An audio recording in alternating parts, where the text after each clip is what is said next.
You are watching the Vodka stream.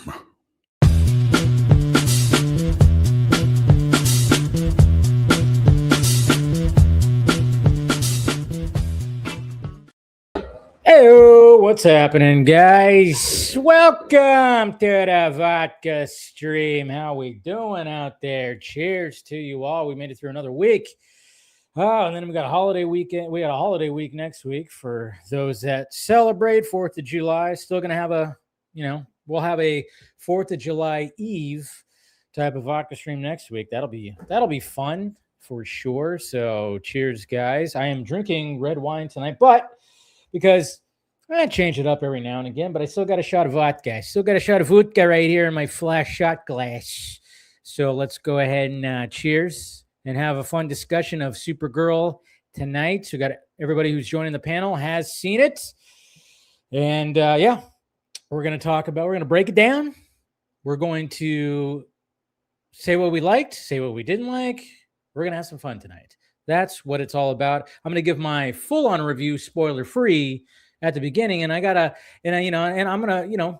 talk about a little aspect of the movie that kind of like came to me when it came to a certain character that I was like, you know what this character actually is. Anyways, cheers. There we go. Let's get this party started, huh?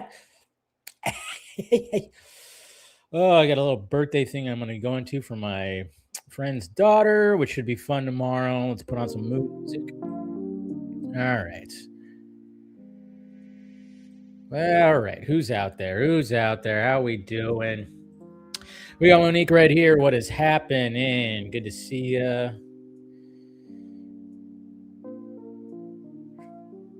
Hey, Talati, I know you're out there. You didn't see, I meant to hit you up. Did you see Supergirl? I didn't see you post anything about it. I think you're probably seeing it this weekend, because if you are and you want to join tonight, message me right now. I totally meant to do that. Ask if you wanted to join in. But I don't think you were seeing it already. You hadn't seen it already. Anyway, sorry. Monique, well, good to see you. Fantastic Friday. You had chicken tenders, baked beans, and baked cherries for dinner. I had tri-tip burritos. My brother made some tri-tip burritos that he slow cooks in a crock pot. Pretty delicious. So that's what I had tonight. Had that. I thought about making hey, let's put some eggs in it just to make it a little bit more, breakfast burrito-y, but I was lazy. I was too lazy. I was like, nah, I don't feel like making eggs. It's all good, but that sounds delicious. Of course. Max Wolf Danger, what's happening? Hey, Dave, what up? Sorry, I haven't been catching your live stream. Hey, you're busy. Perfectly fine. Always great when a returning fan shows up. Always great. I did watch Toy Story 5. It was an okay movie. Okay. I did watch Supergirl, and it was mid-movie, so yeah. So you've thought mid for both. That's fine. That's perfectly fine. I mean, it's going to happen. It's just going to happen in this day and age, and that's perfectly fine. Yeah, perfectly fine. I love it. So good to see you, Max. Ghoul, what's happening, sir? Good to see you. Thank you for commenting. I mean, you were one of the first to comment on my first reaction review, because I wasn't sure if I was going to post it to this morning or last night, but I was like, I might as well post it. People are like, it's a big movie. Obviously been talking about it for a bit, so Talati. But yeah, Talati, I don't think, let me know if you want to join. I totally freaking, okay, you'll be joined. Okay, cool, man. Sorry about that. I meant to hit you up. I was like hitting up other people. We might have a pretty hefty panel tonight, but that's what I like. I like it when there's a movie coming out and we can have a pretty hefty panel to discuss, because we're not all going to feel the same about the movie. And I think the overall consensus when it comes to this movie is it's there's disappointment, and then there's things where, and I'll give my full review, like I said, and you guys have already saw my first reaction. So what's going on, Dell? Good to see you, my friend. All right. Saw your review too, and I totally agree. When we was talking about that, maybe this story should have been told with a longer platform. Mr. McKenzie, thank you for the $40 super chat. Of course, super chats are welcome, guys. Cheers to you helping out that pirate ship. Thank you, sir. Bringing that Cabernet Sauvignon, which is my choice of wines. I love that red wine. Yellowtail. So it ain't expensive. That's for damn sure. I ain't buying expensive wine. I think I don't know. When it comes to wine, I don't know. When it comes to alcohol in general, when people are like such snobs about things, and the more expensive stuff is like, you know how people, especially when it comes to wine. You ever been around wine snobs who do the whole, oh yeah, you got to twirl it in your glass, you got to smell it. Yeah, it's like, shut up, get out of here. I've tasted really expensive wine, and I've tasted Yellowtail, which is not that expensive. It's Australian wine. It's good. It's better than California wine. I'll give it that. But I don't know. People, the wine snobs out there, what the hell? Hey, RJ, been a while, man. Haven't seen you in the chat in a bit.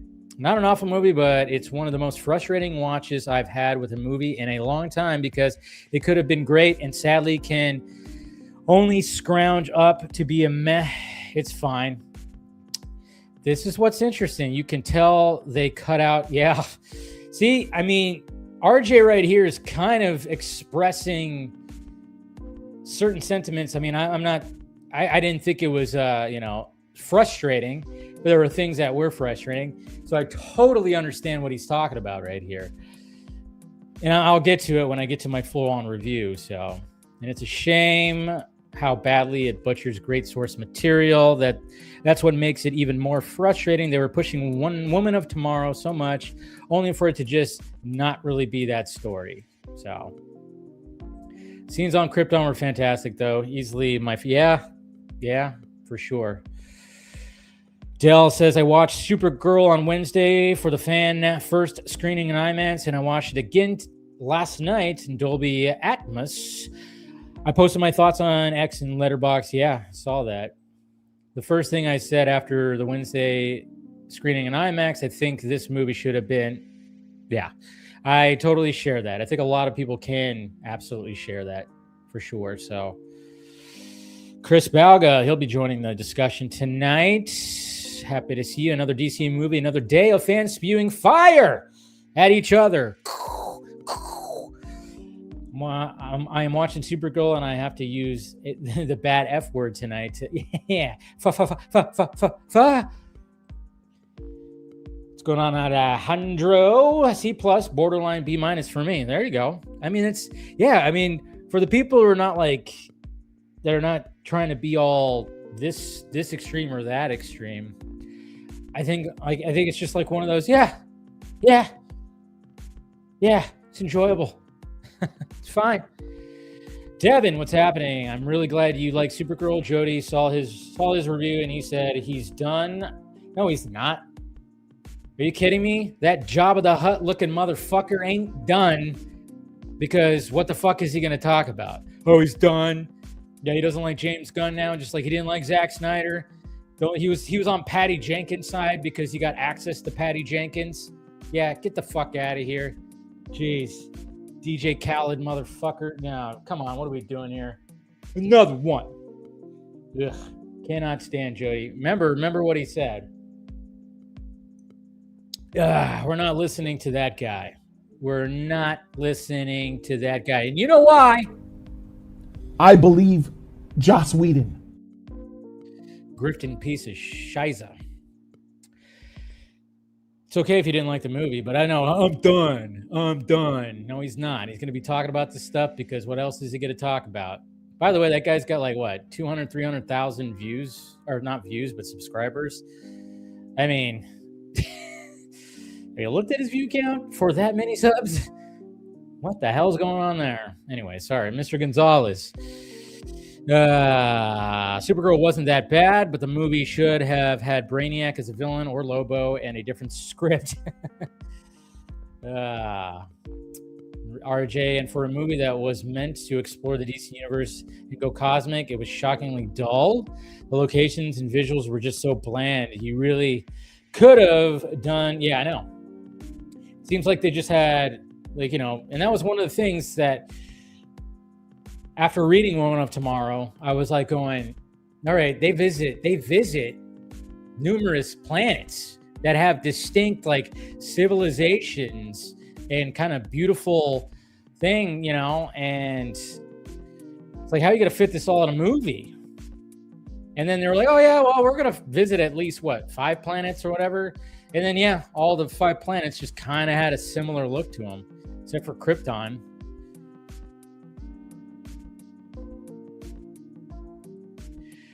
I wanted to see more Krypton and Argo City, more of the planets, and Kara figuring out her superpowers. Yeah, there's so much. Again, you watch my first reaction. I said so many times there was so much meat on this bone that they just couldn't do it, man. What's going on, Clone Avenger?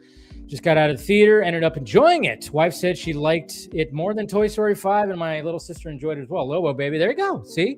That's the thing. It's like people are, and I love the fact that people are enjoying it. I enjoyed it. I mean, I enjoyed it. I was worried going in that I was like, oh man, is this going to be like a He-Man situation? Because I just did not.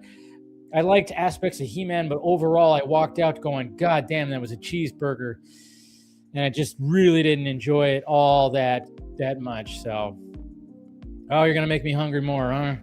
I did mix steak burritos with roasted potatoes earlier this week with fresh guac.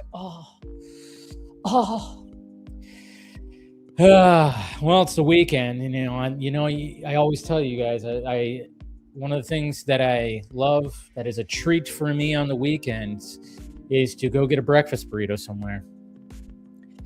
And there's so many places around here, and I've been to a few places around here, and I still have. There's a place that I heard that has really good breakfast burritos that is in the next town over, and I'm like, I don't know if I want to do that, but I know I need to eventually. It's close to my mom, so maybe I should just. One of these Saturdays, I should just go like, hey, Mom, just call up Mama Film Junkie and be like, hey, I'm bringing you a breakfast burrito. I hear these breakfast burritos right close to you are really good. Oh, we got William right here. He just got done. William will be joining the panel as well. Get his thoughts on it. Dave, I'm frustrated that this film Supergirl is getting so much hate, but no reason it's yeah. I mean, you got to ignore the actual haters who just already wrote this movie off, and certain people. But I'll talk about it more.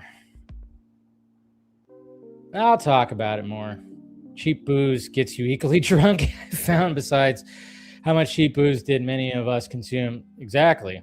Like I said, when it comes to the wine, you get a nice big bottle that lasts like a week or so, depending on how much. But I get one of those big bottles. It's nice. Yellowtails. Because like I said, when I found out, because I'm a professional, guys, and you guys know this is why I host the Vodka stream. And this is just a little wine thing that I heard. Who knows if it's true, but I think it is, because anytime that there's something about California wine, because obviously California is known for wine, and I've been to wineries, and it's always been fun, stuff like that. But one of the things is, as I've noticed when I drink a California wine, hangovers are worse.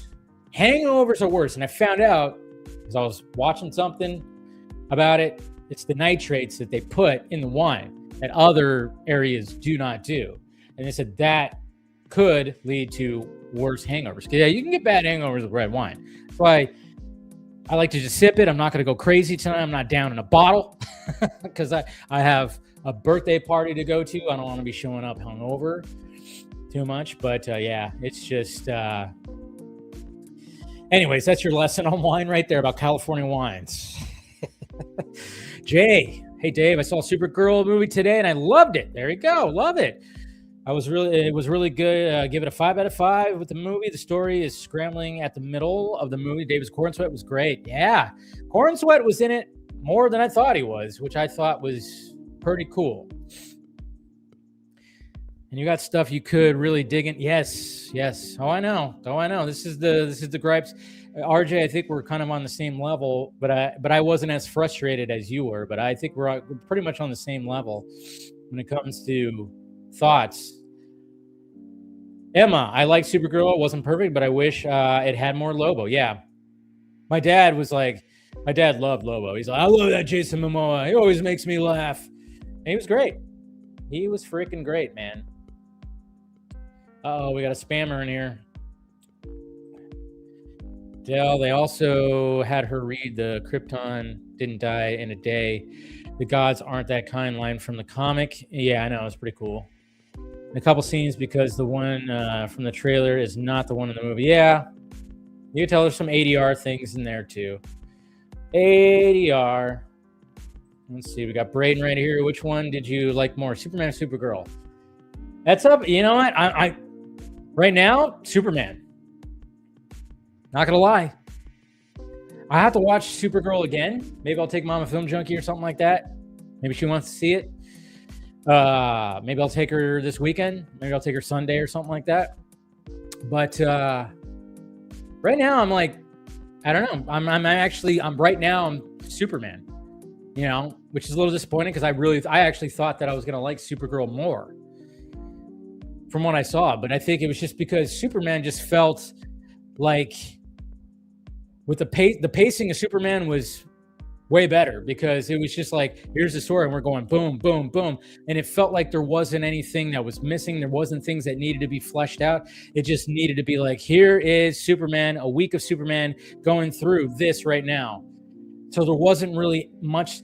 There was Supergirl just needed things to breathe and to be fleshed out. And it had a less runtime. The energy toward hating Supergirl is started by the cults, and then it spread to yeah, of course. I mean, there's a lot of things. I mean, I was so getting tired of the you know, making fun of how she looked, and I mean, like, we're really gonna resort to looks when most of the guys and the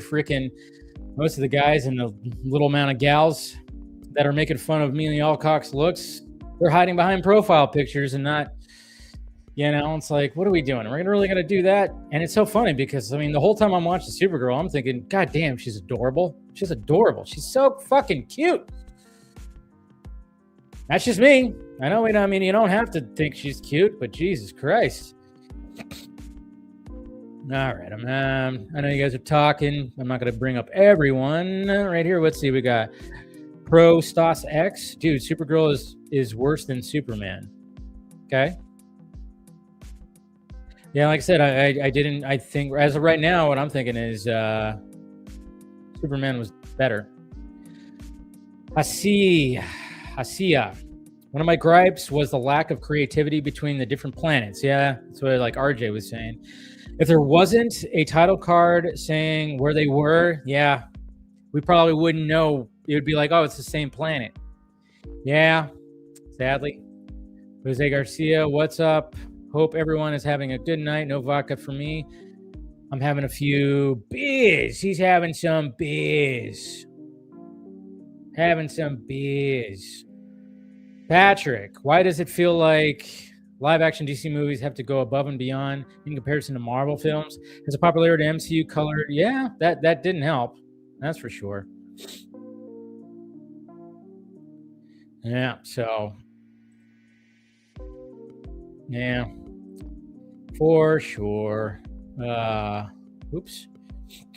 Let's see. They successfully turned Millie Alcock into their new Brie Larson. Target, since Brie really dialed back and chilled on social media and interviews, they milked. Yeah, they did. I know, that's the thing. Well, I mean, what I've always said is you got the new woke. The anti-woke is the new woke. Because, yeah, they were trying to label Millie Alcock as Rachel Zegler 2.0, and I'm like, there was things where I was like, hey, pump the brakes, Millie, sure, but I wasn't getting full on. I mean, because she wasn't acting snobbery and acting like she was like above everybody and just let success get to her head. Rachel Zegler acted like she was just the it girl. She's still. Have you seen some of the stuff she's posting? She's just like posting like a bunch of pictures on her Instagram as if she's trying to start an OnlyFans? I mean, I've seen she's just like in a bikini. Here's my ass. Hear me, like, I'm like, I'm posing right here. I'm doing this and doing that. I'm like, Jesus Christ. Like, after all what happened and the fact that she was like becoming the new it girl, and then she just boom. And all of a sudden it's just like, they're like doing this like thing. I don't know. It's just, hey, power to her. Do whatever you want, I guess, when it comes to It's her Instagram. But I seen some pictures and I'm like, Jesus Christ, why is like every picture now that I see of Rachel Zegler, she's like in a bikini doing some kind of pose. And I'm like, what are we doing here? But hey, power to her. Power to her. All right. Well, thank you guys, of course, for joining in. We'll bring in the panel, and then, like I said, it's going to be full-on spoiler discussion. We're not holding back tonight. But I'm giving my full review of Supergirl, spoiler-free. And I've sat with it, and I was just kind of like, okay, this movie was interesting, and I saw it with my dad and saw it with my nephew. We all enjoyed it. And it was weird because, like I said, just walking out of the movie, it was kind of like, man, I enjoyed that, but it just felt like it was a long trailer. I mean, that's the thing. It felt like a long trailer. Like, I'm like going, there's so much here. I mean, and that's why I kept on saying there's more meat on the bone and the story that it's derived from. I know it's not a direct adaptation, but I mean, there's so much there. And yeah, like I said, the planets weren't distinct. They're distinct in the book. There's like so many things. There's the trauma that Kara feels and how she expresses it. It's there, but it needs to be explored more. And like I said, I thought Amelia Alcock was fantastic. Thought she was fantastic. She was a likable asshole. Did all the jokey kind of stuff work? All the little quips? No, they could have dialed that down a little bit. But there are some things where it's just little mannerisms that she would have. I was like, okay, that's cool. I always hate it when like an actor will come in and they try to make the actor like kind of trashy and be all, certain ways. It's so funny because there was that preview of that one movie that's coming out with Nicholas Hoult where he robs banks and they live stream it. I forgot what the movie's called. It's directed by what's his name from Deadpool director 2, Deadpool 2 and Money Train and all. I'm totally just blanking on names right now. But I saw that trailer before Supergirl, and how they always do that thing where they take hot actors and they try to trash them up, like trashy them up. It's like, oh yeah, we got Zoe Kravitz. She's like this. She's in house arrest, sitting at home, just being like, oh yeah, she's a hacker. We're gonna use her. We're gonna help. She's gonna help us. And, she's just at home eating top ramen and being lazy and not taking showers. But I'm like, yeah, but she's still hot. Like if she were to show her stomach, she would have abs and she would be smoking hot. It's like, yeah, you're trying to make her not look hot. Yeah, they just do that. Like they do that all the time. It's like in Skyfall when James Bond just gives up and goes to a tropical location and just drinks booze all the time. But yet he's still ripped. It's like, anyway, sorry, tangent. Yeah, How to Rob the Bank. Yeah, it looks good. I want to see it. Even my dad, pop film junkie, he was like, oh, that looks good. I'm like, yep, we're seeing that. But it's just, it's just that trope of like you take a hot actor or actress and they're supposed to be like lazy and dirty and everything like that. But yeah, you see them without their shirt, they're fucking ripped. The reason why I'm making this comparison, because obviously Amelia Alcock has to play trashy, but she can do that and still look good because she's Supergirl. It actually could be okay. But I'm just saying she plays it very well, where it doesn't feel like it's forced. That's where I was getting at. Like her mannerisms and how sarcastic she is and how she messes up and everything, and just kind of like her quippiness didn't feel forced. Where I'm like, I cannot wait to see more of her. I can't wait to see how she is in Man of Tomorrow. So even if the movie didn't quite, impress, I think it laid the foundation for a lot of people that people are like, I can't wait to at least see Amelia Alcock again. I think she's going to be great in future stuff. Same with Jason Momoa. It's like, hey, give me more Jason Momoa, because Jason Momoa was great. His quips, his lines were fantastic too. He was in it just enough, I think. He was in it just enough to have his little arc in there and to have his moments. And I would love to see him interact with David Cornsweet Superman. We have to see that happen. Hopefully we see that happen. And let's not outshine Eve Ridley as little Ruthie. I thought she did fantastic. I thought she was great. She had a presence. And the chemistry between her and Amelia Alcock was also great too, because of how opposite they were. And then, of course, obviously Kara being the protector of Ruthie, and Ruthie is she's got balls, man. She just wants to get Krem and just be like, I'm out for blood. I don't care what it takes. I'm going to go on this adventure. He killed my family. And yeah, you do get that scene. And that scene, it hits, but fleshed out a little bit more would have been better. It goes a little quick. And then that leads me to Krem. That leads me to good old Kremmy pants. Krem in my pants. You know what Krem is? And I was realizing it today. You know what kind of villain Krem is in this movie? He's like that character that you've seen in so many movies over the years that is the piece of shit right-hand man to the antagonist of the movie. You know what I'm talking about, right? When some movies, a lot of action movies, always have that right-hand man that is just such a piece of shit. And you're like, I can't wait till that guy gets his. He's not the main villain. He's just the right-hand man. And he's just there to be a piece of shit. Just to be an evil, he has no fucking soul. He's just an evil piece of shit. But he's not the main villain. That's what Krem is. That's how he acts in this movie. Like, if there was a twist that we found out there was an actual bigger antagonist, a bigger villain in this movie, and Krem was just the right-hand man, I would have been, oh, okay, I'm good. Fine. Because that's what he's acting. I'm fine. He's just that kind of, he's forgettable. You're like, why? He's just evil for evil's sake. He laughs all weird. He talks weird. He walks all fucking weird. And they have this Mad Max type of story within there that they were trying to be like, oh yeah, he's also doing this evil shit. And I'm like, yeah, you could have expanded on that a little bit, but you added that in there because it is very Mad Max. And it's like, you have that in there.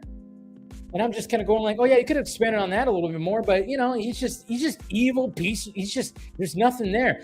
A good villain can really makes a good fucking superhero movie. And to the point where when you're watching it, like you're Thanos or you're Loki or you're General Zod, you just kind of, you're looking at your friend like, I kind of see what he's talking about. When you kind of almost sympathize, like, I see where he's coming from, at least. Krem, he's just gross. He's just gross and evil. Like I said, he's like that guy. So, yeah. I don't know why they were doing it. And then, of course, the crypto thing. Yeah, that hits. The crypto stuff hits. And like I said, David Cornsweet hits too. Like, I think he was fantastic in this movie as well. So, but yeah, there's a much larger story here that could have been tapped into, and I'm wondering how much was actually cut out, and they kept cutting it back.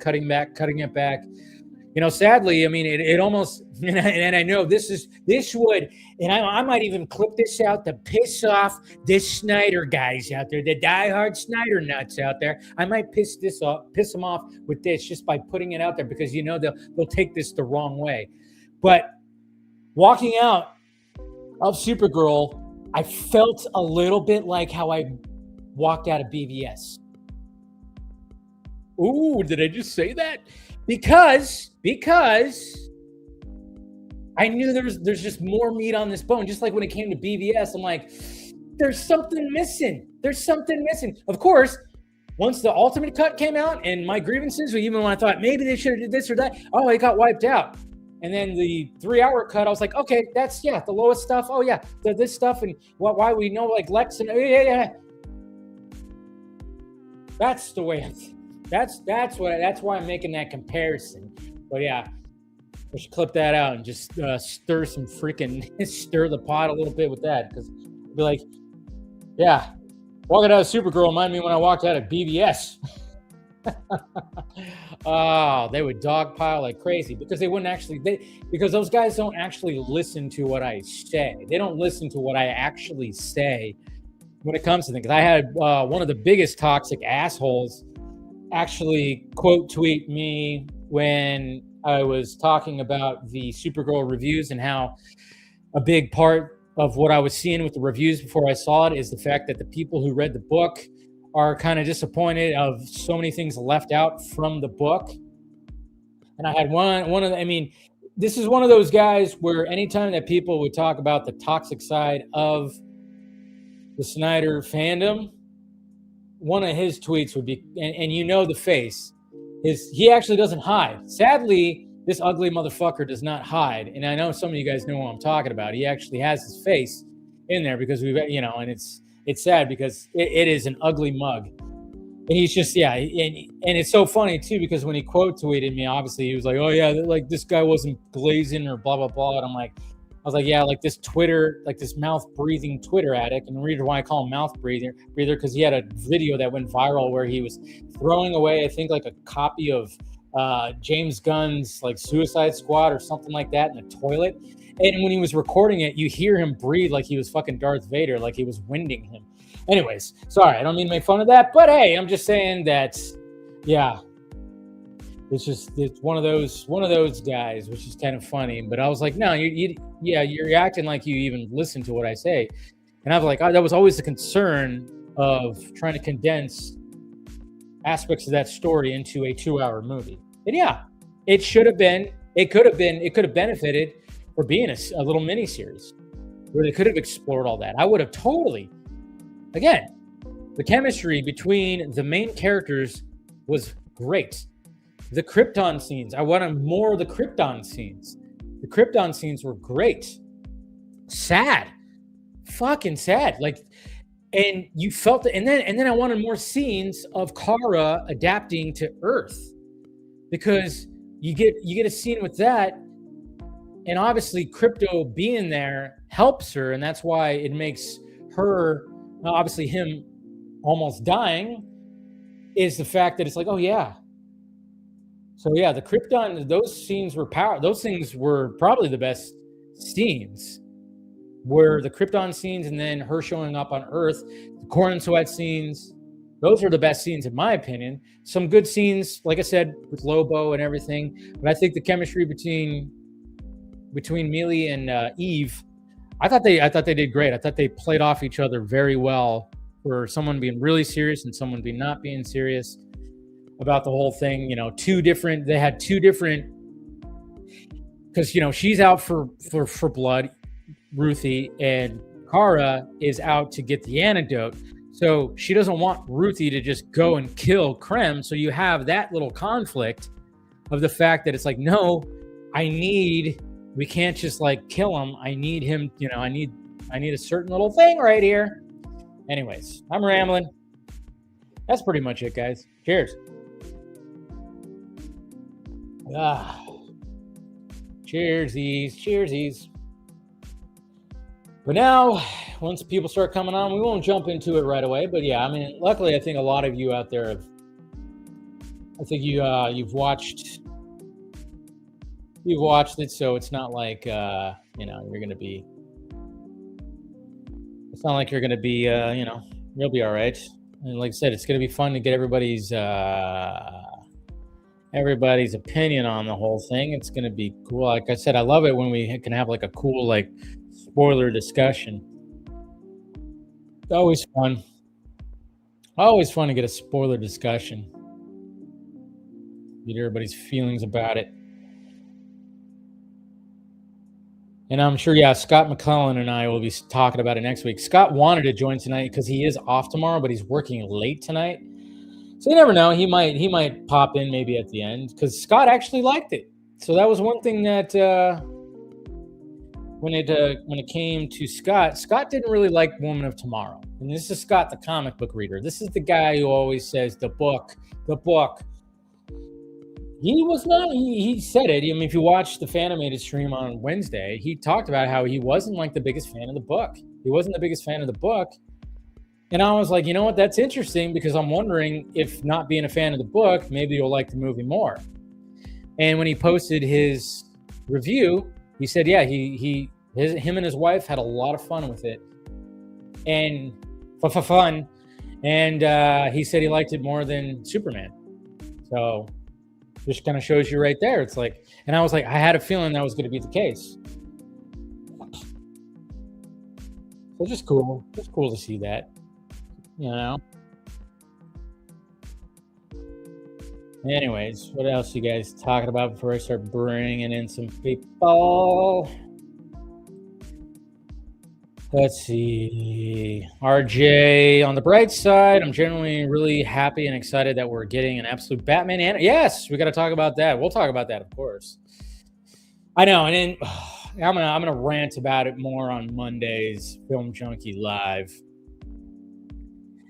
But you know, you had the normal ding dongs out there that are just like, they're only releasing this because Supergirl's not gonna do so well in bad reviews. I'm like, that's right, guys. They saw the mixed reviews and they immediately scrounged up and said, make some logos. We're announcing animated projects, as if there wasn't an animated con going on this weekend. Animated like presentations and stuff. It wasn't like that was already planned.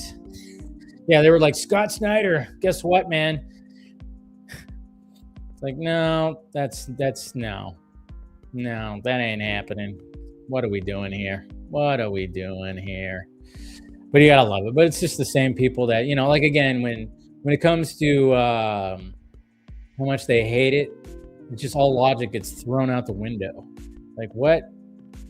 All right, but I'll talk more about that on Monday's Film Junkie Live, because it was funny.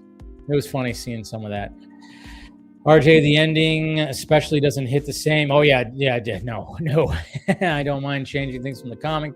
That's going to happen with any movie, but if you're changing something big, you better do it well. Yeah, the ending, I was like kind of wondering, I'm like, how are okay.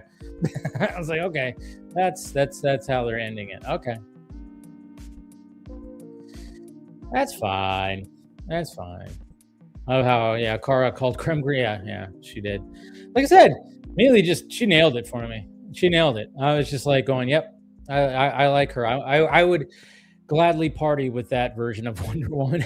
I was like, yeah, I like her. We would have fun. You're skipping? That's fine. Nothing wrong with that. You could skip it. Conquest, I agree. It could have been better. Supposedly it was 3 hours of film and some stuff. Was there? I didn't hear about a 3-hour assembly cut, but who knows? Like I said, it's just, that's what sucks about when it comes to like these movies, and they, you know, and you start remembering like they start cutting things down. Apparently, only 30 to 35% of moviegoers trust critics. Meanwhile, 45 to 50% trust audience reviews. That's always better. It's all a cool promo for Supergirl and Spider-Man in Tokyo. Nice. I mean, it's true. I mean, people get to the point where it's like, you know, I don't know. I think it seems like Rotten Tomatoes is not as heavily. I mean, I still say, like, I'm one of those people. I still say it's a good spot because it's a hub. And even when I did my video on reviews of Supergirl, I always read reviews from Rotten Tomatoes just because it's a hub. But I always say, but read the full review. Don't just read the little blurb. Read the full review. You know, because sometimes you'll read the blurb and it'll be a positive review, but it sounds negative, or vice versa. It's like, all right, well, read the full review. You know, it's like, yeah. And they have that link in there, and that's like, yeah. And you shouldn't judge whether you want to see a movie from a fucking rating system that is fruit. Like, I don't understand when people do that. Like, if I want to see a movie, I'll go see a movie. I don't care. I mean, sometimes I might be a little like, oh yeah, this movie might suck, but that's part of the freaking movie going experience that I like. I like, you know, because you never know. because I will not lie. I kind of went into Supergirl going, oh, I don't know. I have a feeling that I'm just, it's gonna be. And then I walked out going, oh, you know what? That wasn't. No, I actually had fun with that one. It's just like there was so much more meat on the bone that they could have that was there. That's all. Anyways, all right. I'm rambling. Let's go ahead and start bringing the panel on. All right. We'll start having some fun discussions of the movie. All right. First off, we got Taladio. What's happening, sir? Hi, Dave. How you doing? Good. How you doing, man? Sorry, I didn't hit you up. I was like, oh yeah, because I wasn't sure if you saw it already, and then I was like, and then I saw you in the chat, and then you said you watched it. I was like, good. Actually, I watched it yesterday. I took my mom to go and see it with me. Yeah. What'd you think about it? We both enjoyed it. We both thought it was a fun film. Yeah. She felt my mom was like, oh, it feels like a Doctor Who episode of Doctor Who with the planet. Planet. I like that. She had that analogy, and I was like, I get what you're saying, and I felt like the cast was well, they smashed their roles respectively, like Millie Alcock, Jason Momoa, retrospectively they did it really well with what they were given.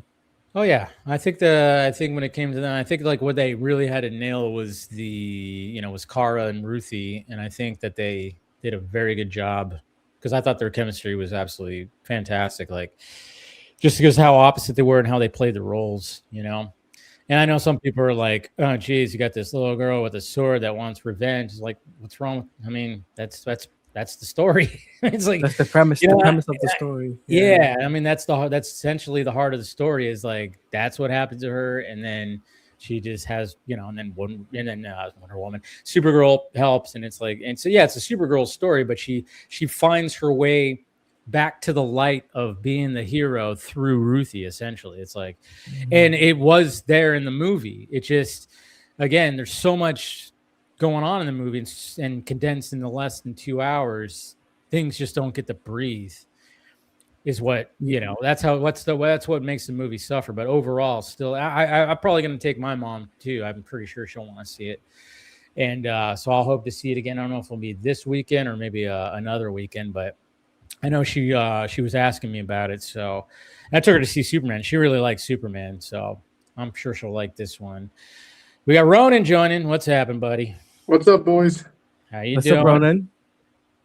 Been an interesting like days of people taking in what the world's getting a glimpse of this movie. And again, sadly, I'm not shocked, but yet I'm just like, really? Like we're pressing the Armageddon button already? Like it's the Armageddon already? Like, no, it's not. It's like, come on, y'all. It's like this is not the be all end all of this universe and this stuff, in my opinion. But yeah, man. Again, I think I told you they were probably haven't, but like I was so happy that Millie got cast. Like, regardless of my thoughts on the film, and I do have thoughts on them, I'm like, she was not a bad portion of this film. She was not bad on it. If anything, like, all right, that's worth price of admission. See her take on Kara El and see what that's like. And yeah, man, I'm very interested to see how this conversation is going to be going for this film. Yeah, for sure. No, it should be fun. Like, the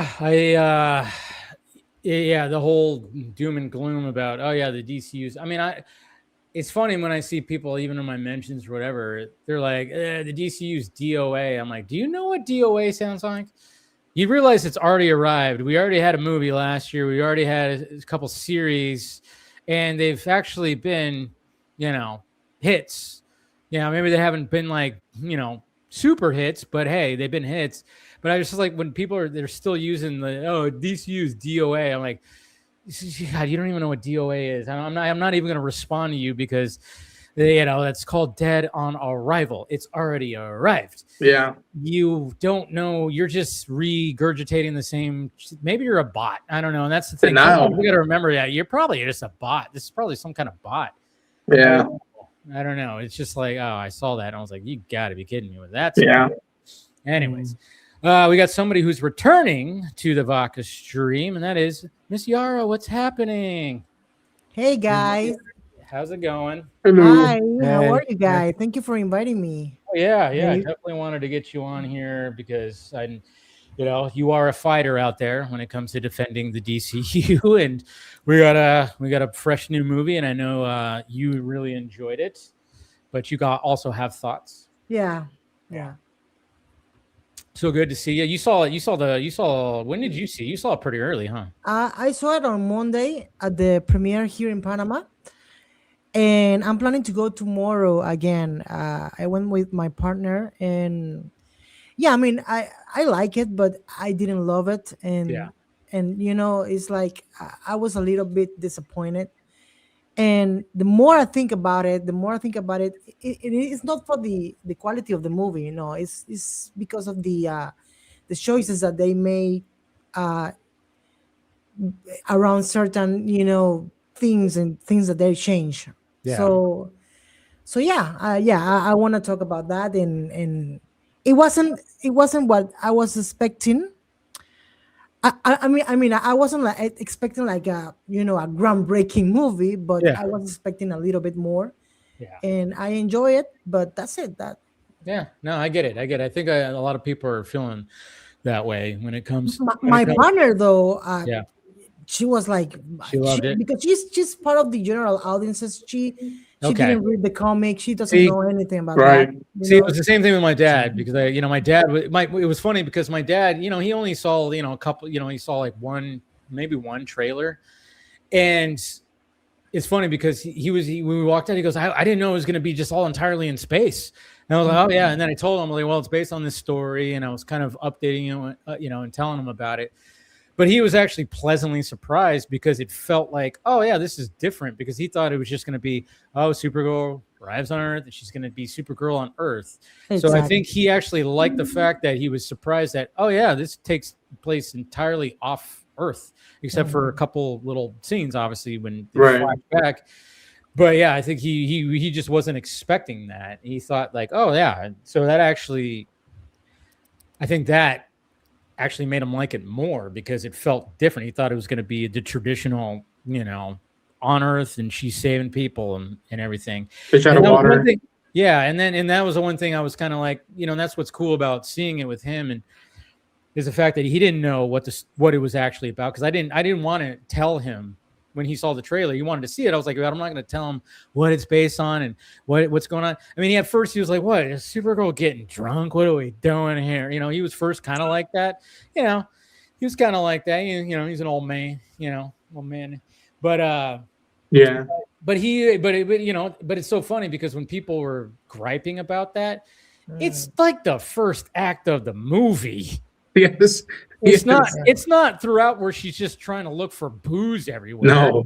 It's a process. Real people go through it. It's like, and again, I don't know if you guys did this, but I was contemplating reading the book before I saw it, but I was like, no, let me give the film its own thing and not just be like, where's panel B? Where's panel? Like, I was like, no. And I guess this is a kind of a compliment that, it's been a few days since I've seen it. I was at a local store, and there was a new version of the paperback and new cover, and I was like, I read through the first pages, and it got me reading the book again. Mm-hmm. And someone had asked me, I'm like, oh, is the movie based on this book? Yeah, you should read it. It's definitely worth reading the book for. And said person bought the book, so I'm like, the movie did something. It did something. Indeed, absolutely, indeed. So yeah, we'll get more into it, of course. We got William joining from the Sci-Fi Center. What's happening? William, how you doing? William, what's up, man? I'm doing all right. How are you guys? He's very fresh. He just got out of the movie. You just saw it? Oof. Yeah, I saw it. It was not a bad movie. Yeah. But it's not very good either. Yeah, exactly. It's like in the middle. It's in the middle. It's right there. I gave it if I were to give it a 10 ranking or 1 out of 10, I put it right at 5. There's enough there for it to not, I don't think, be called a bad movie, but there's not enough there for it to be called a good movie either. Yeah. I thought Millie Alcock, I thought the casting was some of the best things about the movie. The pacing is awful. Oh yeah, the pacing. Yeah. Krim, listen, they made the decisions they made. I don't need them to be one for one in a comic activity. I always say I'm reading a comic. When I'm watching a movie, I'm watching a movie. But even without reading Woman of Tomorrow, He was just a base boneheaded villain that I thought was in enough of the movie that him not being a higher level villain really affected the movie. He's a thread that binds the movie. He's with everybody in the movie's looking for him. Lobo's looking for him and his crew. Supergirl's looking for him for the potion for a dog, and Ruthie's looking for him. And they just didn't do it. And I'm not saying that actor that they picked, I thought they could have just done a lot more with him, and I thought that would have raised the movie. You made the comparison to BVS. When I went to see BVS, when I walked out of the theatrical version, I didn't leave feeling the same way a lot of people felt about it. I was fine with that version I saw in the movie.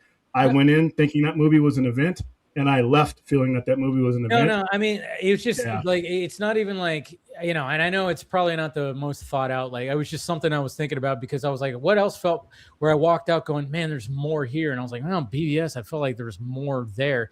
It's totally, but at the same time, I walked out of BVS still feeling like, oh, that was fantastic. Yeah, I was not the same way here. It just felt like there was, and it was just something that just hit me, and maybe it was just like I understood what you meant, though. Yeah. The word that I used last year, in the sense that it felt like there was something missing, and there needed to be things fleshed out. But then again, when it got the ultimate cut, I'm like, oh yeah, that half an hour, that's what it needed, right there to where I'm like, that's one of my all-time favorites. So. And we got Mr. Balga showing up right here also. Chris. Howdy. Hey, Chris. How's it going, Chris? Hello. Good. So we're talking. Sorry, I would cut you off, William. What were you going to say? Yeah, this is 2 movies, though. So yeah, with Superman in this one, didn't hate either one. I actually had fun because we were promoting Superman. Their word that I did my review when we did it last year, what it was missing for me, and everybody's going to be different, just the majesty that these 2 movies just don't have for me. It's not all, they're fun and watchable, but they're not awe-inspiring. Like I guess my status when I go to see comic movies, I've pretty much seen them all. So for me, but it's going to differ from one person to another, but I just look for that majesty level of things when and I look for an event level. I just didn't feel like I was at an event with this movie. I felt like I was watching something that, like I even said in my review, it could have been spread out over 9 episodes. And I think a lot of the stuff the decisions you made in this 2-hour movie, you have more time to flesh out in episodes. But this is what I got. So like I said, not a bad movie, but I didn't think there was enough there to make it a good one either. How are your thoughts about it, Chris? No, as I like joking around saying I did have fun with it. Like how much fun? I'm not saying like it's the end all like best fun movie of the summer, but echoing what we've all said is Millie showed herself as a great Supergirl for what this universe wants her to be, channeling what this version of Kara is going to be, and like it or not, that's just what they've decided to do, and using the story from Woman of Tomorrow as the kind of focal point. But yeah, I think you said it best, William, is that it's a good movie, but it's not the best movie. It's not the worst movie. There's a lot of different problems with it. And the one thing that concerns me for this is that now we're getting ready to go into year 3 of another Superman movie coming. And I think that is a big gamble that is not going to work well. I think that the reception of this movie, yes, there's more positive audience scores versus the critics, which is fine. I don't care much for the critics at that point. I'm glad it's getting what it needs to do. But I'm very much seeing and hearing, at least in the circles, that, oh, great, another Superman movie? Yeah, the Superman was good. This is okay, maybe. And then why do I need to see another one so quickly? Especially with the placement of it in next year's lineup of where it is. Warner Brothers ain't doing that movie any favors. Yeah. No, that's good concerns to have. Like I said, it's like, it's going to be interesting to see how everything, especially with the whole Paramount stuff. I mean, I don't think it's like a total doom and gloom thing. Of course, we'll see the box office numbers, but I don't think anybody was thinking this movie was going to do anything Superman did. Yeah. And I mean, like I said, another thing, I mean, and I think we're all consistently saying it here is what I see a majority of out there is the fact that people are going, oh yeah, we want to see more Mealy. maybe not like we don't need Supergirl 2, but I can't wait to see her like in Man of Tomorrow as a supporting role, especially, we'll dive into it with her interactions with Superman. So there's gonna be that kind of stuff too. I think one thing that I will say is the character moments that we had with Millie. I think the stuff on Krypton was some of the best parts of the movie. Yes. There were definitely some better action sequences than others. Needle drops. There's one really bad one that had actually no place in that movie. I think it's so funny because I heard about that and I was like, "Where is this bet?" Oh, you know when you hear it. Jimmy Eat World. But, yeah, it was the villain. I've seen better mustachy, twirly villains than anything else.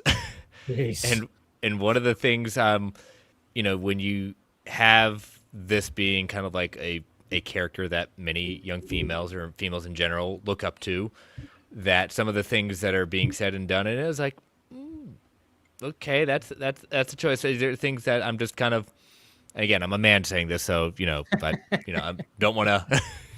I get it. It just wouldn't be. This wouldn't be the movie. Again, be a parent and things like that, but I'd have to think a little bit about when I have my daughter see certain things in it. But hey, who knew I was going to see Kara Zor-El going to the bathroom? That wasn't on my bucket list. That is funny. That's funny. But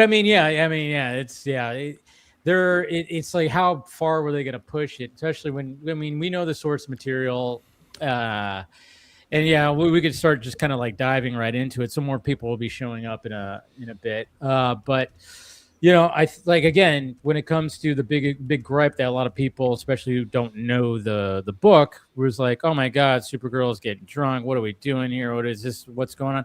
And again, it is mainly just the opening. I mean, it's a whole montage with the opening credits. And I don't know about you, but it was kind of cool to be like, in the opening credits, it said with David Cornsweet. I went, oh wow, he gets an opening credit. And I went, oh yeah, he's in it a lot more than I thought he was going to be. And because I thought, okay, he's going to show up on the TV screen, he's going to show up in the flashback for when he finds her, but there was more. There was a couple of video messages, and we'll talk about that last scene too. I just thought that was cool. When I saw that, I went, with David, he has the with opening credit. Because there's always like with the main cast, you get the, I don't know, I'll always have to look this up because I always say, who's the actor who's the most and guy, because you always, every time with an opening credits, you get the with so and so and so and so.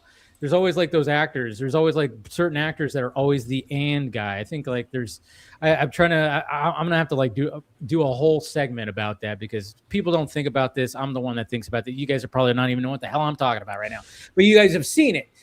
That you always see the opening credits where it's like the main cast is like this name, that name with so and so, and then they start grouping the rest of the cast that are like not the main cast, and so you start seeing that they're not ready for prime time players. Yeah, exactly. But it's just kind of it's always fascinated me because when I watch a movie and I know like a certain big actor's in the movie and they haven't said the name yet, I go, he's the and guy, and sure enough, and Samuel L. Jackson. I'm like, there you go, he's the and guy. Anyways, but it was just kind of cool. I was like, with David Cornsweet and Jason Momoa. I was like, that's, so it was just kind of I was like, wow, David Cornsweet was the with guy. And I would have kind of thought that they wouldn't even mention really that David Cornsweet was going to be in there. But I mean, it makes sense. He is a selling point to this universe. But especially the clips they've been putting out is like at this point, might as well, which I kind of wish they wouldn't have put that out. I'm like, that'd been nice to like go in as cold as possible in this day and age where everything is thrown at your face before you even go to theater. I'm like, that'd been nice to not know that going into it, but surprised it still worked. It was still magical, I think. Yeah, but with the opening montage and with the opening credits and her just doing her partying thing, I mean, I think it was just a good way to be like, yep, this is what she's doing. There's nothing, again, when people are just so like, oh, she just gets drunk throughout the movie, it's like, no, there's Exaggeration. there's an arc here, and yeah, do they kind of just they coast right through a lot of scenes we saw in trailers and everything. Yeah. You know, they don't like sit with it, which they didn't have to sit with that portion of her partying on her 23rd birthday, because in the book it's her 21st, right? Yes. Yeah. That's their 21st. Yeah. Legally aged, wherever. Yeah, I know. And I think maybe they were like, well, that who's going to care about what the age of a Kryptonian is out on another planet? I think they just did that for the book things for like, yeah, that's a Earth America thing. Yeah. And like, to me, I was like, it makes sense to stay with this to see how drunk she'll get, and like when you realize why. For those who haven't read the book, why is she getting so hammered so much? Like what's like don't tell me this was the first time she drank it. Like, no, there's a reason behind it. And I had heard that like people either dug the opening and didn't dig the film when it got towards the second, third act, and people who didn't dig the opening but then liked the rest of the movie. And I was like, man, the pacing is just going and going with this first 20, 30 minutes. I was like, please don't rush this stuff. Like, let me sit with her emotions. And luckily, I felt that the rest of the movie, you did sit with her and with moments. But it made sense that the opening 20, 30 minutes was just her partying up. And the fact that we did get our version of how she's introduced, quote unquote, in the book with those first 20, 30 minutes with the knife, the sword, and being drunk and throwing up. Yeah, that was cool. Yeah. So I mean, it was funny because obviously when you're watching this, I'm sure you guys were feeling the same way. It was like, well, you're trying to find the certain beats from the book. Yep. Which is always going to be a thing when that's the case. But yeah, I thought they it's like, yeah, throw a little montage. She's in her little spaceship, Winnebago, watching Casablanca. And I'm like, that's sweet. I'm a Casablanca fan. I'm like, all right, that's cool. Yeah. Why not? And showing, obviously waking up hungover. You got, all the things in there. And then, but when it comes to the introduction of Ruthie and her family and that scene, like, how we feeling about how that was shown? Like, Yara, like, what was your thoughts? Do you think it was like rushed? Do you think it had some impact? You think they did a pretty good job, at least, like showing the brutality of what Krem did? Yeah, I mean, I like the way they did it because in the comics it started that way, like showing, Yeah. What I don't like about the movie is that in the comic, Rudy is the one that is like telling the story. Yes, it's her narration. It's her point of view. Yeah, and I think they should stick with that. You know what I mean? However, I did like how they show it, because I felt what was happening, right? And I know that it's an adaptation. You cannot do the exact same thing at the book. You need to do it in a way that you can get people to like engage in the story. So yes, I really like how it went. I didn't feel that it was rushed.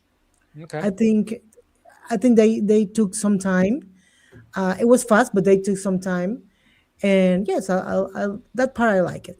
No, yeah. I think for the most part they got the beats right. I mean, especially when obviously he shows up and he's, they're like, the parents are just kind of going like, yeah, he wants all the swords and the steel that they're making and everything, and they're totally quick to be like, hey, let's just give it to him, like give it what he wants, and hopefully that'll be okay. But of course, there's like obviously you're not going to trust this kind of guy, and oh God, I hated the freaking blueberry pie thing. Whatever when he was eating the pie, yes. It felt like. That scene just felt like, oh, we're taking Inglorious Bastards scene. Yes, I was thinking about that. That's all I could think about during that saying. Oh, we're doing a poor man's version of this. Mm-hmm. Yeah, it kind of. Yeah, you're right. But up the tension for me, like yeah. The notion of him, like in Inglorious, Hans like grabs the lady's wrist, so you're like, oh my gosh, he's figuring out what's off of this place. But with this one, it was just like, I want what I want, and then boom, and I don't mean to be that cruel in sense of by saying it's poor man's version, but I think where that scene, and again, you got different directors. I'm not, Quentin Tarantino versus Gillespie. I'm not comparing anything like that, but I think what was missed with the character delivery of Krem was, yes, we know a Nazi's a bad guy. We know Krem's a bad guy. But the charismatic delivery of Christoph Waltz versus, I can't remember the actor's name for Krem. Matthias, whatever. Well, yeah. So there was not charisma. He was just a bad guy. And yes, you could already know he's a bad guy, but I just knew what was about to happen throughout that whole thing, not because I've read the story, but just because it already kind of felt what was going on, Yeah, for like the general audience, they maybe could have been like, well, maybe nothing bad will happen, but there will be tension. But yeah, but I mean, I thought, man, I mean, the first kill that he does was kind of like, oh shit, because he at first it's like, okay, it's fine, but then like when Ruthie is slowly walking down the hall and she's like, like she's feeling like the tension, and I was like, okay, this is kind of shot pretty, I'm liking this, and then the brother's like listening to some music, and then he tries to scare her, and then that startles Krem, and he just throws and just freaking like that. I was like, geez, all right. Not bad. Yeah, that was well shot. I think. Yeah, that was like kind of like a whoa. Yeah. I think there's somebody in my theater there was people in my theater who like reacted to it. I was like, oh, okay. And even my dad was like, damn. I was like, yeah. And then of course, obviously with everything else, and then the house getting burnt down, and then it was like I think it could have maybe like there could have been a little bit longer, sure, but I thought it was shot very well. Like it looked, and some people were complaining about the movie being dark in the color palette. I thought like with certain scenes like this one, I thought it really worked. Maybe with some other ones, they could have maybe done something. For the most part, I was fine, but with this one where everything's kind of dark, I thought it worked. I don't know how you guys felt about it. Yeah, I thought the planets could have done better being distinguished. I thought there was a lot where it takes place on a bunch of or several exotic worlds, and I just didn't feel the exotic factor on some of the worlds. So that's just how I felt. Especially when you and it's almost the burden and the blessing that if we read the book, what Bill Heavily and Mathilde Loeb's pencils and colors look, and how that's the whole character in the book on its own, just like the choice of each livelihood of the settings. And with this one, it's like they might as well have shot it in Montana at like 9 p.m. and be like, all right, that's where Ruthie and her family live. And it didn't help for me that when, and again, I even though I was pumped for the film and I was like, I get it, Krem's maybe not looking doesn't boast confidence on the design wise. When he enters and he's wearing that thing on his face, I almost kind of wanted to laugh because I thought of the Gimp from Pulp Fiction. I was like, oh no, don't even think about that. And then he just like takes it off and puts it on. Yeah. And I was like, oh no. And I wasn't pressing the panic button, but I was like, ooh, Ruthie's reasoning, her backstory, this already didn't work for me because I could have just looked at my watch and then, oh, we're done with that already? Okay, I guess we're moving on. And it's like the bold move caught him, but not for me. I like it. We got a couple more people joining around here. Returning is Mr. Travis Snell. What's happening, sir? You're muted. There we go. We're back. Yeah. Stupid cord. It's flying everywhere, and I can't catch it. But no, I'm back. Excited to be here. How's everyone doing? Happy Friday. Happy Friday to you, man. It's on DC. Never know drama with DC and movies, But what are you talking about? Yeah. You never know drama. Yeah. But how you doing, man? Doing good. I think I'm on more the positive side for the movie, but it's not like by like a it's like by a rock's throw. I've said this before. Like I haven't been locked into the DCU yet. I've thought like everything from Creature Commandos, which I didn't finish, Superman and Peacemaker season 2 have all been fine, like varying degrees of fine, and I think Supergirl is also that. I think the only reason I probably like this the most is just because of Millie, and Momo is good too, but that performance is something good. But so I'm still hoping Lanterns is going to blow me away in August. I'm hoping to have like one DCU project that I really love right now. It's just like a lot of, okay, this is like a good enough time. But yes, I guess I'd say it's my favorite of the DCU, but it's not, and yeah, so we'll see. But I'm much in line, because I see in the chat, I'm much in line with Chris, where I, for the like the box office and success and everything like that, me and Chris have talked about this before, and I've been saying this. That's what I love about podcasting. You can always be like, I got the proof. I've been saying this for a while. It's like, one, the release date was, no matter how good this movie was going to be, like even if it, like putting it between Minions and Toy Story was never a good idea. I know people have said, oh, this isn't a family's movie, but the problem is, when Crypto was in Superman, you kind of like linked him to family movies. Like you made him very kid friendly. And the other thing is just that I agree with Chris that I don't think Supergirl was the right move to do next, and I do worry for Man of Tomorrow. I have a pizza bet with somebody that I think Man of Tomorrow is going to do less than the first Superman. If you look at that schedule that it has from May until July, it's every summer a few movies get ignored, and I don't think it's going to bomb, but I think it's going to do less, and I think you just got to give the audience a chance to miss you, and now 3 super family projects in a row, I don't think that was the right call, but excited about the movie. Totally get it. And we also have Ben. Hey, Ben. The prodigal son has returned. What's going on, Mr. Everett? Going on, buddy? Good to see you, man. Yes, everybody doing? Man. We're doing pretty good. What are we talking about? Are people acting weird about a movie on social media? I don't know what we're talking. We're talking about Jackass first and last. Or I actually want to see that. What was your favorite I want to prank? see that. Yeah, that's definitely one to see with watch with friends or whatever the hell. That's for damn sure. My favorite prank from those movies. That's just joking. I know. I like the little people one. That shit always cracks me up. Yeah. Oh, I know. Yeah. I mean, yeah, it's just funny because how long that has gone. And it's just like, I've been watching Johnny Knoxville on like podcasts. Yeah. It's funny how he looks the same. His hair is just white now. Yeah. Yeah. And then you just go, how is this guy not dead?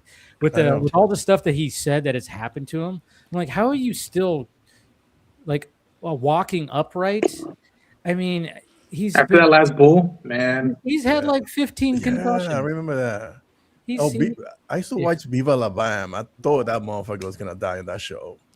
That's what I mean. He had his I mean, again, Keith Richards is also still alive. That's very true. That's true. Keith Richards wasn't holding conventional on to, weapons no longer kill that man. Yeah. Yeah.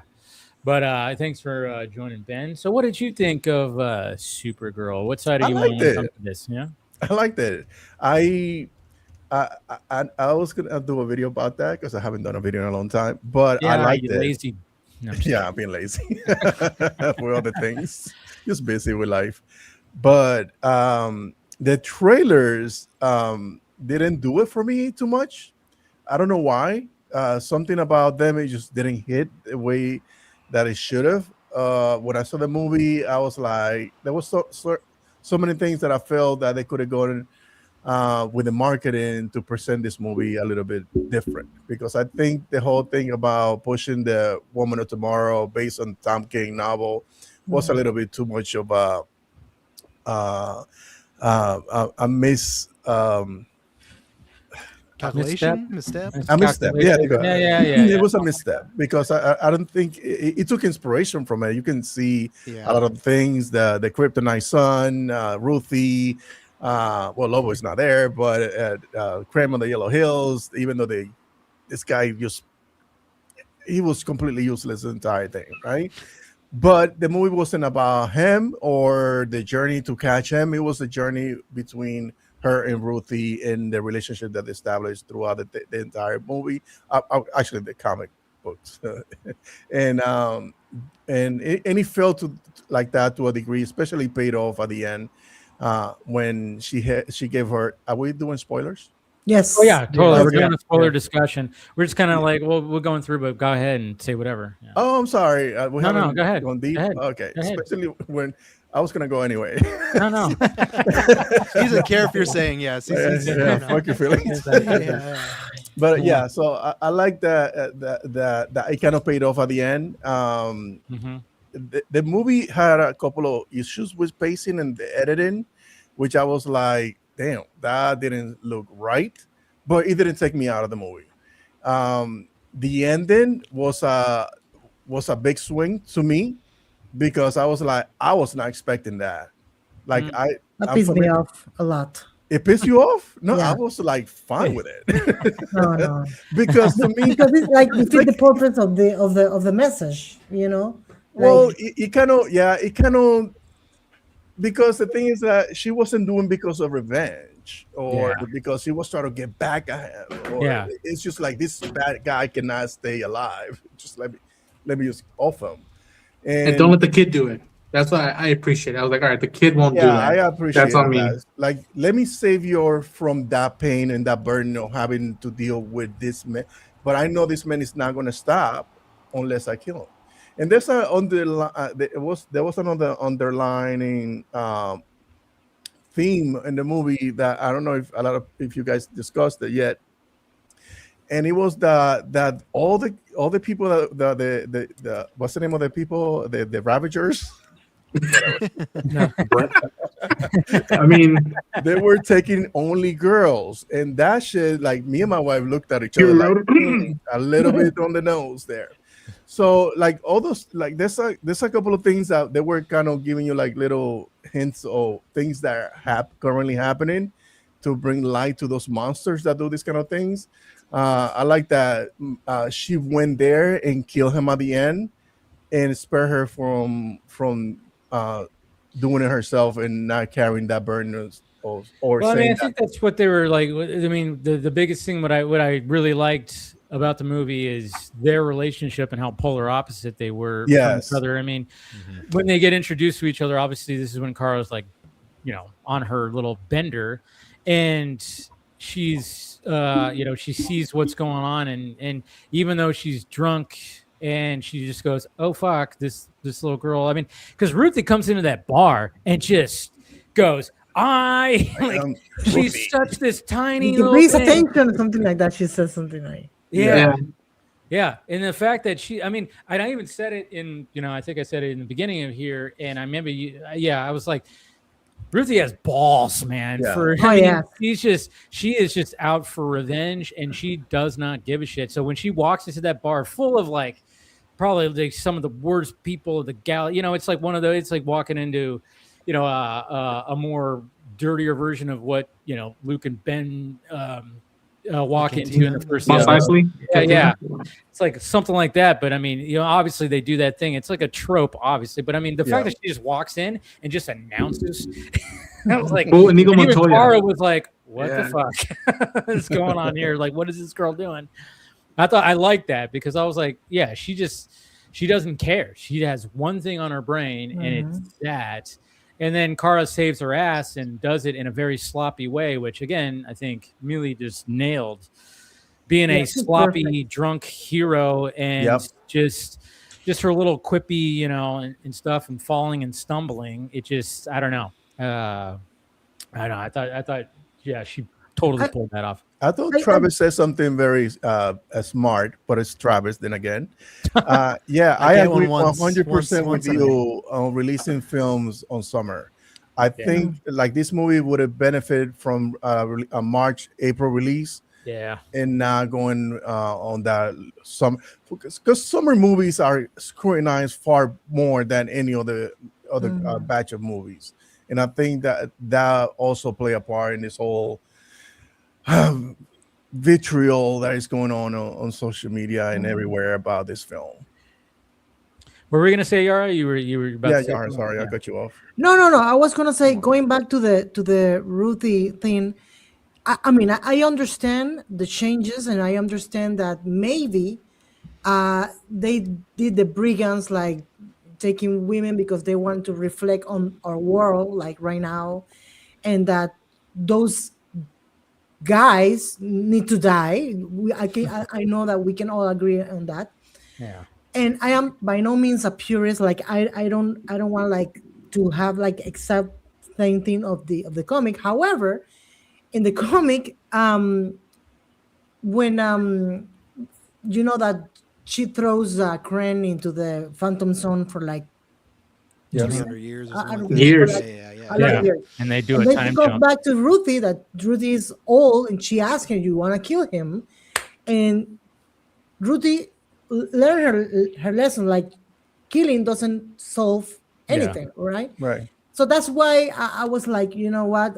I think the whole point of the journey that they both had didn't mean anything at the end. But again, I understand why they did some changes, because actually they changed a little bit what the brigands were doing. So I understand that part, but I also was like, okay, whatever. And the other thing is that it's funny, because I don't know if you got this, like they changed a little bit the purpose for Kara and for Kal-El. Like we haven't got yet a full explanation of what was happening with Jor-El's, message to Kal that be a conqueror or whatever. No?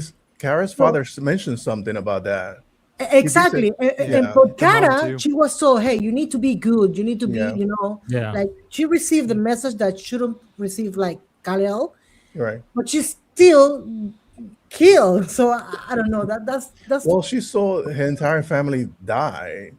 Yeah, so yeah. And she experienced an epidemic, if you will. Like even that leaves a mark on someone. But I get what Yara was like feeling that, which again, I still am kind of like, I guess, in denial of like, wait, did we really go for the whole conqueror thing with Jor-El and then?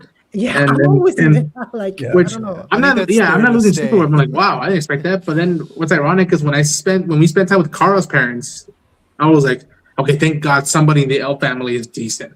Thank God somebody was decent, and they weren't all just like, rich folks that are trying to care of stuff. But I like that they were, not ignoring stuff like, oh, there's Cal going down that way. Yeah, and even cool. the mom's like, oh, they're setting off that sweet child. There's that they want to be a conqueror. Yeah, like she's already like they're going to extinct. He's going to extinct planet Earth now. Oh my God! But at the same time, that does happen in families, right? Like political differences, right? Yeah, of course. I guarantee you, because he had the schematics. Like, hey, if we go to Earth, what do we do? And Jor-El, which I have no problem with, was like, yeah, we'll take it over, harems, all that stuff, and Kara's dad's maybe like, you know what? Maybe not that. Maybe you'd be good. But that's where it is kind of fun that like they've flipped now, right? Kara had the better parents, and now she's more vengeful in a way. And then Superman's trying to do good. So I agree with what Yara was saying as far as I don't know if it worked for this movie, but what I think it does in the future, though, I'm very excited to see how they tackle issues. Exactly. Like, this Kara, she would just fucking kill Lex Luthor. Why would she not just kill Lex Luthor?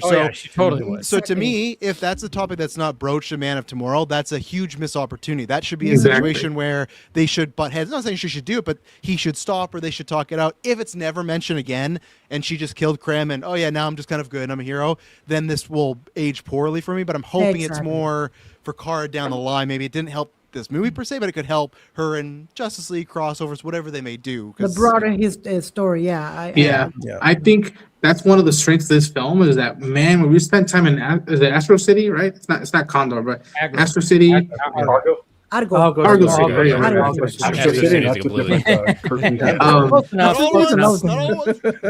But like the notion, like even like, and again, she's not in the movie a lot, but like Kara's mom left an impact on me of like telling her, like, when I'm gone, you probably have to remain good. Doesn't mean you have to always be not. Doesn't mean you can't be tough, and it doesn't mean you always have to be nice, but you must remain good.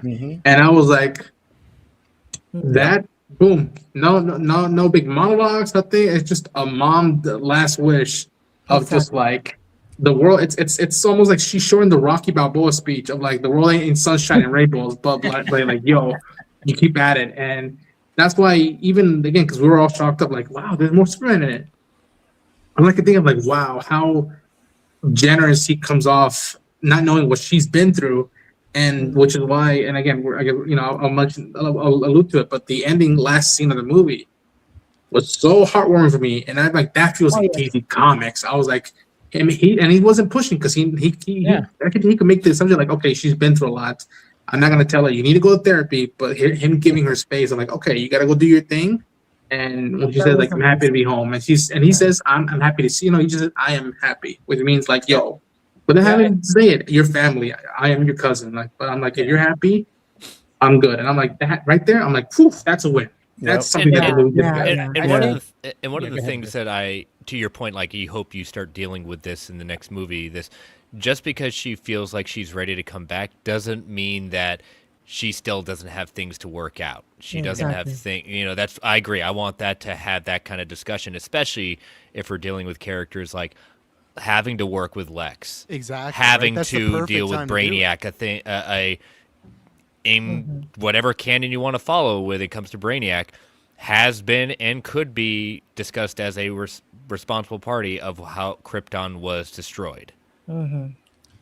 Yeah, I think like what this movie was really focusing on was her journey more than, I mean, obviously there's a lot of pieces here that they're trying to pull, but I mean, obviously it was going to be about her journey of like when it comes to establishing, even like in the opening when she's hungover and she's like, oh, I need some yellow sun, because that's what she kind of does is like, hey, let's get drunk, get hungover, and it's like, okay, what's the hangover relief? Hey, go out in the sun. By the way, it doesn't work for humans. It kind of does. I'm not gonna lie. Sometimes when it's on Saturdays, I'm like, get out in that backyard after sucking down some vodkas. You're just like, this actually does feel kind of nice. No, but and then it was, obviously they were trying to establish the relationship with Kara and Crypto because we all know what was going to eventually happen. Even though, man, that happened so quick too. Like it was brutal, man. The whimpering, I was like, "Oh no!" I was like, "Damn, you guys!" Like, hey, they're like, because after the whole bar scene, and she saves Ruthie, and then she's like, basically, fuck off, don't even, whatever. And then Ruthie shows up, and then that's where we saw whoever said that. I didn't know we were gonna see Supergirl pee, and I was like, me. yeah, that was sorry. Like, I mean, she just like. Yeah, she just gets it there. It's just freaking. Yeah, and yes, I understand. Everyone has to go. I just get it. Yeah, no, but and then all of a sudden it was just like, she's just kind of like trying to fighting with Ruthie of like not wanting to do it. Then all of a sudden it's like, oh, there's Krem. He's like right there, and then with this man, and then just like walks in her ship to take it out. It was just that was like, whoa, okay, we're already here. It was like, okay, we're not wasting any time, and that's where I started going. Yeah, we are going now, because I thought everything was moving okay, but then when all of a sudden it was like, oh, we're finally at this, we're already here, and Crypto, of course, and man, they talk about being. I didn't know how much they were gonna show of it. I mean, it was like up close, slow motion, like the eyes, dude.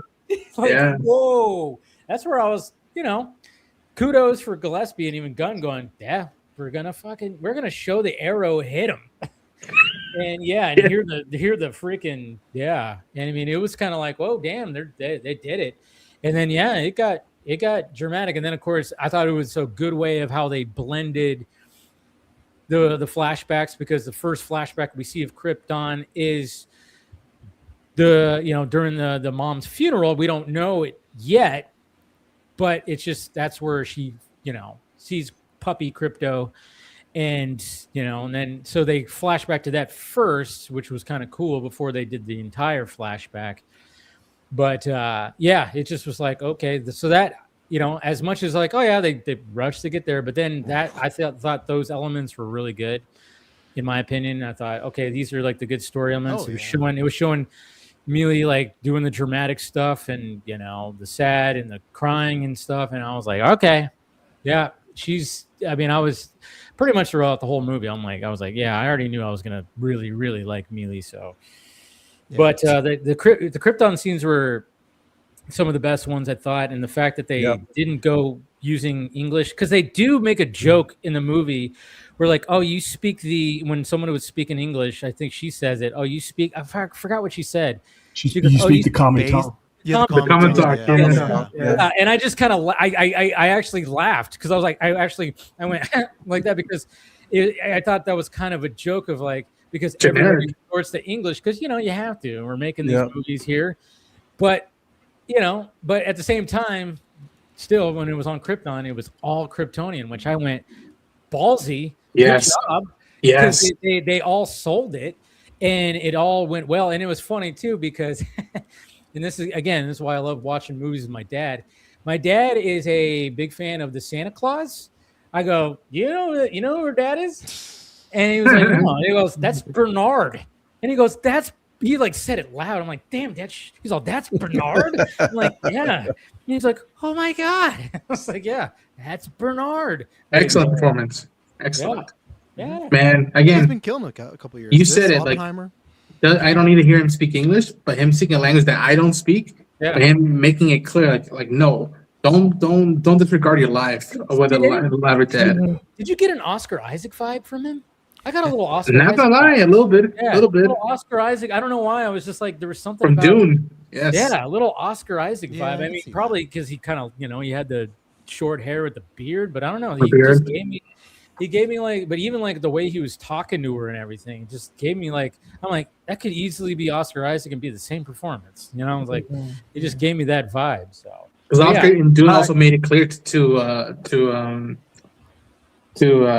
Timothy's character, be like, you have a responsibility. Like you're more important. You don't realize how important you are to remain alive. And the same thing with Carl. Like, no, you being alive is the reason why me and your mother still keep at it working and getting up every morning. So don't disregard your life like that easily. And that part was sad because she was telling like, yeah, my life doesn't matter. Like I can die with you guys, and that was a powerful things. Imagine for parents watching this movie and be like, imagine a parent seeing a child talk to that. It's like, no. And well, I mean, awesome. like it was I really like this. Like, obviously, when they put Argo City in the dome after Krypton was being wiped out, that was really cool.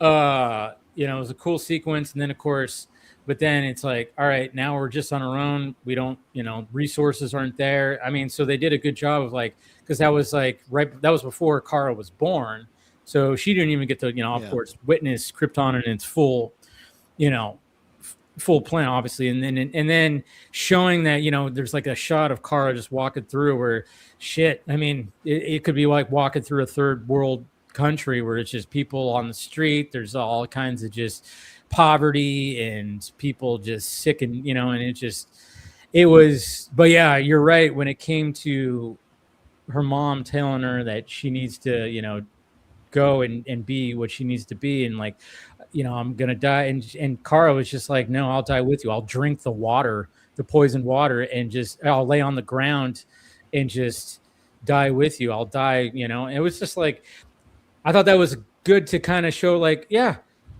Kara's not afraid to, she's and it also not goes afraid to die. It also goes back to Superman being the idiot, being like, oh, your people you're here, on Metropolis and on Earth, and like, no, like he doesn't get it. But yeah, I would not have thought if you had told me before the movie that the Krypton stuff would have been my favorite stuff of the movie. I would have said, probably not. Like, I've seen a lot of it in my life, read a lot. Like, I think we got to cover it for this universe and the general audience. But I'm sure it's going to be there kind of as lore stuff. But no, that to me was the best stuff of the movie. I could have used more of that. It really sang. All the actors had good chemistry.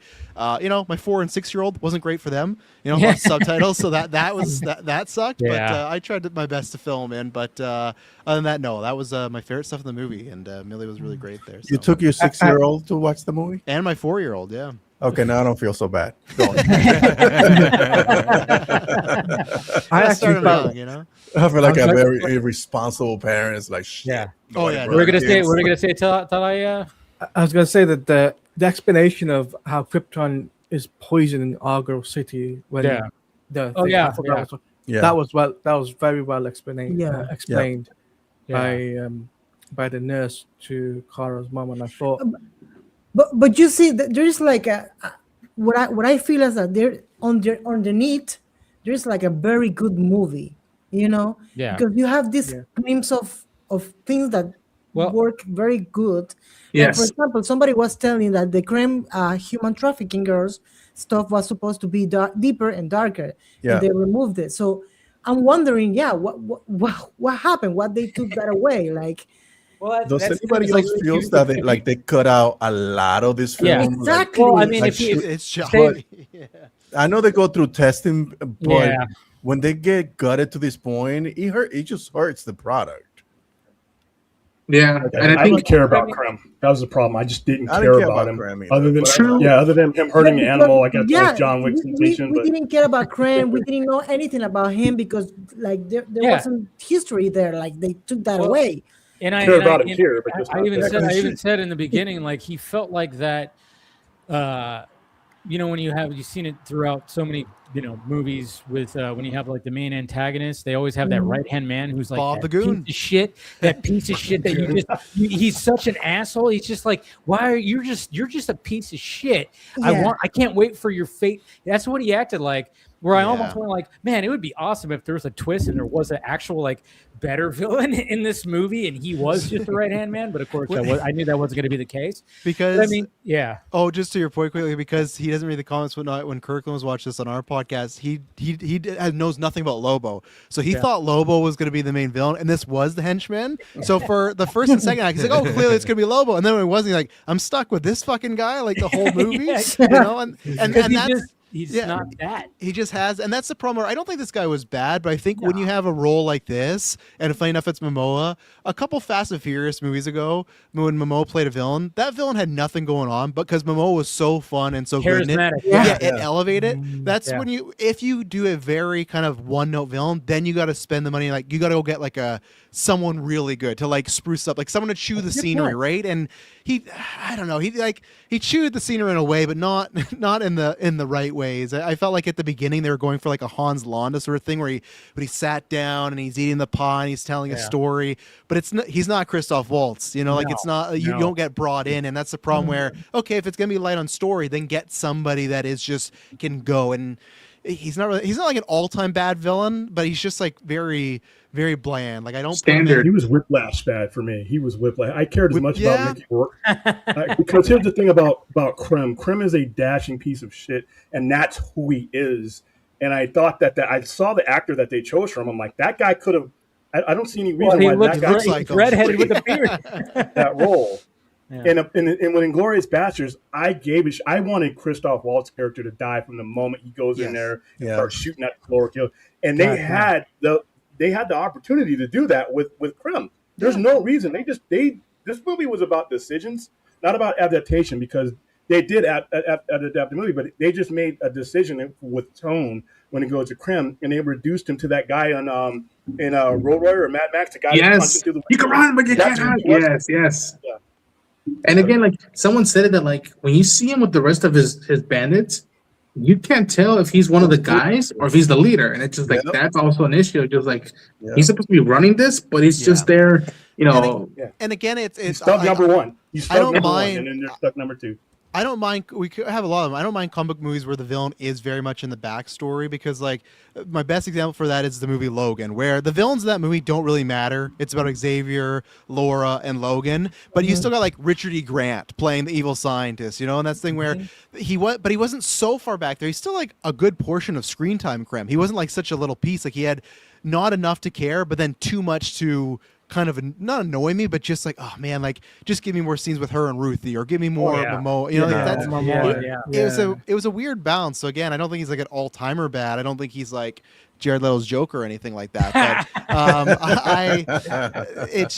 he just is like, he's like you said, William Whiplash. He's like Malekith. He's like in that kind of like, like because we're in this fear, but people that haven't read the comic book or been following, it's gonna be like, who was the bad guy again in Supergirl? Like, I don't know. He had like the thing. He had the face thing. Like, he's just gonna be a guy. He's just a guy. You know. Yeah. So. I think they should have kept the mask on his face, simply because it would have looked more better. It looked like a game.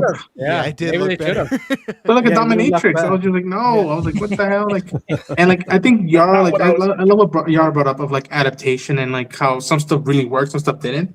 That's why to me, even though I dug the film, I'm thinking about it right now. It didn't feel like the book, the journey, those 12 issues, it felt like an odyssey. It felt like a journey, much in the way Mad Max Fury Road. It's literally a whole race of going one way and another, but a lot of stuff goes through with the characters and the environments. With this film, and again, it is an adaptation, I didn't feel the odyssey, even though it's not 3 months or whatever time it is in the book, it's 3 days. And Ruth was doing a lot for me to like, all right, why is she still part of this? She has this like deep meaning and like this shadow hanging over her.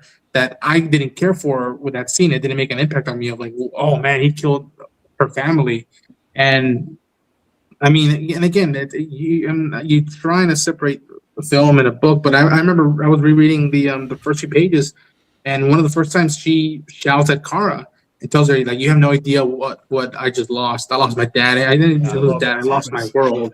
And there's a panel that just sticks on Kara's face, and you're like, when she says "I lost the world," Ruthie doesn't realize what Kara's lost, and that leaves a lasting thing, which is why, again, when we talk about structure and adaptation, when we get to Kara finally having a moment to freak out and then goes up to space, and thank God they took out the volume and the dialogue, that you know she's shouting, but you can't hear her. And, and who knows how long she's been keeping that thing of wanting to shout.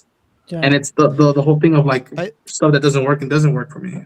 I think the point that Ben made when he first came on to me was for the adaptation point. You can't adapt things, but I think the issue with this was from day one, they went really hard on hitting it, right? So I think the problem, because like obviously, like you look at Captain America: Civil War, other than the main crux of its heroes fighting over a difference, there's not much to that story, right? Because it's in the like similarities, because it's in the MCU. They didn't know if they're gonna have Spider-Man, all X, Y, and Z, right? But to me, when I felt the way they were talking about, I wasn't expecting it to be covered completely, right? Because it never is. But with the amount of changes they did end up doing, I was quite surprised how hard they've been in the marketing. And again, I don't think this stuff really matters for the non fanboys and girls, right? The GA, they've probably not read this, right? But for us, it was so that's something that I would just, you could say is based on something, but it just felt like he was pitching really hard. And the reason I thought you could adapt a lot of it is because it's not like Civil War where it's coming in 10, 12 movies later, where it's like, oh, we've established so much.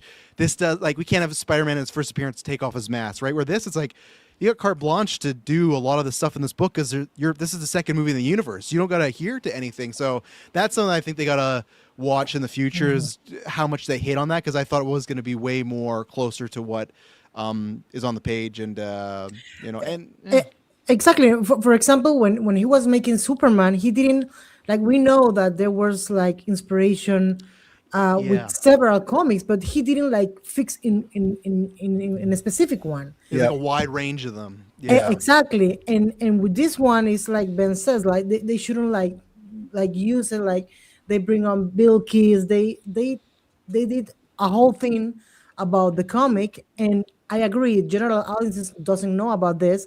However, you get a sense of you start to expect things, you know. And I understand that this is an adaptation, but if you don't have the means, the resources to do a proper adaptation of this book, just say, okay, it's a little bit inspired on this, not that much. We have taken some elements, you know, but that's it. And so you know exactly what are you going to get. And the other thing that I am wondering, and my head is like, you know, he says that this was like he was forced to do this movie.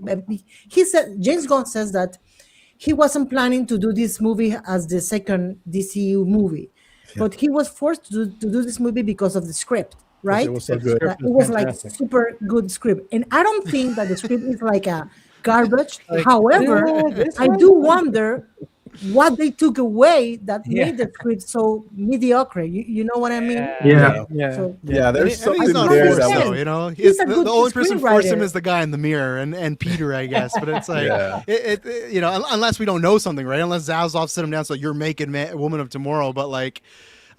It could be something like that too. Maybe. I think Zazoff would have gone for Batman before he went for anything else. I think Zazoff is so super visual. Did he have any choice? Because the Batman Brave the Ball is supposed to be a thing, and it's a tricky situation. Okay, here's what it is. It's locked up for. I think he kind of exposed why in a recent interview not too long ago when they asked him about Clayface.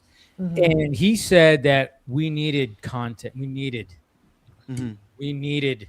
stuff. Like we need. So there's a date on the calendar. You need them. Yeah. So I think it's like they needed things. And again, it's not like, we're not shitting on Supergirl. We're just kind of just like, we just find the fact, like when obviously he was selling it, it's like, oh, we had to do it because the script was so good. I think that's just James Gunn selling it, kind of like what he did with the Flash. Yeah. Exactly. Best Yeah. movie One of the of greatest all movies time. ever. Right? Yeah. This is Yeah, the Dark man. Knight. So I think I think we're realizing that that Gunn, hey, and he's doing what he's we can't expect Supposed to anything do. less. He is the co-CEO of we can call him out on his bullshit totally and be like, yeah, you're just selling this. Yeah, that's what they have to do. Yep. We can always point that out and make fun of it, but at the same time, we all have jobs. Are we gonna just sit there and be like, oh yeah, what my freaking job is doing? Publicly go bullshit. No, we're gonna be Yep. like, oh yeah, my company. You can see this. Yeah, What are you talking I guess there's about? just levels, though, right? Yeah, like when he says exactly. Flash is he didn't say greatest comic movies. He said greatest film movies ever made. Yeah, Just I know. movies, period. That's where you can just say, just stop at comic books. But again, also and legitimately, true. he He could, and it's all about taste, right? He legitimately could have watched it and Exactly. been like, It's I thought this subjective. is one of the best. It's Yeah. So Yeah, it's yeah. subjective, Very right? true. So it's just us on the outside when it's like, okay, he says that, and then he says, well, we're only going to green light these scripts. And the problem is, like, I don't think a lot of people, other than that fucking needle drop, are taking it back to like the score. They're not shitting on the visuals. Score was They're not great. shitting on other than Krem. People aren't even shitting on Krem the actor. It's not like the character. It's just like It's just the character. it's just the character. character. You like the score? The Yeah. choices, the I think the main- score was I like thought the score was pretty good. I thought the like- score Yes. it's fine. wasn't bad, Yeah. but it could have. There are scenes. Yeah. Okay, I'll give the Hans Zimmer. Wow. Pick any Hans Zimmer movie, and I'm not. He's one of the greats, so I'm just not everybody's going to be Hans Zimmer. But any of these guys, the guy who did Oppenheimer, there are scenes that you're watching when the score is handled properly, you can feel yourself, and Yes. everything is Exactly. That's another one of my Yeah, I didn't see criticisms. that in this movie. Like I liked it. I I don't like it feel too.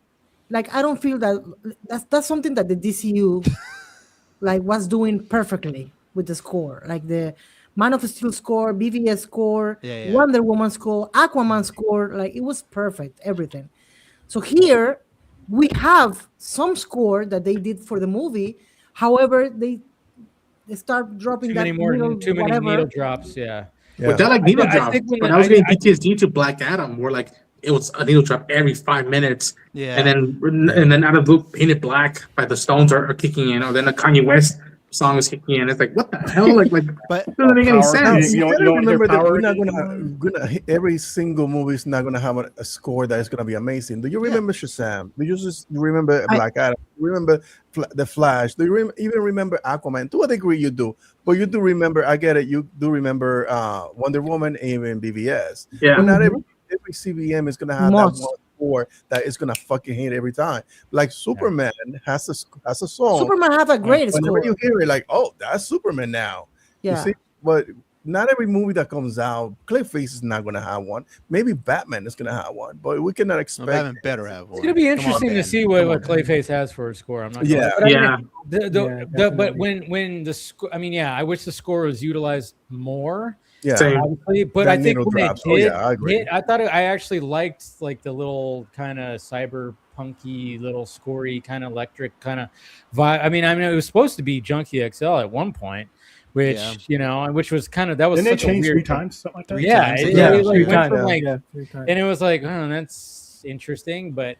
So, but I mean, when I remember just like in certain, like I think like when it came to that fight scene when there was that good fight scene where like Lobo ends up joining yeah. in it. Obviously, yeah, we should talk about even like the introduction of Lobo. I mean, first off, that scene, Man. the clip I like was that scene. the I clip like Lobo. that got released. Yeah, I mean, obviously, anytime it's always funny because when they release a clip, they do edit it down because every time you watch like it in the movie, it's always longer. Yeah. So Even the scene with Superman oh receiving yeah, her, there's like- more Oh, yeah. dialogue. There's more It was a dialogue. whole lot more than I But, expected. But I mean, again, it was just one of those. And even when I watched the clip when it came online, it was like, oh yeah, Amelia's just killing it. Just like the way that because I love it when the dude, the alien dude, like wants to, he sits down at the table and they keep sliding Ruthie back and forth to each other because like as if she's like she's like a product or whatever. And then the bigger dude knocks the other dude down, and then he just like knocks all the glasses off the table, and there's one left, and she just goes tick, like that. Yeah. And then it's just little subtle things like that where she just really and then of course when you see like, oh yeah, they do that thing where they follow Ruthie hiding, and then she's fighting in the background. But then I was like, but then you do see her actually kicking ass a little bit. Like they do cut to her doing some stuff. And then, man, I love that shot of her too. Like when later on, well, so then of course they meet Lobo, and of course Cara's like, oh shit, no, we don't want to mess with, we don't want to talk to this guy. And I love how he was just sleeping in the bar. And yeah, it was like obviously Cara was like, no, we don't want to, but Ruthie was like, no, we should, yeah, if this guy's gonna help us, we should do it. So, and I like that back and forth. She's like, no, don't even talk, no, what do you, nope. And then she of course just, because Ruthie's just like, fuck it, she's just out for like, I want my revenge. And Cara's actually been the logical one, being the messy one. She's the logical one. So I do like, again, back to the Ruthie and Cara dynamic. I think that's I love that. I don't know if it was that part, but I don't know if you remember, because Ruthie always said the same speech. And there was a part where Cara was like, mimicking her. Saying. I love that. Yeah, like she's saying the same monologue of like, my name is Ruthie, daughter of this, I'm here for revenge. Inigo Montoya. Yeah. And like, I love that. Like, even Cara had to put in like a tourist voice of like, hey, we're here visiting a planet. Oh, don't ignore us. Here's a drink. Yes, yeah. That was cool. Yeah. Again, there was I'm feeling that there was like a better movie. I agree. Something's there. There is elements in it to it there, and man, I can't really imagine. I hope they release one day, like the first day of how long it took to get Jason into the suit, the costume, the makeup, and all that stuff. To be like, okay, dude, for the longest time since you've been on the internet or since I've known you, you just bring up Lobo, and it's Lobo. I was happy, even though I don't like smoking and I'm not a smoker. They kept that cigar on him like as much as he could, and he just he got thrown off that bike and still had that damn cigar. Yeah. And I was like, that is cigar is part of him. But the introduction was great, and then of course when he comes back in, and then you just see him like, and I think even Momoa said that was like one of the first things that they shot was probably that scene. With the bike. It was, and then when he was just powering through guys, just boom, boom, boom, boom, boom, I was like, fuck yeah, dude. It was like, I'm like that, and then, I mean, but again, we have Millie, who's like, what, fucking 4'8". She's tiny.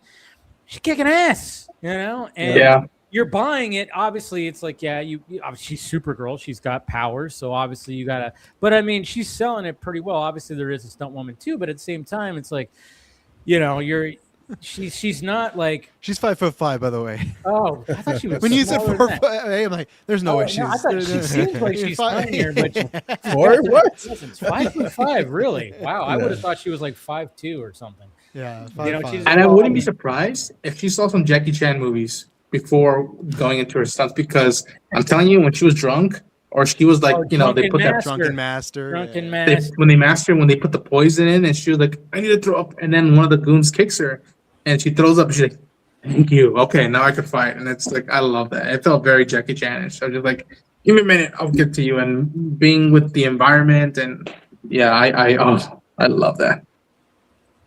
Yeah, I want to see more of her. I mean, this is the best thing about this. She was great. I would not mind seeing more of Millie Alcock in that character. I thought the casting, everybody that was playing everybody was where they should be. I just thought there were different levels, but like I said, right in the middle for me. I don't, it wasn't. I didn't walk out of the theater like, wow, what a fucking waste of minute. No, I was just like, wanting a little bit more. But fun. I would like to see more. It was fun. I'd like to see more of her. And I'm not the biggest Lobo fan, but watching him have fun, just watching Jason Momoa have fun doing a role, period, is worth the money there. So I wouldn't mind seeing him in a solo movie, depending on who's writing, directing, and all that. Yeah. But there was stuff in the movie that maybe was, not a movie, maybe like a show. Because David Leitch. He said, "Oh, he wanted that would be the guy. That would be like that is David Leitch. That is the wheelhouse. He wants to do it. David Leitch.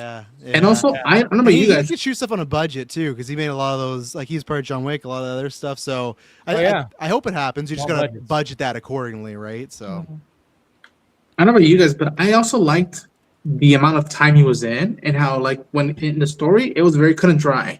Like he's like, I'm looking for bounty. It just so happens that we're both in parallel roads, and he wasn't too good heroic. Like even at the end when like he does his bike thing, he goes away and he comes back just to look, not to help. He just want to see if Krem goes, and then he's like, all right. And then he goes away. Doesn't say, "I'll see you next time." Yeah. Anything. Yeah, Like, no, He simple. serves no Just purpose enough. whatsoever to the film, Yeah. but I love it that he was in the film because It was like he doesn't hurt the there, film either. he was there in the moments that needed, moving Some along action. when it came to the two main characters. It was Yeah. like he helped Kara, he helped Ruthie, especially when she was, captive behind The cage. Yeah. Viking bars, and he was In in the there trap. too. So he was there when he needed to be there, and I think they did a good job of balancing Lobo for sure. Because I was like going, all right, you hear things, you see, you're like, how long is he going to be in this movie? It's got to be more than a cameo. Then we're like, oh yeah, he's definitely more than a cameo. I'm like, all right, couple scenes, and then you hear, oh yeah, he's in pivotal scenes, and then when I watched it, I'm like, yep. All the scenes he's in, he needs to be there to move the characters along, where it's not relying on just him for the whole thing. So Yeah, when he got Mohawk, dude, I that was kind of cool. I was like, what? Right when she was about when he got the Mohawk dude he was looking for. Oh yeah, like got him. Carry on size too. I thought that was yeah. And I loved like it was funny when like he gets out of the door of the cage and looks at Louvre. He's like, "I'm so proud of you," and then he's like, "All right, let's go kick ass." Like I was like, "Oh, that was she's climbed up the thing. I know, Yes. and then he's all Yeah. impressive little shit. yeah." I It's so it when he Lobo. call- when he Like, call oh. her tits. Oh yeah, dude. I mean, it's just totally. I mean, it's just and that's the thing. Is like when people are like, "Oh my god," how dare he be like this? Like he's playing the character he's always wanted to play. Let him have fun. Yeah. He's the Again, main fun. man. The main man. So Nobody And else again, has played him too, so he has that advantage. Or on a big screen, nobody else has played him Yeah. on this level. well, so he's yeah, got except for Krypton, right? The Krypton, which yeah, Yeah. but And yeah. so the track that people weren't into was the one where he joins the fight at the end, right? Is that the one track that like I forget the name of the song, but was that the track people were No, like? it's it was the final with the Jimmy fight. Jimmy Eat World song Yes. Yeah, the middle. That in the was middle. awful. I did not. Okay. That wasn't on my bingo card. Yeah. So like when I'm watching it, I'm going, where's this bad needle drop? And everybody's talking about, and then all of a sudden it's like you got Ruthie, and it's a cool sequence, and it's slow motion, and everything. Kara's kicking ass around her, and then all of a sudden it just goes into a very like early 2000s. Get out the ukulele, Panic at the Somber. Disco level. and it's just like, oh, this is what people were talking about. I get it. It didn't bother me that much, but I could see why people were like, oh, why would you, But I get like, Craig Gillespie's like, let's do something because for the most part, what you're seeing on the screen is awesome. I think it's cool because it's the point of view of Ruthie, and it's a one shot going around her, and Kara's kicking ass. Things are blowing up, and it's pretty fucking crazy. So at least, when it comes to that, it's all good. But we got somebody that's joining in right there as well. Ray! Hey, what's happening, Ray? Hey Ray. Hello. Look, Hello, everybody. Welcome. It's a Sorry, I DC didn't say movie. the- I knew he the- had to the appear. trailer. I knew he had to be here. Had to be. Yeah. Yeah, He's come back at the turn of the tide. Yes, yes. Gandalf the White is here. Yes. Oh, I've seen your TikToks. Yeah. Okay. All right. Okay. Getting canceled? I am. All right. It's just like 2016 all over again for you, Ray. nah, that was bad spirited stuff. This is that Yeah. 2013 to 2016 and 2017. This was is trash bad spirited in a different way, but not in a way that matters to like the general audience. Yeah, Because yeah. obviously the general audience doesn't pay attention to any of the noise and whatnot, and none of them even know what the damn tomato meter score is. But of course, the hell site is going to be the hell site, is what it does. But okay, how could it have been a better movie? Many. I think like Mike, where do you want me to start? No, see, no. Here's my issue. Here's my issue with that. Is what were you expecting? What were you honestly expecting out of that movie? I was I think- expecting. Oh, okay. I'm sorry. Good. No, I was just gonna say like I think like I get where I know where you're going with this, and I wasn't expecting like this, the full-on adaptation of Woman of Tomorrow or something like that. I just like with me when I walked out, I someone who actually was like kind of worried going in and walked out going, you know what? I actually enjoyed that. Like but at the same time, I was wanting more scenes to breathe just a little bit more. That's it. I'm not saying that it was like supposed to be, this crazy like Dune type level of whatever. No, but I was just the only thing, the gripes that I have is just the fact that it's like, oh man, there's elements of the story that I know that, man, I wish that like things could have breathed a little bit more, but at the same time, but yeah, that's part of what we have to deal with. Right. And so that's, because like I had this plan, like I even went and bought the damn book, right? I have the book. I bought the damn book, and my whole plan was to read Good this taste. before watching the movie.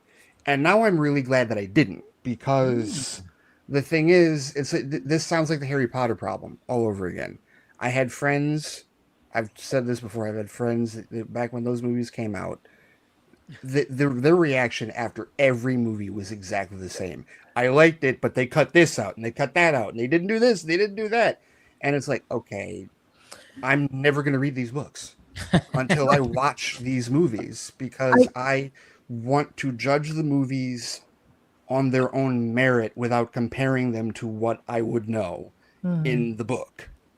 And that's the problem, right? Is like when we read the source material and then we go into amazingly, the only movie that we kind of avoided this with was Watchmen, because that was just like one of the most faithful adaptations, even with, and of course they added more stuff in later from the theatrical version. But like generally speaking, liberties are going to get taken because of the general audience, because we're not the general audience. That doesn't bother me. That really doesn't. I like as long as they maintain kind of the spirit of what the book is, and we have things like that.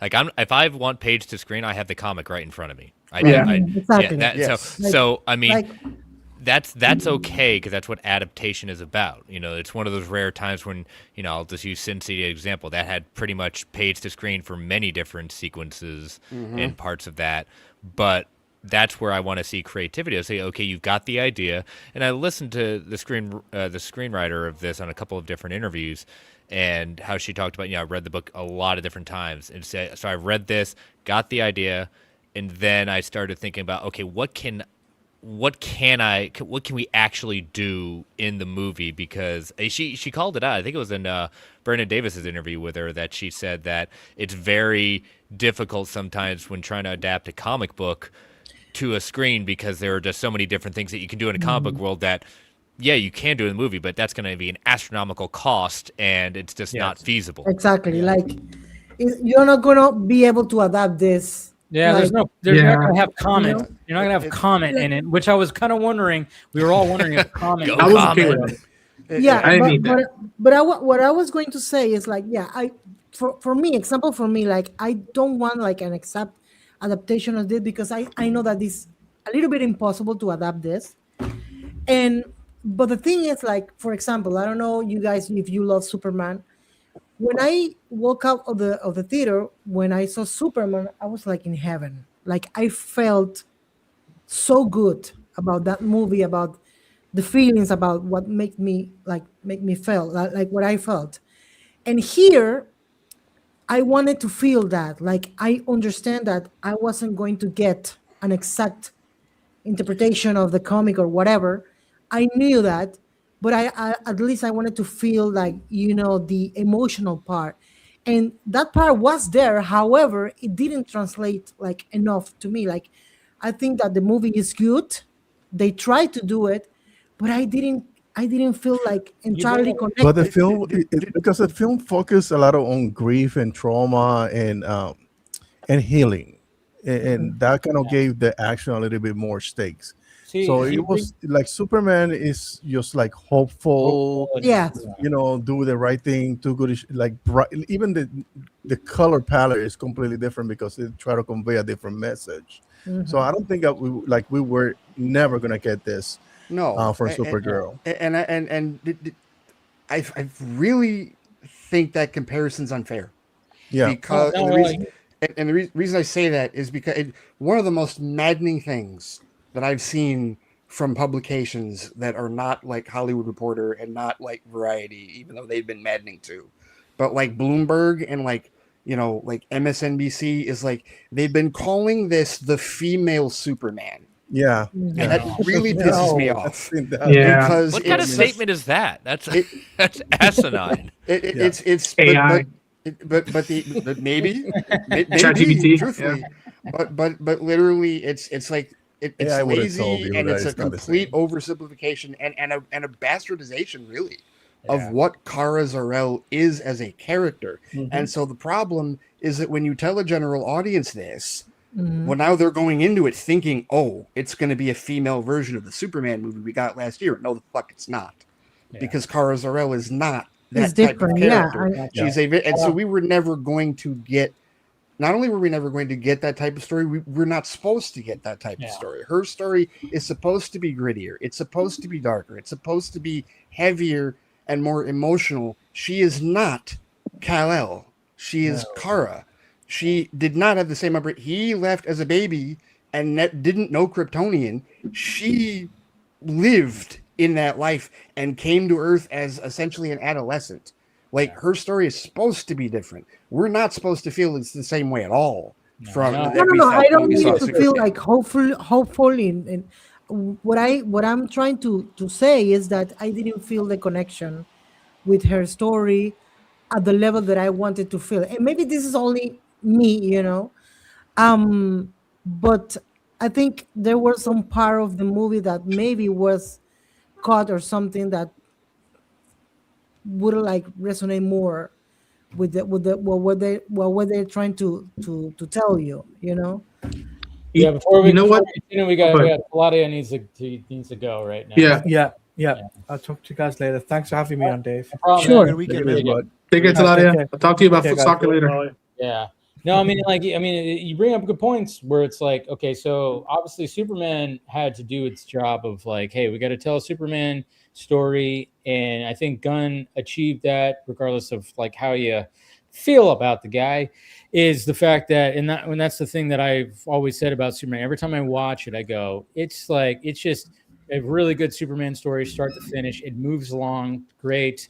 You're seeing like a week of Superman, and he's doing this. He's interacting with these characters in an existing world. It's great.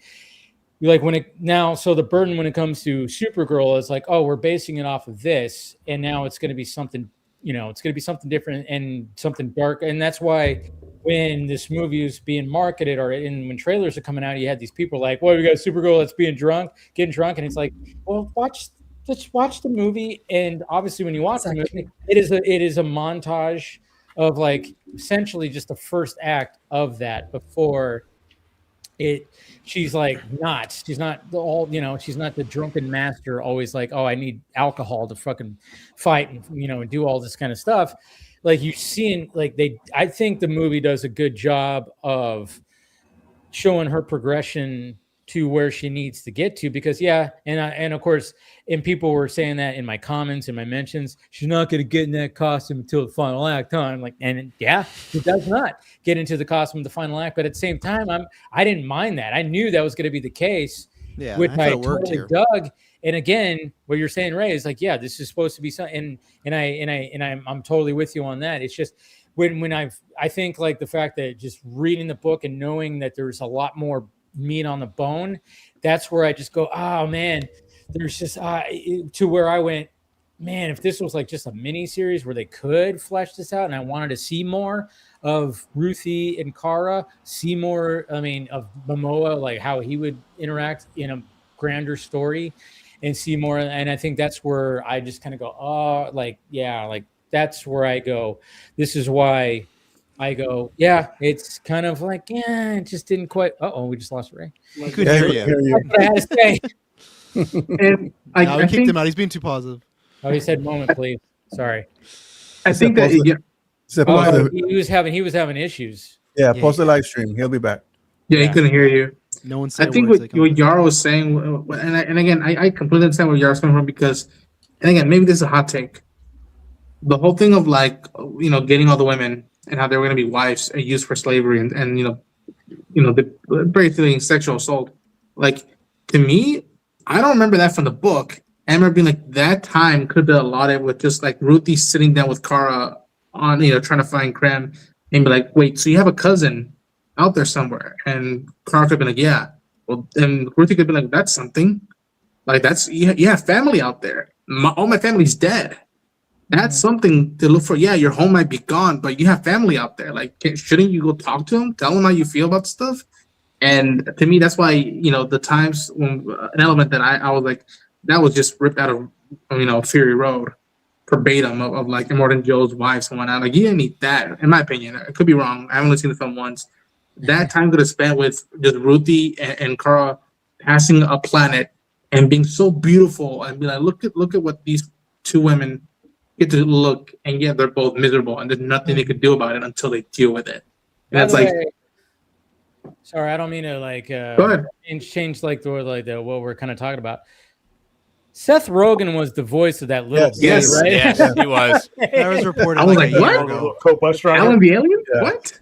Because I didn't read Alan anything the about Alien. that, but then I'm Should've just called hearing, in like, sick today. and it was a funny thing. This bus driver who doesn't speak English, and he's like the translator.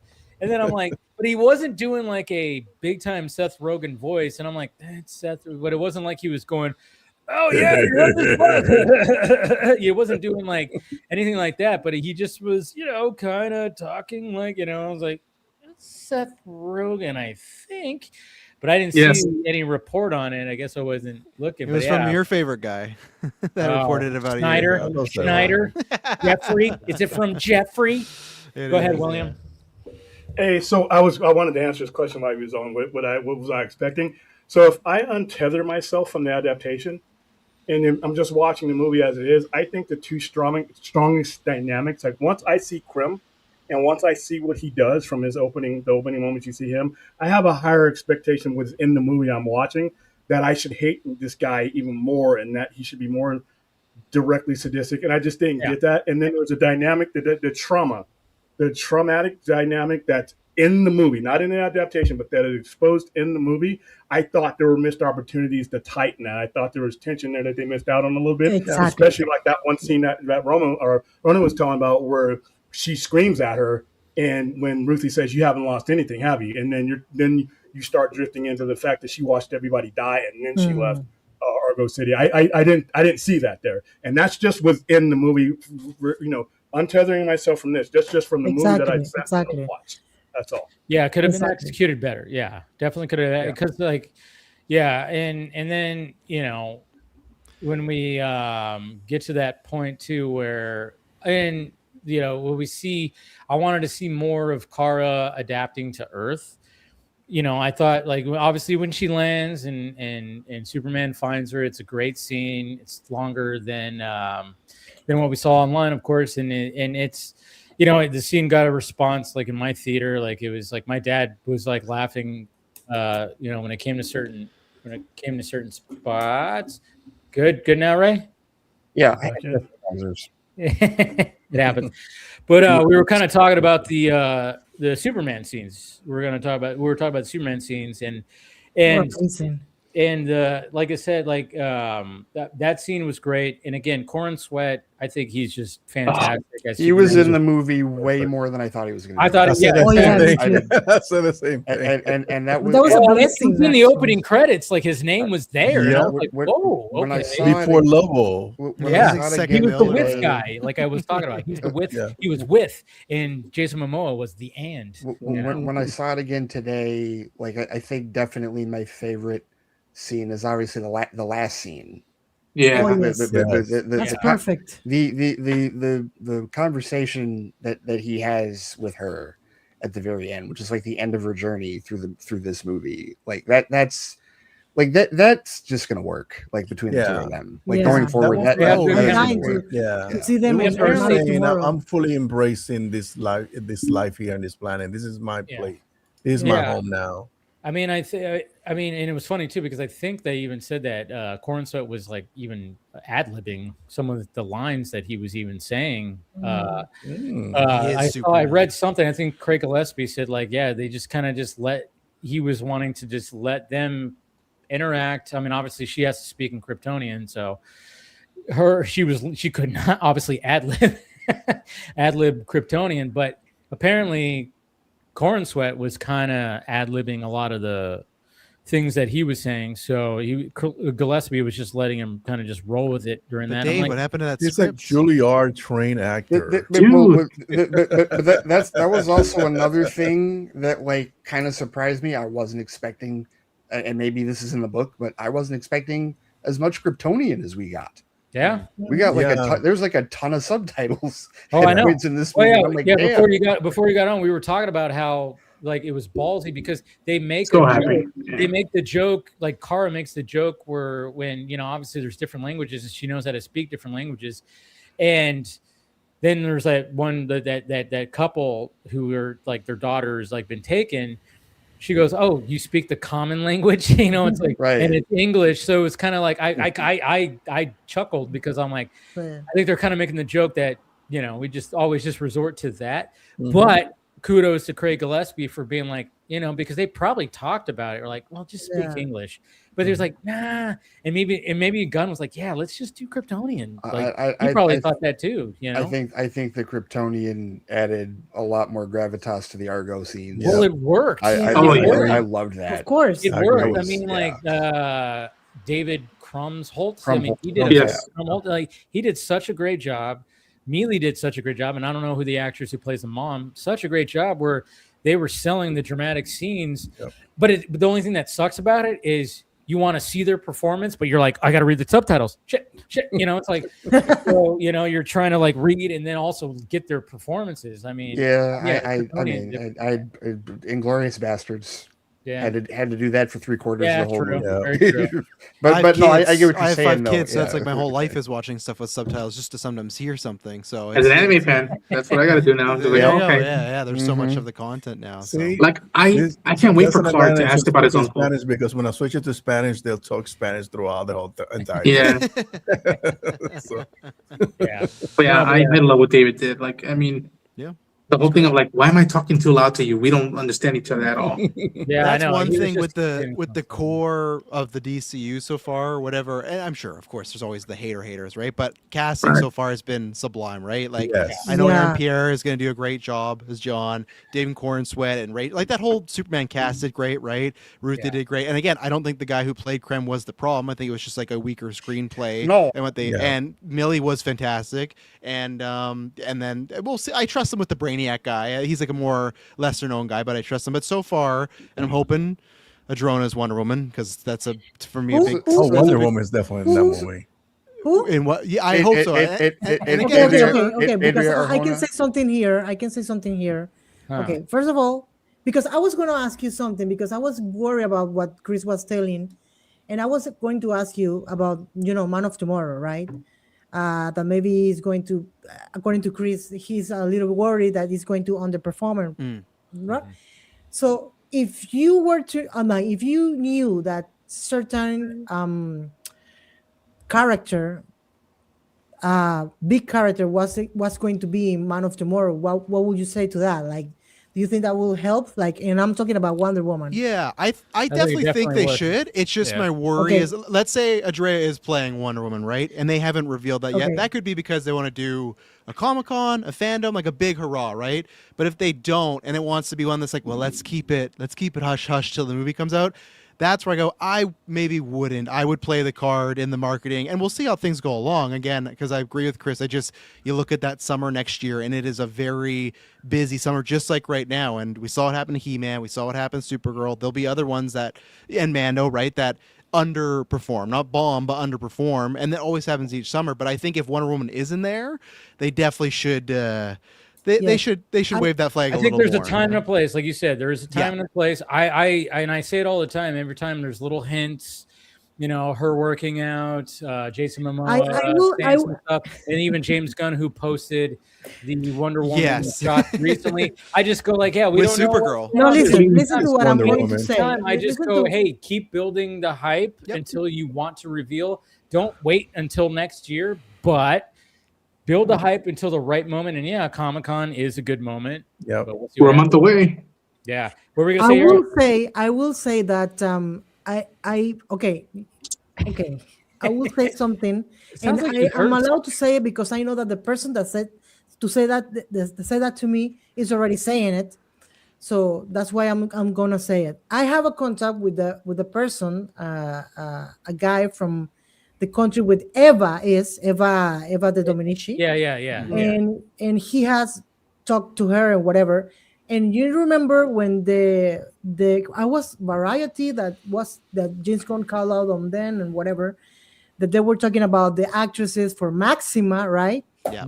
And then She was Hollywood part of it. Reporter added Adria to the story, right? Because James Gunn called them in. So I know for a fact that Adria is Wonder Woman. Oh, Thank know God. for a fact. I have Thank seen- God. I have There it Thank is. I'm betting 1,000. think that I'm gonna bet a lot of because money. can- So if I he lose, was I'm like- going back to you. Nobody's telling me Yeah. this, and I'm like, Everybody I get on believe you, Kalshi but right that now. person All has right. shown me things, conversations. Yes or no? There we that go. Put I it all know in. that $2 Adria is on Wonder it. Woman. Yeah. So, It's like yeah. it's such a missed So that's opportunity why if she's I'm not. hopeful for the future, because I know that So they you- already have okay, their so Wonder that's Woman. what you. Yeah. So you heard that from And a very trusted, and I know you've Yes. been. I've seen your Twitter where you've been like, oh, I'm Yes, True. because I know for a fact, because I know what has Eva said about the whole thing. Mm. And at the beginning, when this happened, like, you know, that there was like the news about, okay, Adria Arjona is going to be in Man of Tomorrow. Gunn didn't say anything, right? And this person told me, hey, No. Yara, Eva lost to Adria, and Adria is going to be Maxima. And I was like, you know what? I don't think it's going to be Maxima, because why hasn't James Gunn confirmed her? Like, You would Maxima think that he would have is done not it. a big deal, Yeah. right? Yeah. So it stayed that way for like 2 or 3 weeks, and then that person contacted me and told me, you were right, because this person Eva was in a party, and I'm saying all this because he already is saying it for whatever. Yeah. Eva was in a party with a friend, with a close friend of Adria, and that friend told Eva, like, well, it's for Wonder Woman, it's not for Maxima. So Guy, I mean, we have- Eva was. You know what? To be honest- Eva was sad, actually. To be honest, when Jason Momoa, he's not He- subtle. No, he kinda- No, he's not. I love him for that. When he doesn't know how to when he keep was shit to asked like his who would chest. Lobo vibe with the most, he immediately said Wonder Woman, and who's his fucking girlfriend? You know, it's like, when they asked him, and he's then playing he Lobo. just Why like plays it hasn't off. James She's Gunn hot. confirmed Maxima in the you know, because you remember when Gal Gadot was going to do the you know, the screen test for Wonder Woman, she wasn't told that it was for Wonder Woman. Yeah, which happens She a was lot. still there at the moment when she got Right. the role. I think that was and I think that James Gunn, in order to like save the secret, he was telling people, "Oh, it's Maxima, and he didn't even tell the actresses until he got the actress to play the role. So yeah, I'm throwing that there because I know No, I that appreciate it's a fact, and No, you're. Yeah. I mean, no, that's no. it's- You're heard it here that's good. first. Yeah, I love that. I'm Dave. gonna flip it out. I don't and think I love I it. don't think I love anybody here is because I was objecting. rooting for Adria. Oh, yeah, I no, was- that's I yeah, was she a would big be another fan. great cast. There, where's Yeah. the exclusivo? But she's amazing. Adria is amazing. Yeah. Listen, I'm gonna say this right now. Some people watch the stream might not understand this, but Mujer Maravilla va a ser Latina. Like that notion is Damn. fucking What he said. freaking my Yeah. mind out. Like that is. I love that. I'm James telling you, Gunn Dave, loves, they're Latin she- women. Like, If she walks out in San Diego in a month Oh, and she's wearing a tiara or they they do the supposed whole to thing be there? announcement, Have they You- confirmed they're No. there Are though? they confirmed? No, it? they haven't. Because something I don't that know. got Yeah. me worried. They have now, guys. panels, Who's but gonna have a yeah. But one hell of a listen, show? I am a little worried because I was thinking that all it was going to be tied to the reception of Supergirl because Ana Nogueira is writing Wonder Woman. yes. So now I don't know how they're going to handle that because What do you now mean? James is Like, not going to what's- be able to like, hey, we are gonna have the Wonder Woman Well, Anna, movie because for- Anna's writing both Well, they got scripts. Lanterns so, coming out you know. right the next 2 weeks. okay, after that. but Is Anna so, to blame for the failures of okay, or whatever the failures are? okay, hang on. First of all, nothing's failed. Nothing has failed. Whoa. This is where I have to come in and be like the voice I'm of not reason. saying I'm not Nothing saying, has failed. I'm not okay? saying it that way. I get what Ray's saying. Yes. Yes, I agree. You know what I mean. No, I know what you mean, Yeah. but I also know that this Okay. type of discussion is restricted to social media nonsense.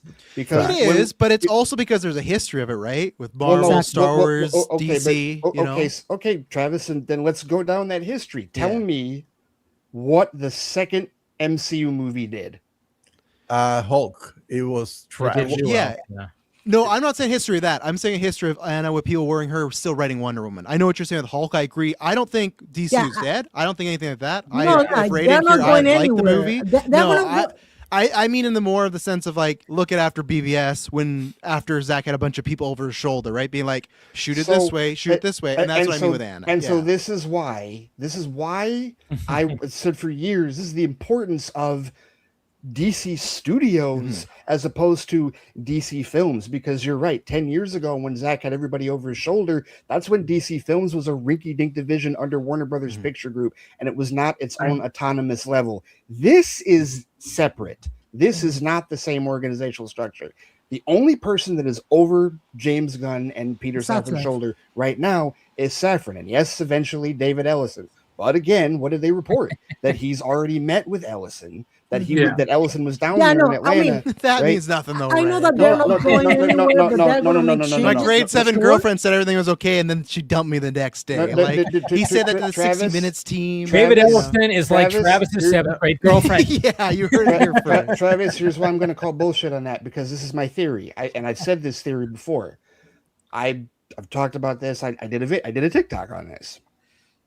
David Ellison, a year or so ago, when the Skydance Paramount thing was happening, he kept referencing the fact that he lamented that in 2008, when he thought Paramount was in a pole position to buy Marvel Studios, they didn't, because they were too enamored with the dollar gross on Iron Man. And he thought back then that they should have pulled the trigger on Marvel instead of Disney. And of course, the rest is history with it going to Disney. This is his mulligan. DC Studios is his mulligan for that. And when you're in a position where you're trying to compete with a streamer like Netflix and you need content, you're not going to fuck with your people in charge. Exactly. Especially if they have. I'm not going to get on board there. Especially if they had no. Listen, Travis. Especially if they. I'm looking at this logistically. This isn't a question of like what we. And I get it. We've been burned through the DC films, the Hamada shit, and all that. I get it. I understand that. I'm saying from an organizational, operational standpoint, it is horrifically illogical if you need content to just all of a sudden. He's not a creative. You're just going to bowl your way through. These guys already have an 8 to 10 year plan. If anything, that was the first thing that Zaslav probably told them when the negotiations started for them to even do this hostile takeover in the first place. Hey, this is one entity you don't have to worry about, because we've already cemented what they're going to do. And as long as the only thing that would change it, Travis, the only thing that would change it is if Man of Tomorrow, not Supergirl, because the DCU is not writing on Supergirl. The only thing that would change it is if Man of Tomorrow somehow underperforms. Exactly. That's the one that has the massive expectations to it. And then even with that, Travis, even if that happens, there's a trump card that the DCU has that they haven't played.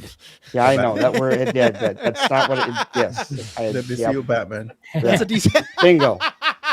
No, that's it. That's it right there. Oh, I thought, Ben, you were saying that's who's going to play DCU Batman. No, what? No. Oh my God. Although I think that Don Man Jr. of Tomorrow is also gonna. And also, can we? Yeah. Go ahead. No, Go and ahead. I hope, Ray, you're right. In 8 to 10 years, I will definitely. Hopefully, we're all alive and everyone's happy. And I hope you're right. I want you to be right. It's just the fool me once, shame on you. And I can't take that guy at his word to be like, yeah, everything's good. I'm about to say, man, I wouldn't trust him. He said that whole thing in the 60 Minutes team, and then they fucking gutted that whole division. That's So true. Again, I'm not okay. No, I'm just saying, I'm not gonna. You could be right, and I agree with you on the CBS stuff because that's a totally different monster. I agree with you, but I'm just saying that on Man of Tomorrow, I agree with you there that is the point. Yeah, like, that is the crux in the road of like which way we're going. But I'm not gonna for sure just take that guy as we're like, yeah, everything's good with Gunn. It would not surprise me if we woke up in 6 months and it's like, oh yeah, Gunn's gone. I've had a different way, or I got a different guy that's gonna do there, and they put out some good statement. Or even then, maybe Gunn wants to be done with it, right? He could leave on his own. So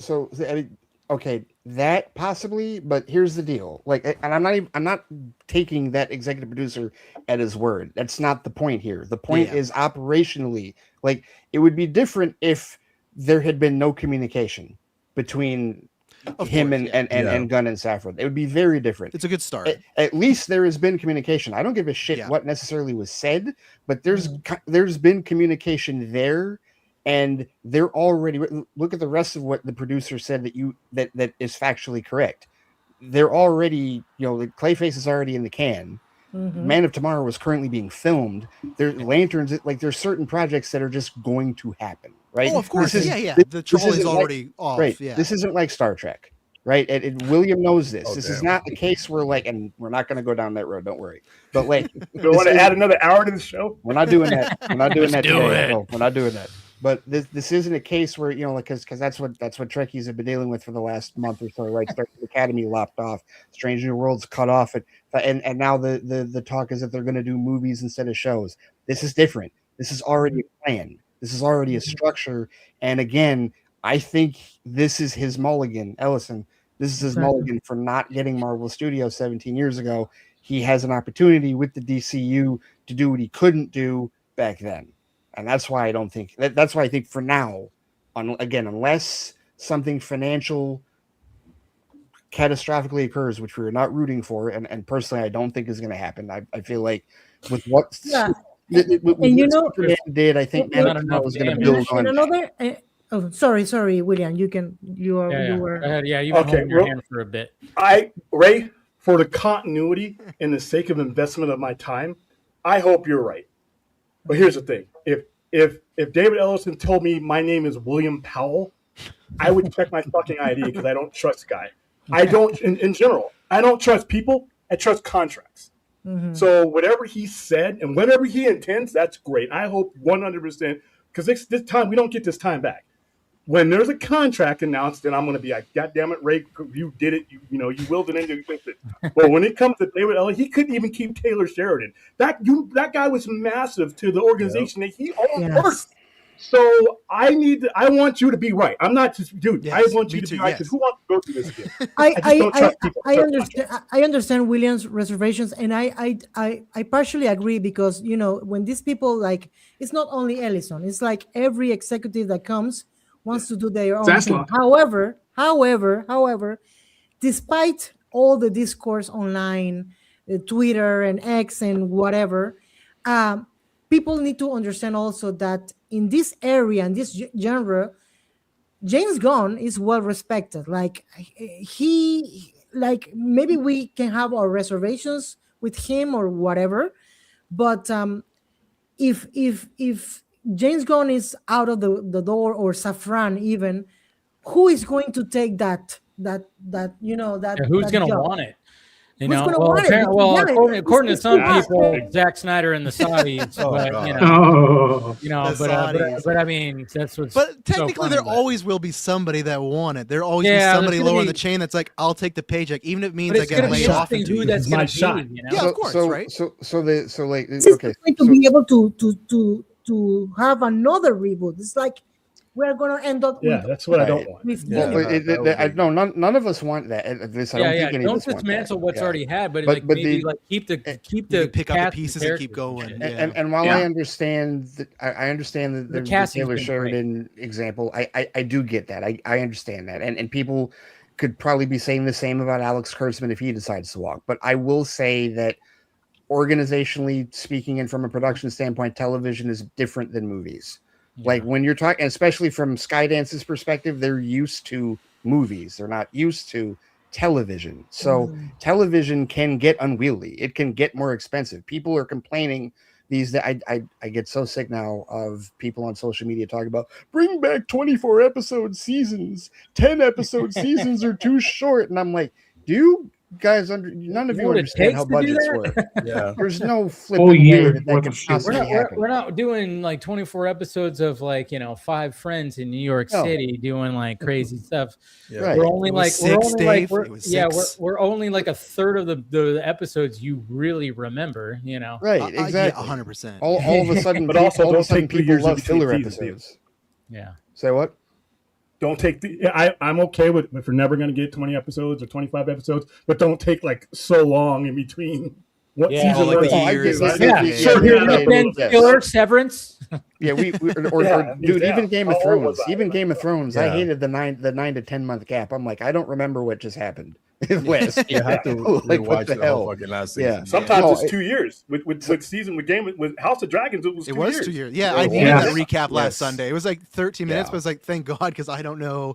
I know like 25% of this stuff because it's been so long. But I just think that television like is a different beast. And it's easier to say, okay, we're going to cut this off at this season than it is to say, well, we're going to greenlight this movie, and then as that does, we're going to keep that going on in succession, if you will. So I think that DC Studios at this point, as far as its establishment, is more entrenched in the traditional theatrical. And again, William, I'm not even looking at this from a standpoint of trusting what anybody says, or even trusting the contract. The only thing to trust is the dollars. That's the only thing to trust. The dollars, and as the dollars go, follow the money, and as the dollars go, it stays hands off. So if Man of Tomorrow, I understand what you're saying as far as the money goes, but certain people, executives over the past decades, some of these guys don't know what a win is sometimes. Mm-hmm. Sometimes they'll have a win sitting on there on a platter, and they'll find ways to be like, this wasn't good enough. But if there's a contract there that's like a fucking cactus you got to pull out of your underwear and it's going to rip your dick off, it's going to hurt more than anything, then that's what I want. I want William, I need a better visual. Can you do a better analogy? I need more visual. I don't want to wear a Paramount. I don't want to wear a Yeah. It needs to hurt the person who wants to cancel the contract. This is where my theory, though, about this being the Marvel Studios mulligan comes into play. And I will admit it's a theory, but I'm basing it off of what he said at his own town hall, right? I'm not basing it off of what his father's brother's cousin's nephew's former roommate told Variety in a report. I'm basing it off of his own words and his own attitude. He didn't say anything. This is even before we knew that they were interested in getting Warner Brothers that DC Studios is a part of. I just call it a hunch. Go ahead, call it a hunch. It's just that I'm also worried about. That's what I feel. Sorry, I'm also worried about the situation as well. It's not as much as the person. I don't have much trust in the person to begin with, but let's take him out of the situation before all this comes down. We're still talking about some divestment. We're still talking about some lawsuits. And as time goes on, that noose gets a little bit tighter as far as the interest of borrowed money. People make different decisions when the money is different. So that's why I'm saying contract, some type of contract to where, you signed Abdi and DeLuca to a contract. So, if you believe in all these people, let's put pen to paper. And at this point, it's just get me the lanterns, and whatever you do after that, all right, cool. But right now, that's where I'm at now. It's like, it's just I don't have much faith in things that are not legally bound, because I've seen in all kinds, whether it's sports, business, anything, and people can get up in front of a whole crowd of people and really mean what they say.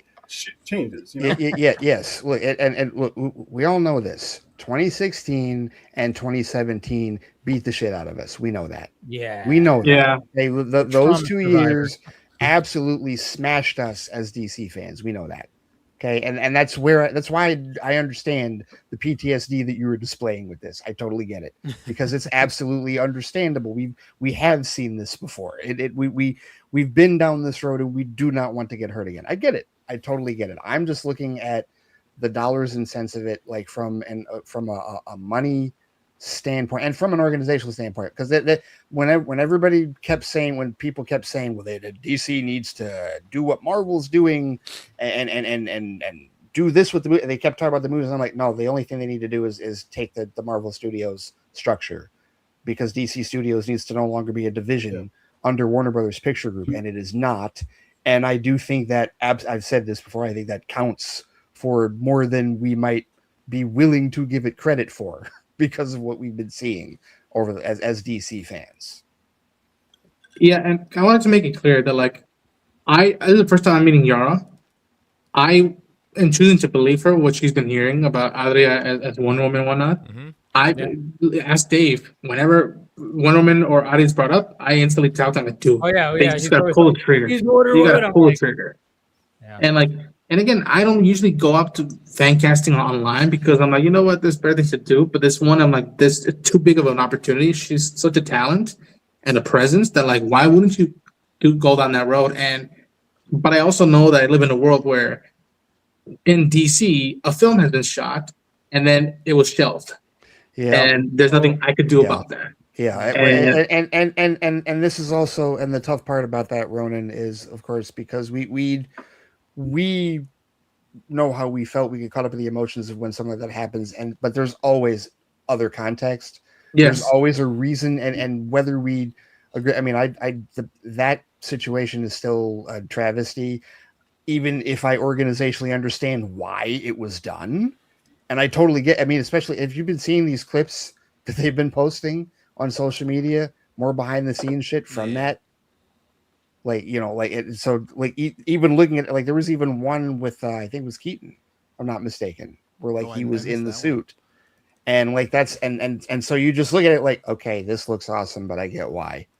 I get why. I hate that they did it, but I get why. And that's not why for me. It's not even like the Ellison thing. It's just like it's been, I'd say, from 2015 on, just crazy in the comic book genre. Right? Like even the fact that when you guys got like the Snyder cut, that's a crazy fucking thing that happened too. Yep. Like that's something that was unheard of, right? So that's why it's like for me, it's like unprecedented. It's good or whether it's good or bad, it's just hard to see where we'll be in general in 2 years. Like with these franchises, right? With Marvel, Star Wars, DC, I don't know, because I feel like the audience nowadays, what they pick and choose, you can kind of track it, but I feel more than ever there's things that like I would have never thought Project Hail Mary would have done over 600 million. Would have never ever thought that. Really? No, just because like look at all the other sci-fi movies that have come out the past decade that have great reviews, like a Blade Runner 2049 and eat shit again, right? Like there's like it has a very and even Odyssey coming out too, same thing. Like Swords and Sandals, the biggest one is at like 347, and I think it's like one of the Gladiators, and that's where it's just like that.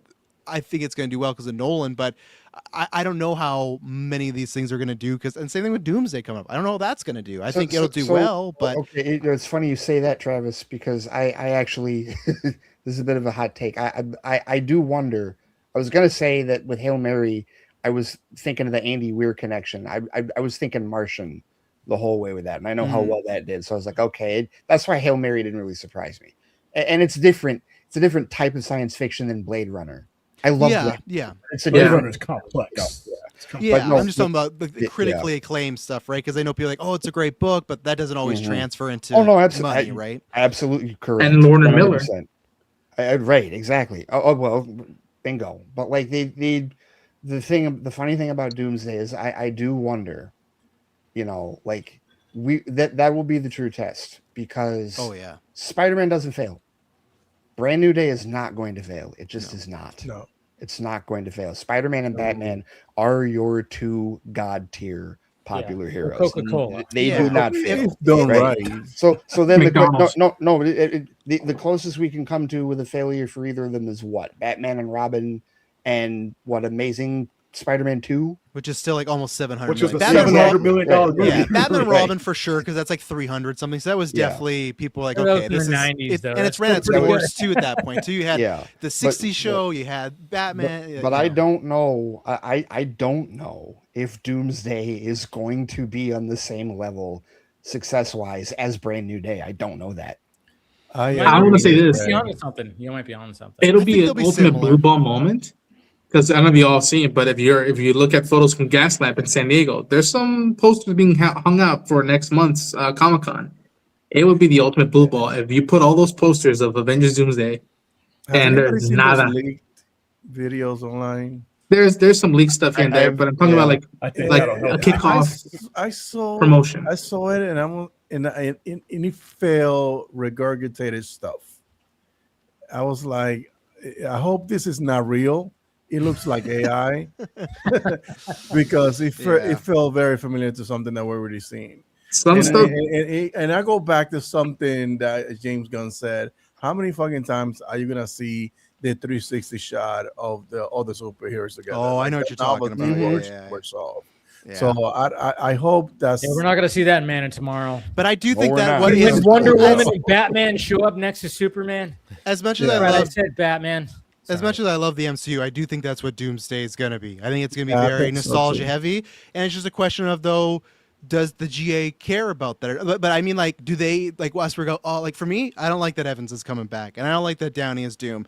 But does the GA care? Do they just go, oh, it's chicken soup for the soul? I love these. Like if you look at Phase 4 and 5, the biggest movies other than Black Panther 2 are the multiverse movies. It's Deadpool and Wolverine. It's No Way Home. It's Multiverse of Madness. The GA has showed for the Marvel side when you bring back returning actors, they're like, yeah, here we go, I'm in. And Evans and Downey are the ultimate returning actors for the MCU, right? So what I think for Doomsday, my bar is I think it's going to be similar to like, it could be higher, but I think like Avengers 1 and 2. I don't know if it's going to get to infinity, definitely not Endgame numbers. No, I don't know. I don't think it's gonna Endgame's get all time. Well, it's not gonna be 2 billion. But Infinity War was still 2 billion too, wasn't it? Yeah, so I don't think it's even yeah, get there, but like Ultron and the first Avengers are all in like that 1.4 to 1.5. Yeah. I could see that, but even the last Spider-Man did 1.9, so I don't think it's impossible. You also got to look at too, Christmas will help that movie because tons of PLC movies during Christmas, right? And I do think that I don't know what Dune and that's going to do. I think Doomsday, even though it's going to be darker, will still be a bit more of a family event, where Dune 3 I think will be a bit more heady. I've not read those books, but everyone just tells me, oh, that next book is like very No, trippy I would agree with that. Yeah. It's weird. Yeah, so that's where it's like, do you take your kids and family to the weird movie? Probably not. So that's where Doomsday has that, at least for Christmas, of like, hey, you want to go see the new Avengers, or like, oh, Downey's back, because like I guarantee you, tons of GA still don't even know Robert Downey Jr. is like back, like until that trailer comes out, I agree. Yeah, I agree. Which might be a benefit to the movie. Yeah, Like wait, what? What happens when at a certain point the mask does go off? Like. And I think And- for me, I think unfortunately it's going to do well, because I'm worried about that movie just being lots of nostalgia, and then what does that teach Marvel every time they're in trouble is just, well, let's go get those 10 Go back actors to the back. well. But it never failed them though, and it's I know. not just the nostalgia of the old being back to the old MCU crew.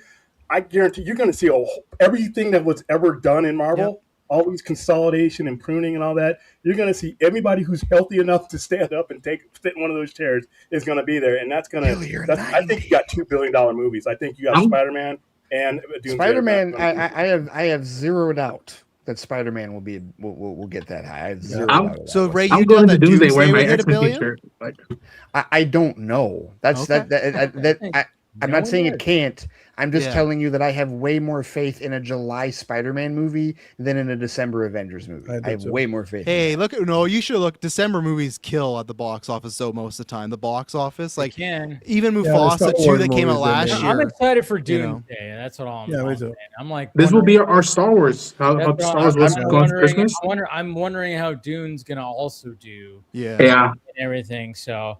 But hey, Supergirl, we haven't stopped talking about that. That was a tangent.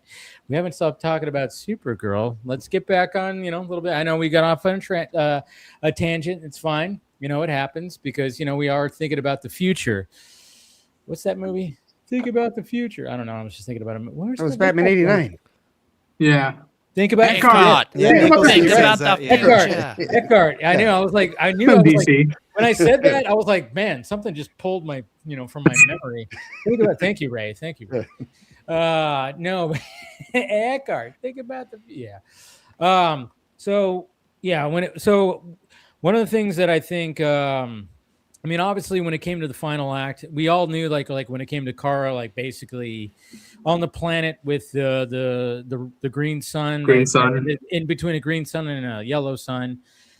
You already know. You're like, oh yeah, I already know this is going.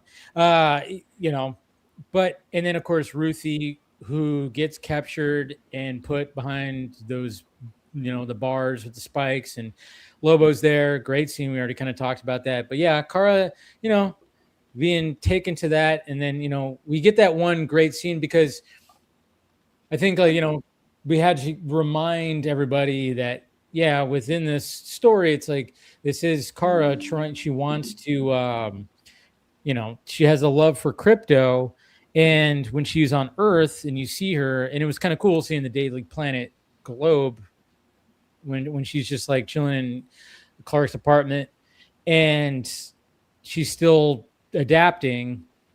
And then the fact that it's like she lies on the bed and it's like she's sad, very sad, but then Crypto is like running around her, flying, being all crazy. And I do love the fact that, you know, when it came to the clip where he goes, oh yeah, your powers are gonna start, you know, you're gonna start feeling your powers right about now. And they do cut it. You don't see like, but in that scene, we do kind of like she puts the headphones on because she's hearing the city, and it's just like noise, and she's just like, ah. So she puts the headphones on to center herself.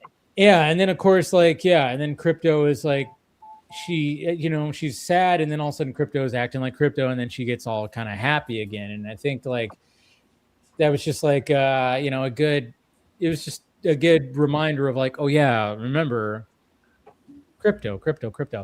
But before we continue, Yara, I know you gotta take off. Yes, guys.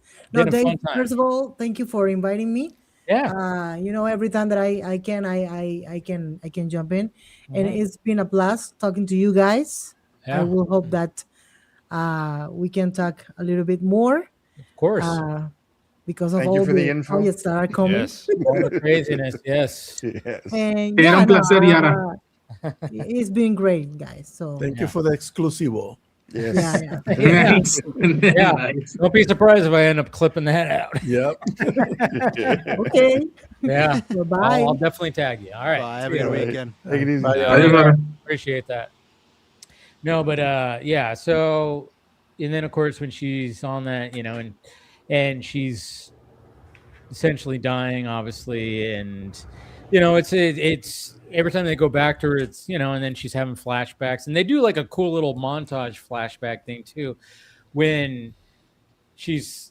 especially when the green sun is going down and the yellow sun's coming up, and you know, it's like, oh, now it's, and they do like a cool little thing where it's like all the stuff we've been shown, we see like a little quick little, you know, it's Crypto happy, Crypto dying, Crypto, you know, and then Krypton flat, and we see a lot of like what we saw, and then of course it's like, oh, we know she's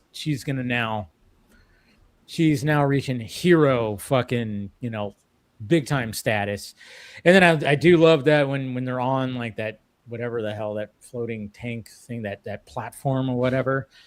And obviously Ruthie is escaping, and then she's on there, and then Krem is trying to trace her and gets her sword. And then, you know, and then we see her floating, like, you know, up there, and this is like, you see her in the costume finally fully.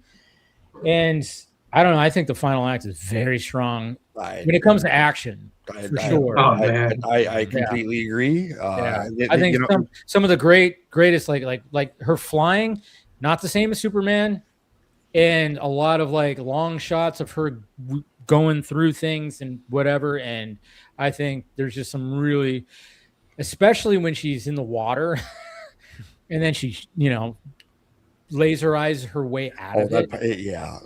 And then gets out of it, and she's just like, they gave her like badass Kryptonian like hero moments. Oh yeah, in that sequence, and yeah, like her flight is different because it's more aggressive. Yeah. It's more violent. It's like, yeah, this she's not intending to like knock anybody out. She's going for kill shots on these guys. This is a lethal Kryptonian. This is someone that you are not dealing with Superman. You are not dealing with someone who's going to negotiate. You're dealing with someone who's going to shoot first. Yes. Through the eyes and ask questions later. Well, there's that shot. Well, I don't know if she's going to ask any more questions. I think she's just going to. That's a fair point. That's a very fair point. There was that shot in like I think it was like the second trailer or whatever the hell, where with her eyes. She's like in like one of the tank things, and then she just blasts like a dude. You don't really know the context, but when I kept watching that, I'm like, why is her hands up like that? I'm like, oh, she's literally lifting. She's flying the tank thing. And I was like, oh, that's what's happening. So she's like literally like lifting the thing out of the water, or out of I forgot exactly what it was, but she's lifting it up, and then the guy's just there, and she just goes, oh, fuck you. You know, it's like, But yeah, when she shoots out of the water and then she's getting some sun, and then of course we get that shot of her like when it came to all the kidnapped girls. Yeah. It was like, again, it was like, oh man, I could see when people were saying, oh, this is very Mad Max. I was like, or there's like Mad Max elements. I was like, oh yeah. The I wish the bikes for sure. Yes. Definitely. Oh yeah. And then all of a sudden, like when the thing's crashing down, you see all the bikes and the tanks coming out of it and stuff like that. Yeah, it definitely gets to that. But I love the fact, when and there's like a little thing where like Ruthie is like talking while she stops that one little tank, from crushing them. And there's like a whole thing. And then, she breaks out and just goes and fucking, she essentially got the star from Mario Brothers and starts going. And of course, I guess Craig Gillespie is another director that's apparently allowed to do slow motion in a DC comic. One thing, I'm glad that you brought that up, Ray. Yes, the flight I liked her flight far better than I did Superman's, because the camera was pulled back and it gave you like a better view of her. Honestly, I think I'd agree with that. Yeah. So, and also the slow motion, and so I tweeted this out and I also posted it on Threads, because I know the majority of people within our circles that hate on this movie are Snyder cultists, and I'm like, why do you hate this movie when this is like the closest thing that is going to be towards Snyder? That entire sequence he could have done. He could have easily done. Very like easy. you could have said, like, if you tell me, we consulted with Zack Snyder, like, it checks out. Dude, it was funny. The shot where like she's standing, like there's a shot where she's beaming somebody and the cape is flapping in the wind. I'm like, it was funny because when I was reading like reviews, there was somebody that mentioned that, and it was, sadly it was a negative review, but they literally said this feels like a movie that was coming from DC prior. I'm like, oh, so you're saying more DCEU? I'm like, yeah, I can see that, because, and then for the people who are just, that are like, no, we want dark and we want it more mature. And I'm like, this is it. It's like, hello guys. I mean, like, we're not. I mean, Superman was pretty straightforward. It had some, elements, but it was, for the most part, it was, it wasn't super dark, but I mean, it had elements of like darkness in it. Hey, when they shot that sandwich guy, that was pretty fucked up. Yeah. One of the things I noticed, like, where a lot of the fight sequences were happening, almost even at the end, every time Kara got like to a point where she was okay, we're gonna see her turn loose, they would nerf her. Like even right at the end where she comes in, the heroin shot going down, starts messing up everyone at that point, and then Krem just launches he just shoots kryptonite stuff. It's just like kryptonite freaking crystals right away. I get what you're trying to do, but after the second or third time, it's like, oh, come on. Though.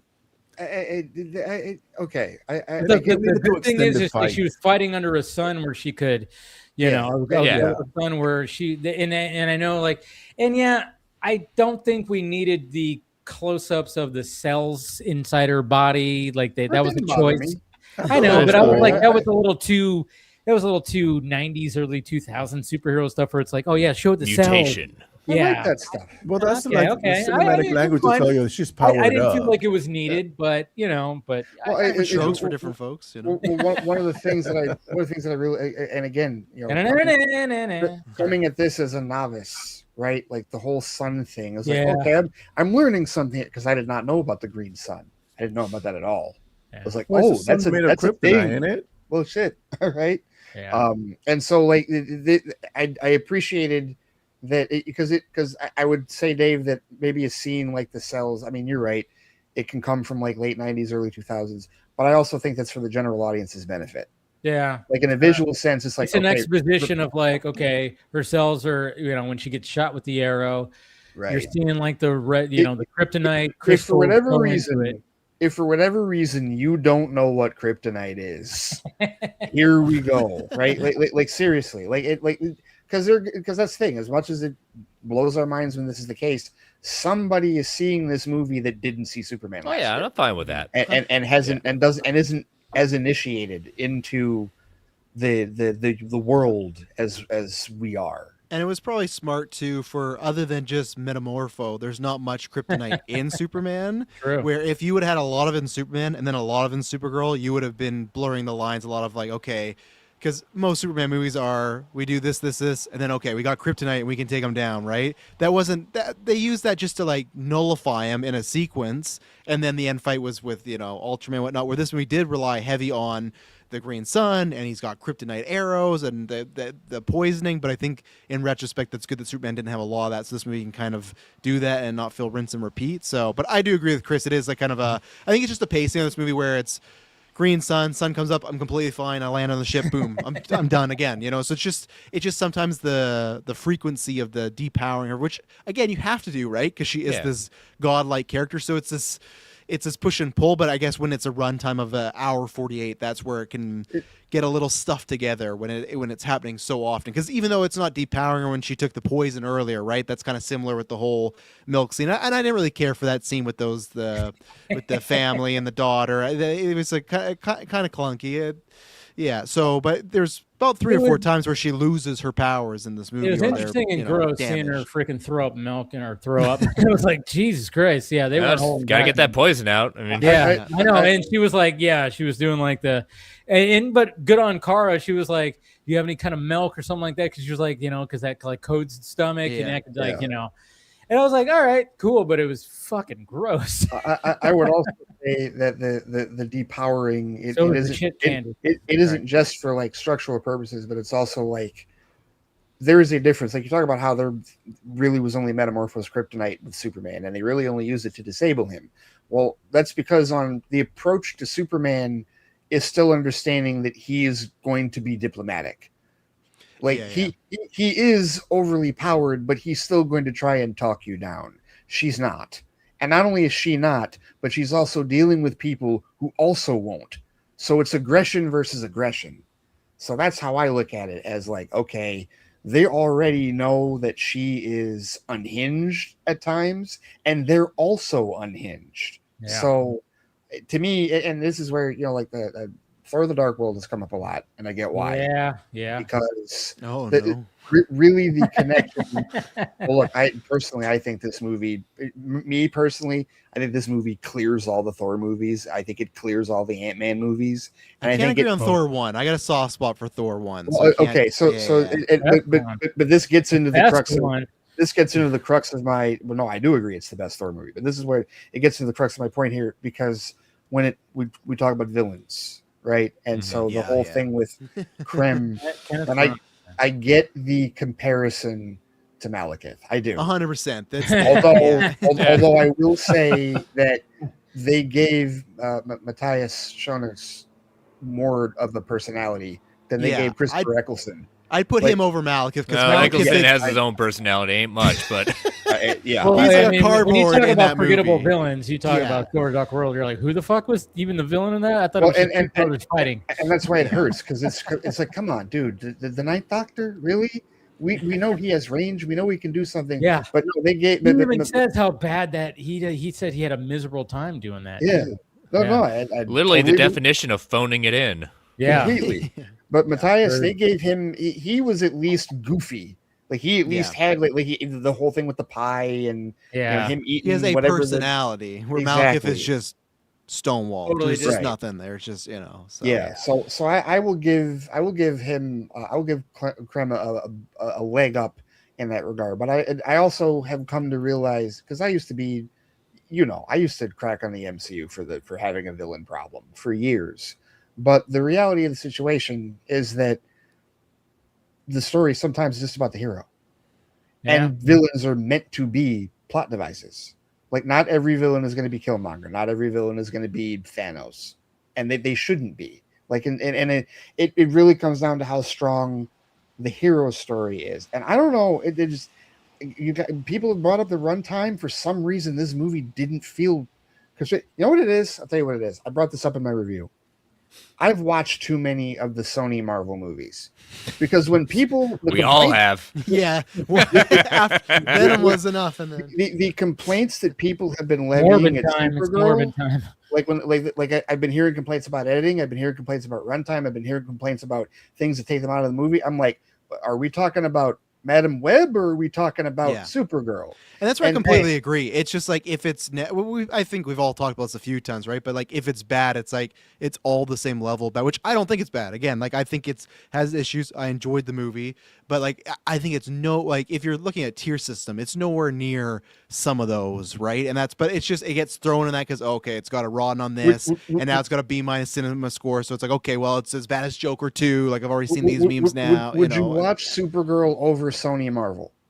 I'd watch I'd watch I'd watch the Wiggles over Sony Marvel. You know how I am with Sony Marvel. I still have yet to see Craven. I retired. As long as in the DCU we never get a still shot of a character and they just move the mouth, do an exposition like they did in Craven. Yeah, I could not believe that Sony actually had the gall to do that. When I saw people talking about that, I'm like, no, it's fake. And then I watched the scene. I'm like, oh, they fucking. It's like the female scientist or the female lead, right? Yeah. Calypso, right? Yeah. I haven't seen this, but I know that didn't she win like an Oscar or got an Oscar? Yeah, she won an Oscar. Yeah, she's like a well-regarded actress. And sadly, she's been in nothing but shit since. She was in that fucking Love Hurts movie with Rights, what's his name? The hell is Ki Kwan? What the hell? Name, though? And I had such high hopes because I loved Ki Kwan.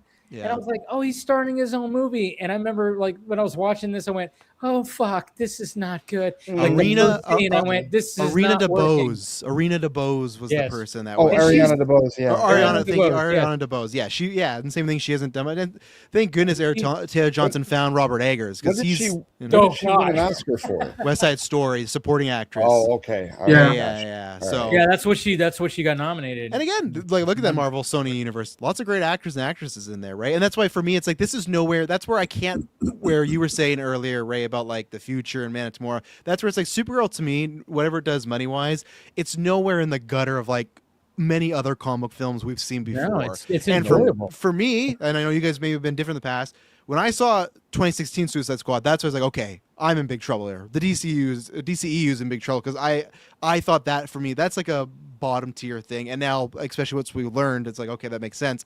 I don't think that is this. You still got Clayface, still got Man of Tomorrow, but this is like I think it's somewhere in the middle tier, but it's nowhere near. And that's like I said, even that cinema score being a B-, it's like I would watch this over and over again before I have to watch Joker 2. You know, like there's no way. Seen that.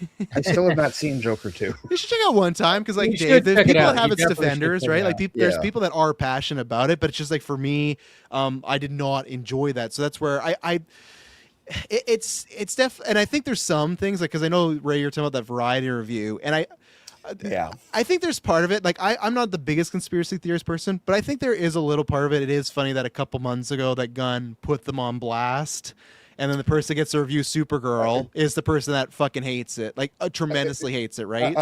Honestly, Variety's been on my shit list since their whole thing with Sinners last year. So yeah, honestly, if I can go further back, I can go back to Brent Lang and his nonsense, and Adam B. Very and his nonsense. Like there's people at Variety that's just whatever. So it did not surprise me that.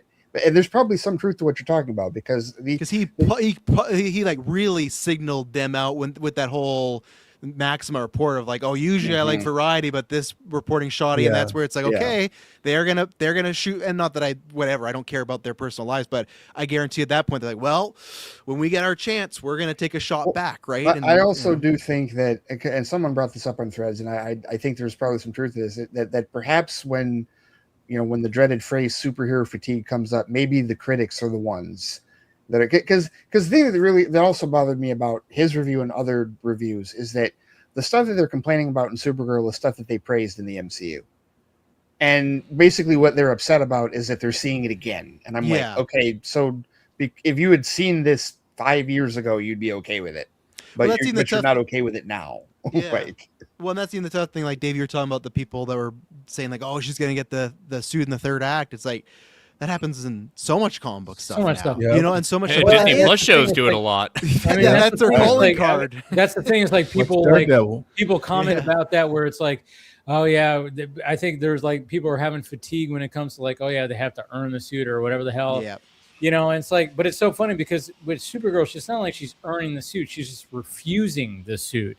Yeah. You know, Right. and because we see, and then of course when you get the flashback of Clark going like, you know, giving her the suit, and so it's like she's refusing to wear the suit, and I think that, you know, the story of Supergirl is about her not wanting to take responsibility with all of her trauma that she has, and we know that she's like, oh, she's tried. I mean.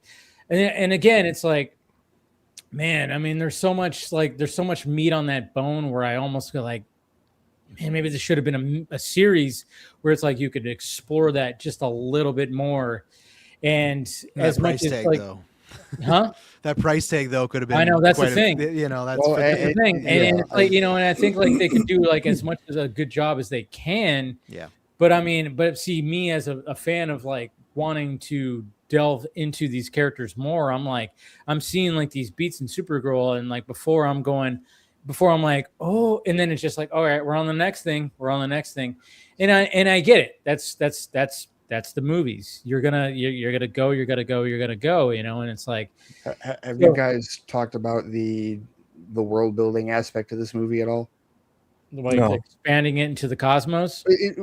So you know, one of the complaints that, you know, I've also heard is that it's not doing anything, it's not bringing anything new to the table. And I'm like, well, I disagree, because the thing is, like, in previous incarnations of Kara's story, whether it was the 1984 movie, which I cannot believe that was 42 years ago, a 42-year gap in between solo movies is incorrigible. That is for any nuts. character. Absolutely incorrigible. Yeah, but we got a series. Technically, Well, no, it's not right. a standalone Supergirl movie, though. Well, that's what You were about to yes. mention. Yes, that's what I mean. You're right, Ben. I don't mean appearances. I mean standalone movie. You're absolutely yes, totally. It's the same thing with Superman. I have to qualify that it's 12 years in between. It was 12 years in between standalone Superman movies, not appearances, right?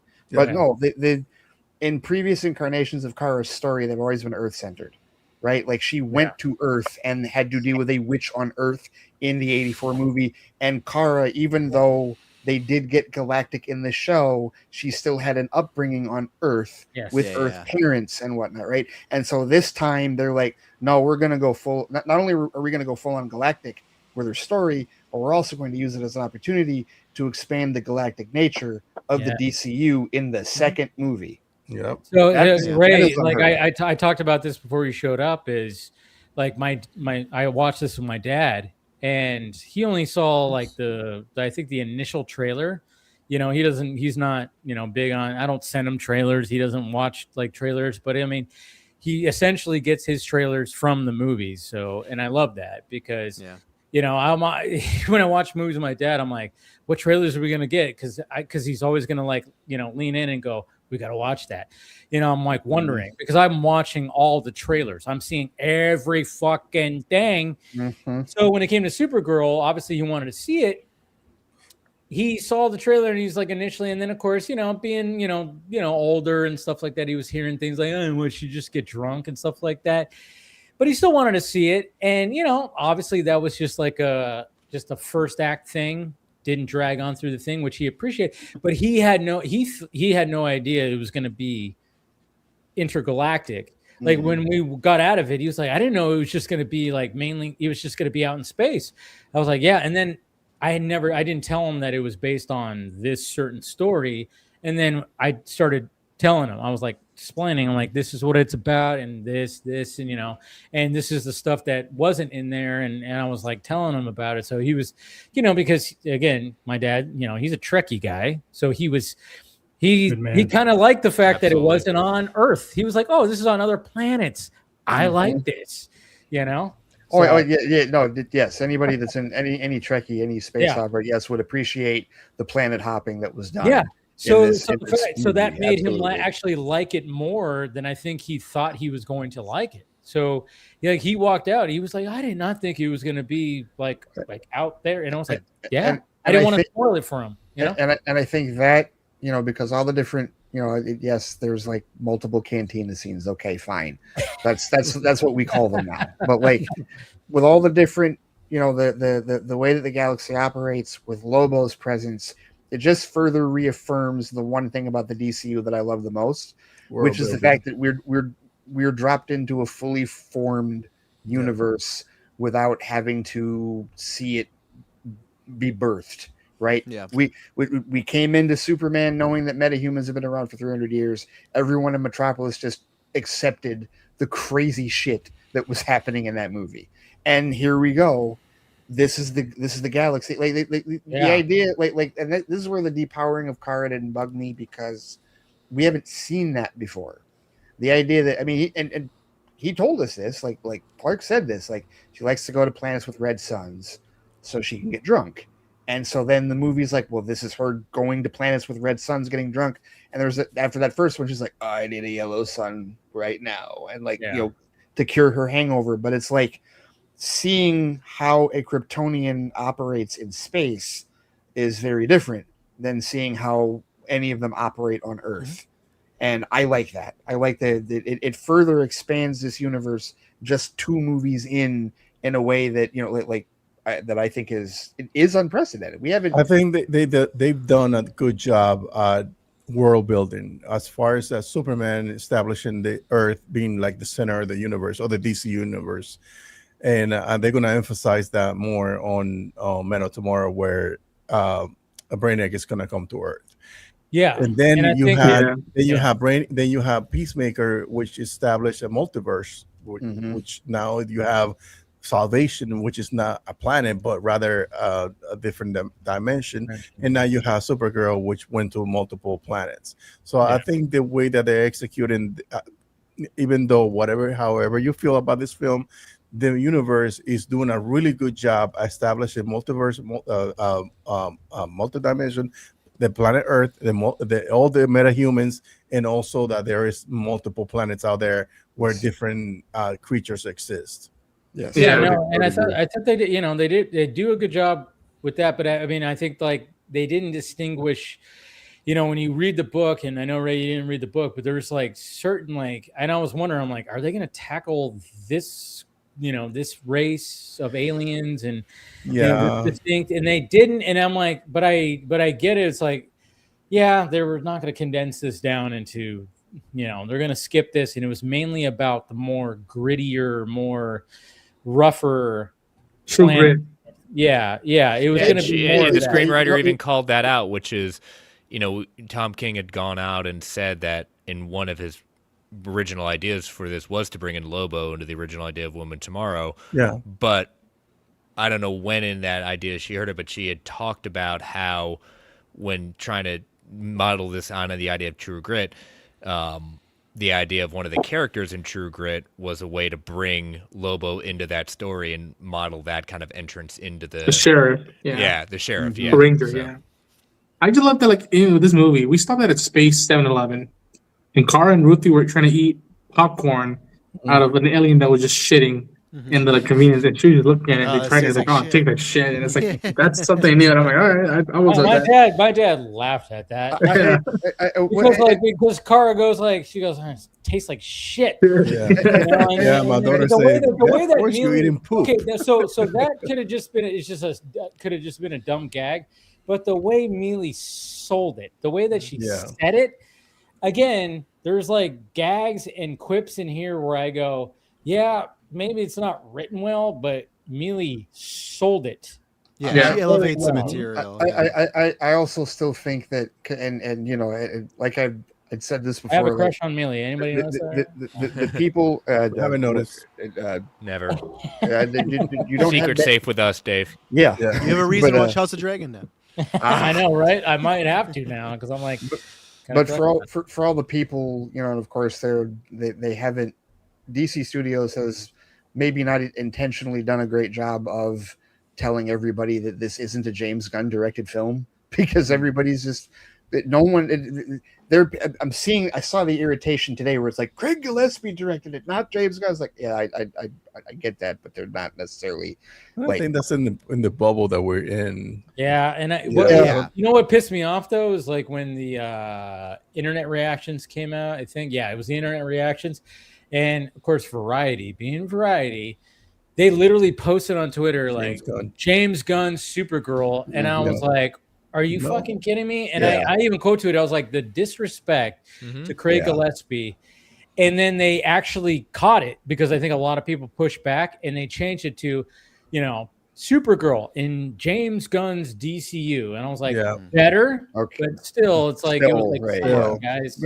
But like for all the people giving Gunn credit for this, I think the humor in this film was significantly more reserved than what he does. In his films, there were definitely less. No taser face type of joke sequence that goes on for 5 minutes. And don't get me wrong, I love all the Guardians movies, so I don't have a problem with that. But it has a time and place, right? I think Guardians is the place where it's riffing and doing that type of like just banter and quirks. Where here there are jokes, but it's not just. I think the closest, I don't think even that bad. The closest was like Ruthie in the chair back and forth, but that's so quick. It's only like 3 times, but I was worried it was going to go on for they were going to keep doing it. And I feel like in a Guns movie, he does do that. Like the tape. That's why having a squad works for him because he can do those type of gags back and forth. And again, it's just they go for the clicks, right? It's like like he's in a different position than Feige was when he took over and stuff because he's a established director, he's a name. Feige, he wasn't a nobody, but to the general audience, he was a nobody, right? Like you say, who's Kevin Feige? But James Gunn, he's coming off he turned the Guardians into $1 billion franchise. He did Suicide Squad and then all his other films as well. It's always and too because he does have like a push and pull relationship with the press and the online websites that I think they are going to take their chances of when they can get him, they're going to go after him, and we'll see. They'll probably happen again with Clayface too, but unless it's positive. If it's positive, maybe if it's positive, it's going to be Mike Flanagan's Clayface. That's what it's going to be. Right, there you go. It's not going to be next Lanterns. Lantern. Well, Lanterns will just throw it all on Lindelof, right? Because he's already like HBO royalty, so it's that's right away. They go, okay, Damon's here though, so. Right. No, but Clayface is more of a horror movie than any. I don't think you're going to really need to rely on a comic book. I think it's going to get a pretty good audience. Yeah, no, that'll and hey, we'll see. I mean, the horror genre has awakened, right? I mean, it's been awakened for for 20 years. I 1000% agree. It's just the clickbait with that. And everybody's like the horror genre. Look at what it's like. It's been doing that. It's like if you have a welcome to the party. Idea, it's like if you have a unique idea for the horror genre. Guess what People happens? will watch it. And that's why the Saw movies been made for $1.05 for decades, and they're making like $200 million profits. Exactly. It's like, and it's like, if you have, I mean, not everything's gonna work. I remember that there was that horror movie that was like the point of view of the slasher killer, like a Jason type. In a Violent Nature, one of the worst movies I've ever seen. Yeah, that's the thing. It's like it wasn't executed. It wasn't It was like when I heard, I was like, oh, interesting idea. But then I heard everybody go, whoa, this movie, fuck it. So I haven't watched it. I think eventually I want to check it out to see why it didn't work. They did a action film. They're making a new one. The one with Clive Owens. I forgot the name. Shoot 'em up. Shoot 'em up. Yeah. Shoot 'em up or shoot 'em something like that. No, it was Shoot 'em up. Him and Monica Bellucci have sex during a gunfight. Monica Bellucci. Yeah. Yeah. Well, they were trying to capitalize on that crank. The POV. Giamatti was in that too, right? He is. He's the bad. And then they had Hardcore Henry. Remember the Hardcore Henry? Yes. Yeah, the POV one. Yeah. Which I thought was really cool, but I'm like, you can't make a bunch of fucking action movies like this. It has to be a one-off. This is not like something that's gonna work every time. Well, like you remember, like after the first Matrix movie, everybody tried to do bullet time. They do this, right? Yeah. Like that was a 360 slow motion thing. Yeah. And funny enough about that is like when it came to bullet time, you know who actually like did a great job of like, I'm gonna do my spin on it. Michael Bay with Bad Boys 2 in that opening scene while shooting Martin Lawrence in the fucking ass. That was Come on, it was great. You see Will Smith dive, and then he just and then he shoots, and then you see I- the bullet go through like jars and shit, and then you're not wrong. I was just I was way too engrossed in the comedy of that scene. Yeah, of, and I just, don't remember. of the two of them just busting Busting KKK drug dealers. Yeah. Oh man, I love what Martin Lawrence says right there. Oh no, it's the Yeah. Such a great line. That's like I remember laughing like just the way he says that. Yeah. No, The scary movie got delayed because of Bullet Cam. Remember the movie was supposed to come out sooner, and it was coming out right at the time that was being developed, and they used the space team because it was originally where it first showed up, right? It was the Coors beer commercials that were using it.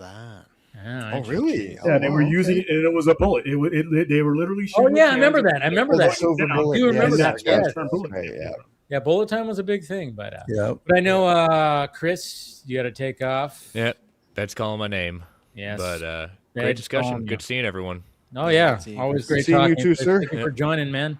Take care, Chris. Yeah. And then Ben, I know you got to take off too. Yeah. Yeah. I got an early day tomorrow. Oh yeah. Today now. Alrighty. Today. Yeah. Good seeing the both of you. Yeah. Yes. Good seeing Y'all you guys. good Take care, night. man. Guys. Bye. All right. Great See hearing ya. you.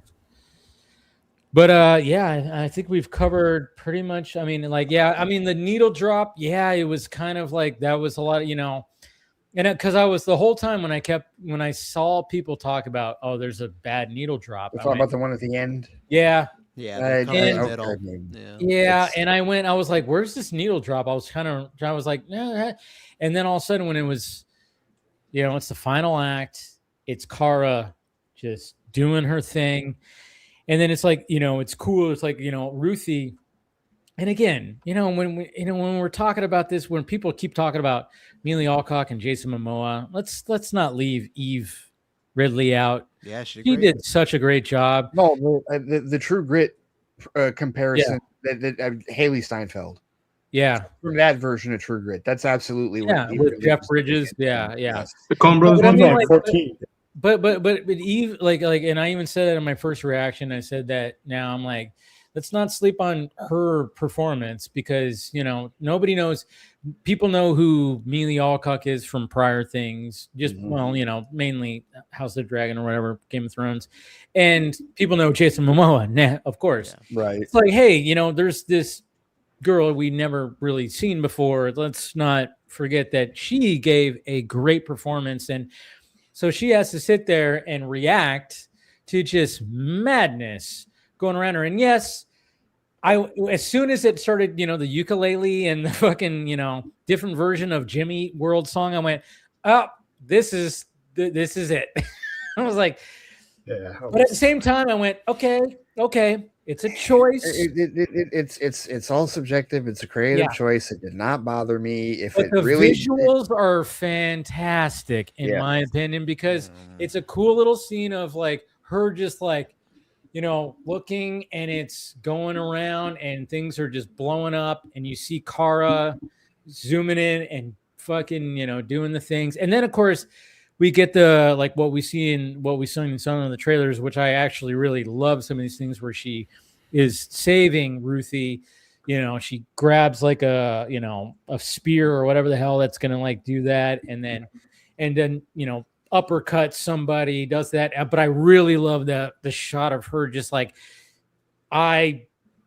beaming some fucker, and that is like such a beautiful shot. Just and I'm like, oh man, that is probably my favorite shot of the movie, which sadly I saw in a trailer.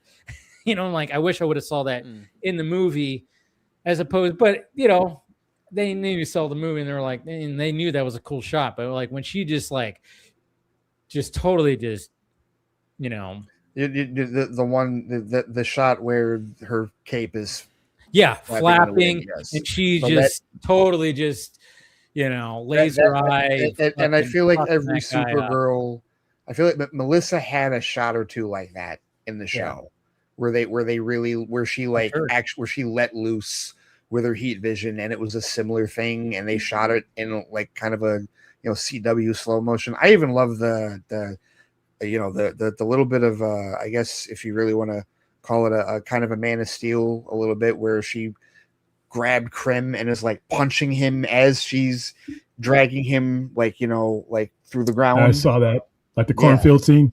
Exactly. That was the first thing that I thought of. I was like, well, all right, cool. That's a nice little.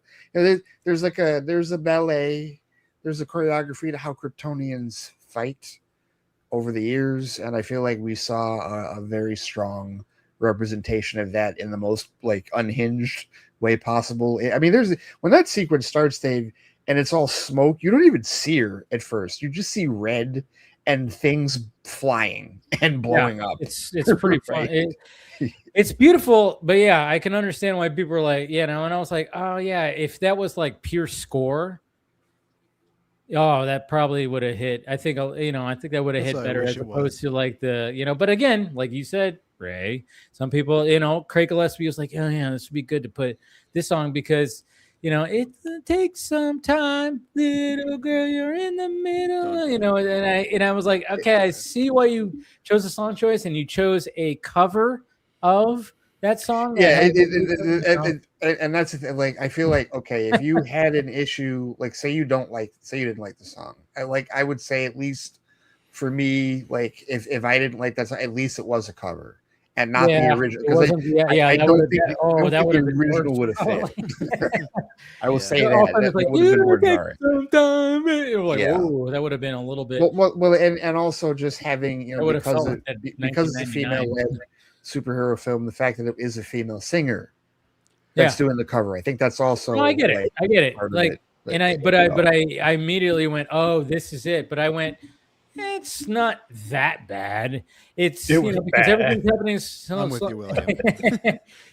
That's where they needed a score. That when I'm sitting there, there are certain points where I thought they should have put a score. I agree with needed a score for that. I totally it made me check that. out. I could no longer get into the scene anymore when that was playing. The visuals were good. I was like, what's going on? But I just couldn't. I couldn't jive with it. And I wish it was. That's too bad. So, yeah. I mean, I was just like, it's a choice, and I was like, if I said what should be playing during this, I would have been like whatever the composer has.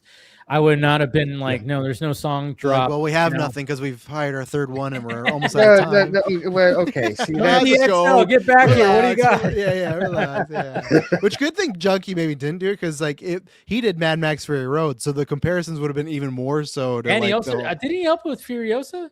He did Furiosa, I can't remember. right? Maybe he did. Okay, so I think he did Furiosa. Then even if he did, it would have been another like, oh, he's doing another type of Mad Max genre. What's interesting though, I mean, do you know this composer, Claudia Sarmi? I know she's married to Atticus Ross. That's what I know. Yeah, she's married to Atticus Ross. And what film did she work with him on? One of the Book of Eli. Yes, Book of Eli. That's right. Yeah, and I love that movie. That's like one of my favorite Denzel movies. That movie's really good. So yeah, I get where, like, you just looking at who they had, like Ramin Djawadi, that was a scheduling conflict. That wasn't, unfortunately, never going to work out at all. I think they legitimately were trying to do something with Junkie XL, and I think for whatever reason they just felt that Claudia would give them a better vibe for where they were going with the movie. And I do agree that if he had done it, the Fury Road comparisons would have been even more like direct in that regard. Like there's no way that he would have been able to hide that, because he has a very distinctive style, but they still wanted something like I guess, for lack of a better way to put it, like electronic orchestra, you know, something that is rooted in like a grittier, like, you know, not like a fanfare, you know, not like, you know, huge brass sections, but just like, okay, if you're gonna do like orchestrations in a grimier setting, like he can do that, but so can she. And I guess they just felt like her vibe for that was better. I mean, the whole composer thing, I remember when that happened, when that was reported. Yeah. Like they made a big deal out of it because they didn't announce it. They just changed it on the website, and so somebody found it each time. Like they found when it was changed from Ramin Djawadi to Junkie, and then we got excited, and then they found that like months or later it got changed to her, and that's when all the, you know, you get the narratives like, oh, they're in trouble. What's going on? Trouble third DCU. Third composer, yeah, that's, you know, and that's where the PTSD comes into play, and not just PTSD from the fans, but also from the people that live to grift off of DC's plight or stress because they know that we'll all freak out and be like, oh no, not Hamada again, not this, not that, Not right? Hamada again. Yeah, so that's. I don't think it'll ever get that bad again. I question No, whether it will not. you will ever, given the time and all the circumstances. I'm just going to sit back and watch. Will you ever reach that type of majesty again, like the word I used before? I don't know because of the way. And I know I'm in the minority of this, but I think that if you have a movie of Supergirl, no matter what its criticisms are, it gets the benefit of the doubt if the heavy hitters are already out there in rotation. It being a second movie, I think puts it in a position to where sometimes a movie that shouldn't have to carry as much weight as people think it does has to because of where it's placed. When you look at Marvel's movies, there's some mediocre shit that came out of the pike, but because the heavy hitters are out there, they're heavy hitters that they had at time. You got the benefit of the doubt, and that's where I'm waiting to see how this all rolls out because there's a lot of factors in play. But I'm not gonna jump off a cliff either. One of the things that graduating from DC State University taught me is disengage. Disengage. I mean, invest, but at arm's length. Like I used to be at the wrestling ring. I'm the guy at the ringside with the belt. I'm still rooting for you, but I'm going to use my magical tool here, and at arm's length. I'm not going to go as deep into DC for a while. It's going to be another year and a half for me. Well, that's also why I brought up Incredible Hulk earlier, because that was the MCU's second film, and it made $265 million. It might still be their lowest grossing film. It's 2008. Is that or the Marvels? It's one of the two. I can't remember. You know what? It might be the Marvels. I think that's what because I feel like I remember all those headlines of Yes. like it, Yeah. Well, we have to remember. We always have to remember too. Like, I mean, like it's so funny because I still see people talk about He-Man. It's like, yeah, He-Man's gonna have a second life on streaming. Everything has a second life too. And I'm like, yeah, Supergirl sandwiched between two big franchise animated films is a bad place to be. And I'm rooting for it to make over 200 million. Oh, you mean in terms of the box? You mean in terms of the box office? Yeah, okay, but I mean, like if it could even like have like a word of mouth, which it might not, where it even comes close to 300.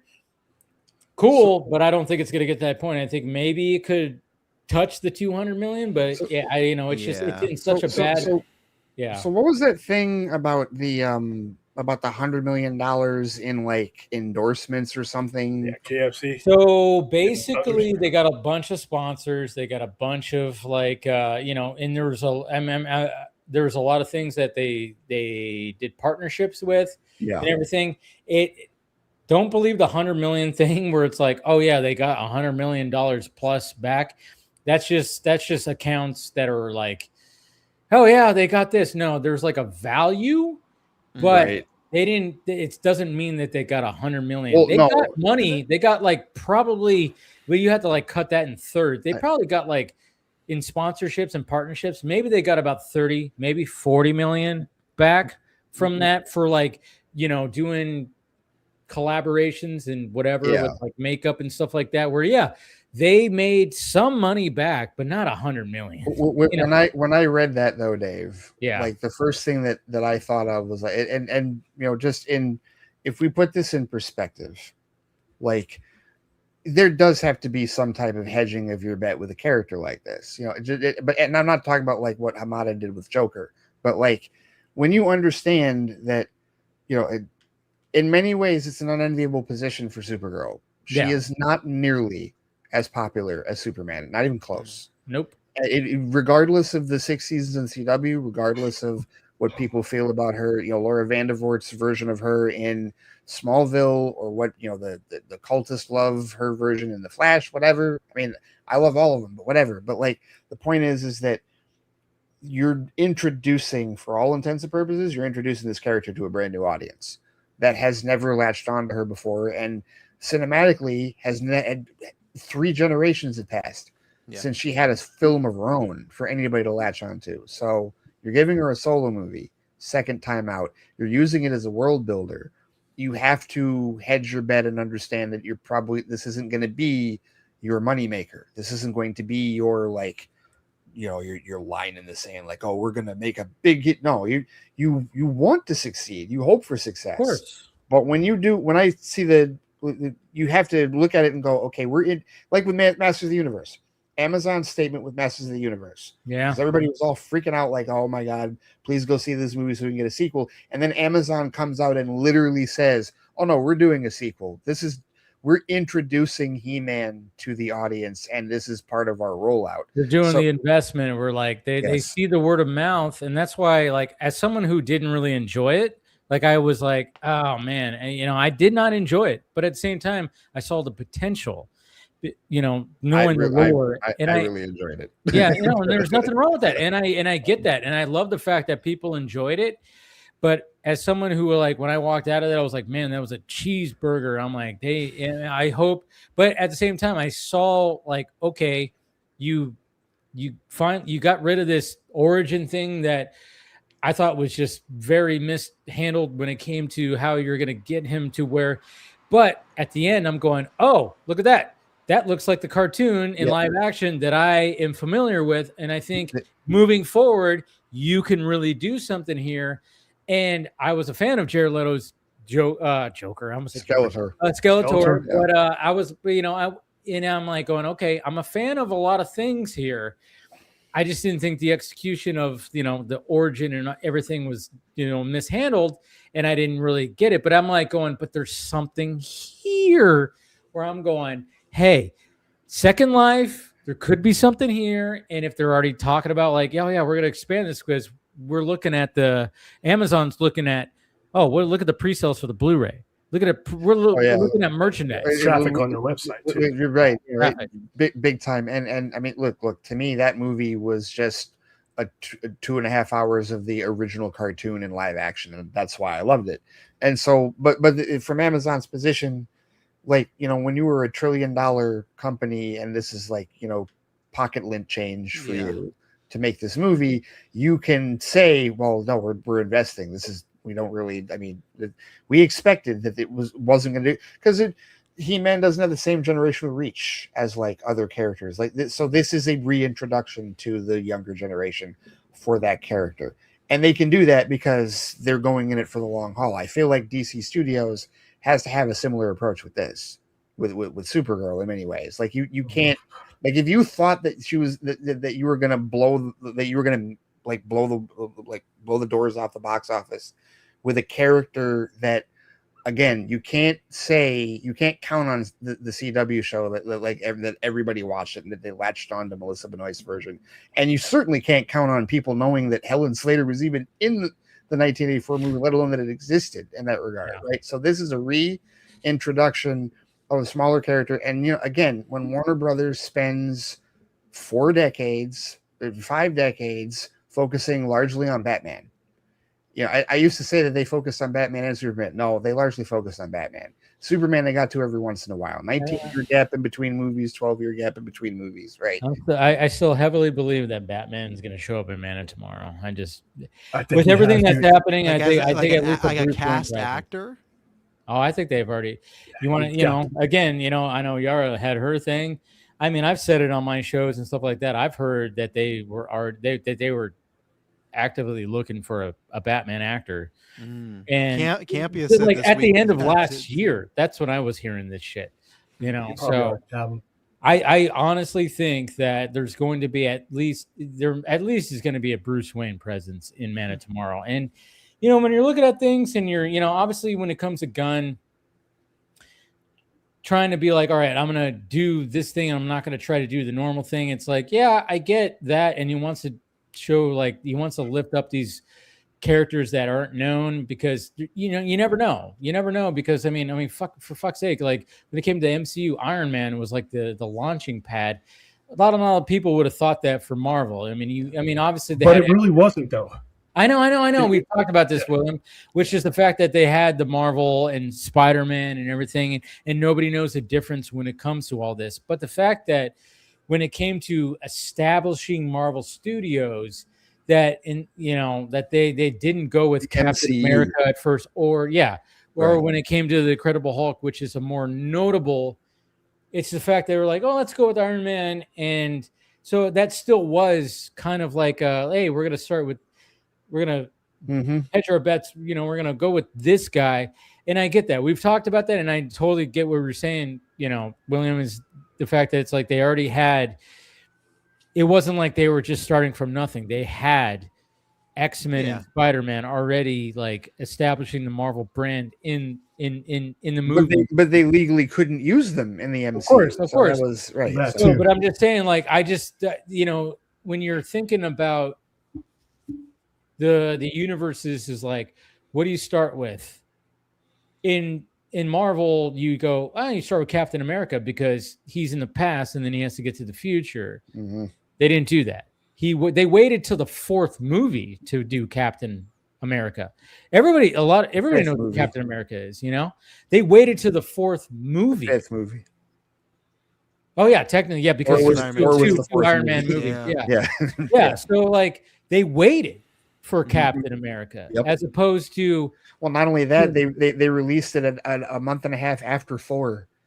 Those two movies came out in the same year. So. Same thing as Hulk and Iron Man, right? They came like 2 or 3 months after each other. They like that. So I mean, like, you know, so there's that aspect and things. Go ahead, William. What do you got? I don't think. Before we start, because Ronan has to leave. Sorry, I appreciate you joining in on the discussion tonight, man. Appreciate Great discussion, man. It was good. Yeah. William will stay in touch. Unchained, guys. We need to get together because it's coming up. All right. Yeah. Oh yeah. You guys got a common guy to deal with. Yeah. Stay safe out there, boys. Yeah. Talk to y'all later. All right. Yeah. The thing about that is you're right about all that, but unfortunately, rightly or wrongly, those same rules when it comes to the general audience don't apply to DC. I know. DC, not only is there an expectation of who's supposed to come, there is a demand. It's not by accident. By the general audience? Yeah. You know, there's a demand from the general audience? Well, as far as we're doing DC, right? Once you see the S, the general audience wants to see the bat next. And they want to see it in quick succession. Now, I'm not saying that's 100% right, but that's if you're trying to build a foundation and like I said, give yourself that benefit of the doubt to where you can flesh out lesser things later on, then to me, and I hope this doesn't end up, I want to be wrong about this in 18 months, but I think that the next movie after Superman should have been a Batman film. That's just my opinion. I don't think it's going to, I wouldn't call it a demand. I would call it a curiosity because, and specifically with the general audience, the demand is there among us. The demand is like I saw somebody post earlier today that they needed to put out an APB or on the DCU Batman, right? I saw probably somebody that didn't like Supergirl, but whatever. Like, I think among fans there is a demand, but I don't see where the general audience cares enough to demand a Batman film after they see Supergirl. I kind of see it, and it's more of a conditioning because of the way, in all levels, by the way, in any facet that these characters have been presented on. That has been we're talking decades of that kind of conditioning, and I don't think you're going to undo that. And I'm not saying don't do obscure characters or the derivative characters, the B-list characters. I'm saying build a foundation so that those characters have a chance to thrive. Like I said before, you didn't get the talking tree and the talking raccoon with movie number 1 or 2. Yeah, but Gunn has made it very clear, and I like this. He's made it very clear he's not doing MCU 2.0. So it doesn't matter. No, he needs to do DC 1.0 though. That's what I mean. But you're saying, but you just brought up a Marvel example where like the talking tree didn't show up until the 10th movie. You don't need to do that. You don't need to do exactly what they did. But you need to bring out the nuclear weapons before you start throwing that. No, I still think that you won't see. He is the nuke. Batman is the nuke. You won't see him accelerated unless something goes wrong with Man of Tomorrow. Yeah, Man of Tomorrow is the next big. No, Dave, Bruce, a Wayne Enterprises presence in Man of Tomorrow. Yes, I'm not saying it's going to be like a crazy thing, but I mean, but at the same time, you have Brainiac. If you have Brainiac invading the world, and there's a Batman out there, you just and I mean, it was so funny too. Italia, you know. Yeah. He's got his Yeah, hands but full. it's funny too because especially if you have a Wonder Woman that's going to be showing up, it's like so. And then did you guys see Brandon Davis's like little James Gunn little clip? I don't know if you saw that when he was on the red carpet. Was that And when the he Fox was movie guy? Is that him? he was talking to Jennifer Holland. Jennifer Holland, and then And Gunn then she was showed like, up. James Gunn, everybody, James Gunn. Right. She was I making did a see- joke. I did see that. And yes. then he was just like, and then I love the fact that, and this is why, like, I remember, obviously covering this stuff, you get a little worried, when it came to 2 years ago when they were filming outside Superman. I remember I was talking to like Boba Talks and he's a bigger YouTuber and stuff like that. We were talking because we were worried like, hey, what can we show from the set of Superman that is going to be like, we don't get copyright, we don't get this. Yeah. It was like a whole thing, Mhm. and there was even times where I blurred things. I went back and blurred things because I wasn't sure. I was talking to him. I was talking to the DC Film News guys on Twitter, and it was like a whole thing. But now this time around, nobody gives a fuck, and because there's just people that are just, and then I give kudos to Brandon Davis, who's like, hey, I've watched like every clip and looked at all the images of all the stuff from Atlanta, and then James Gunn was like, you have no idea. And James Gunn has actually gone around on social media to like those videos and do that, and to me, they're like embracing, hey. That's why he put the image of Lex Luthor in the suit, in the war suit out there, because he was like, "Oh yeah, we're going to be filming we're going to be filming. There's going to be people that take it. Let's put a fucking actual picture out there." Well, the first marketing for Man of Tomorrow were those was the artwork. Yeah. Where you saw that was the first time we knew the war suit was going to show up, and so I think last year, Dave, I think because there was it was the return of Superman. First Superman solo movie in 12 years. So we all had questions, right? We all trunks or no trunks. Yeah. What's the S going to look like? How's the cape going to look? Right? Like all of that was like, that was the big reveal. Well, we've seen it now.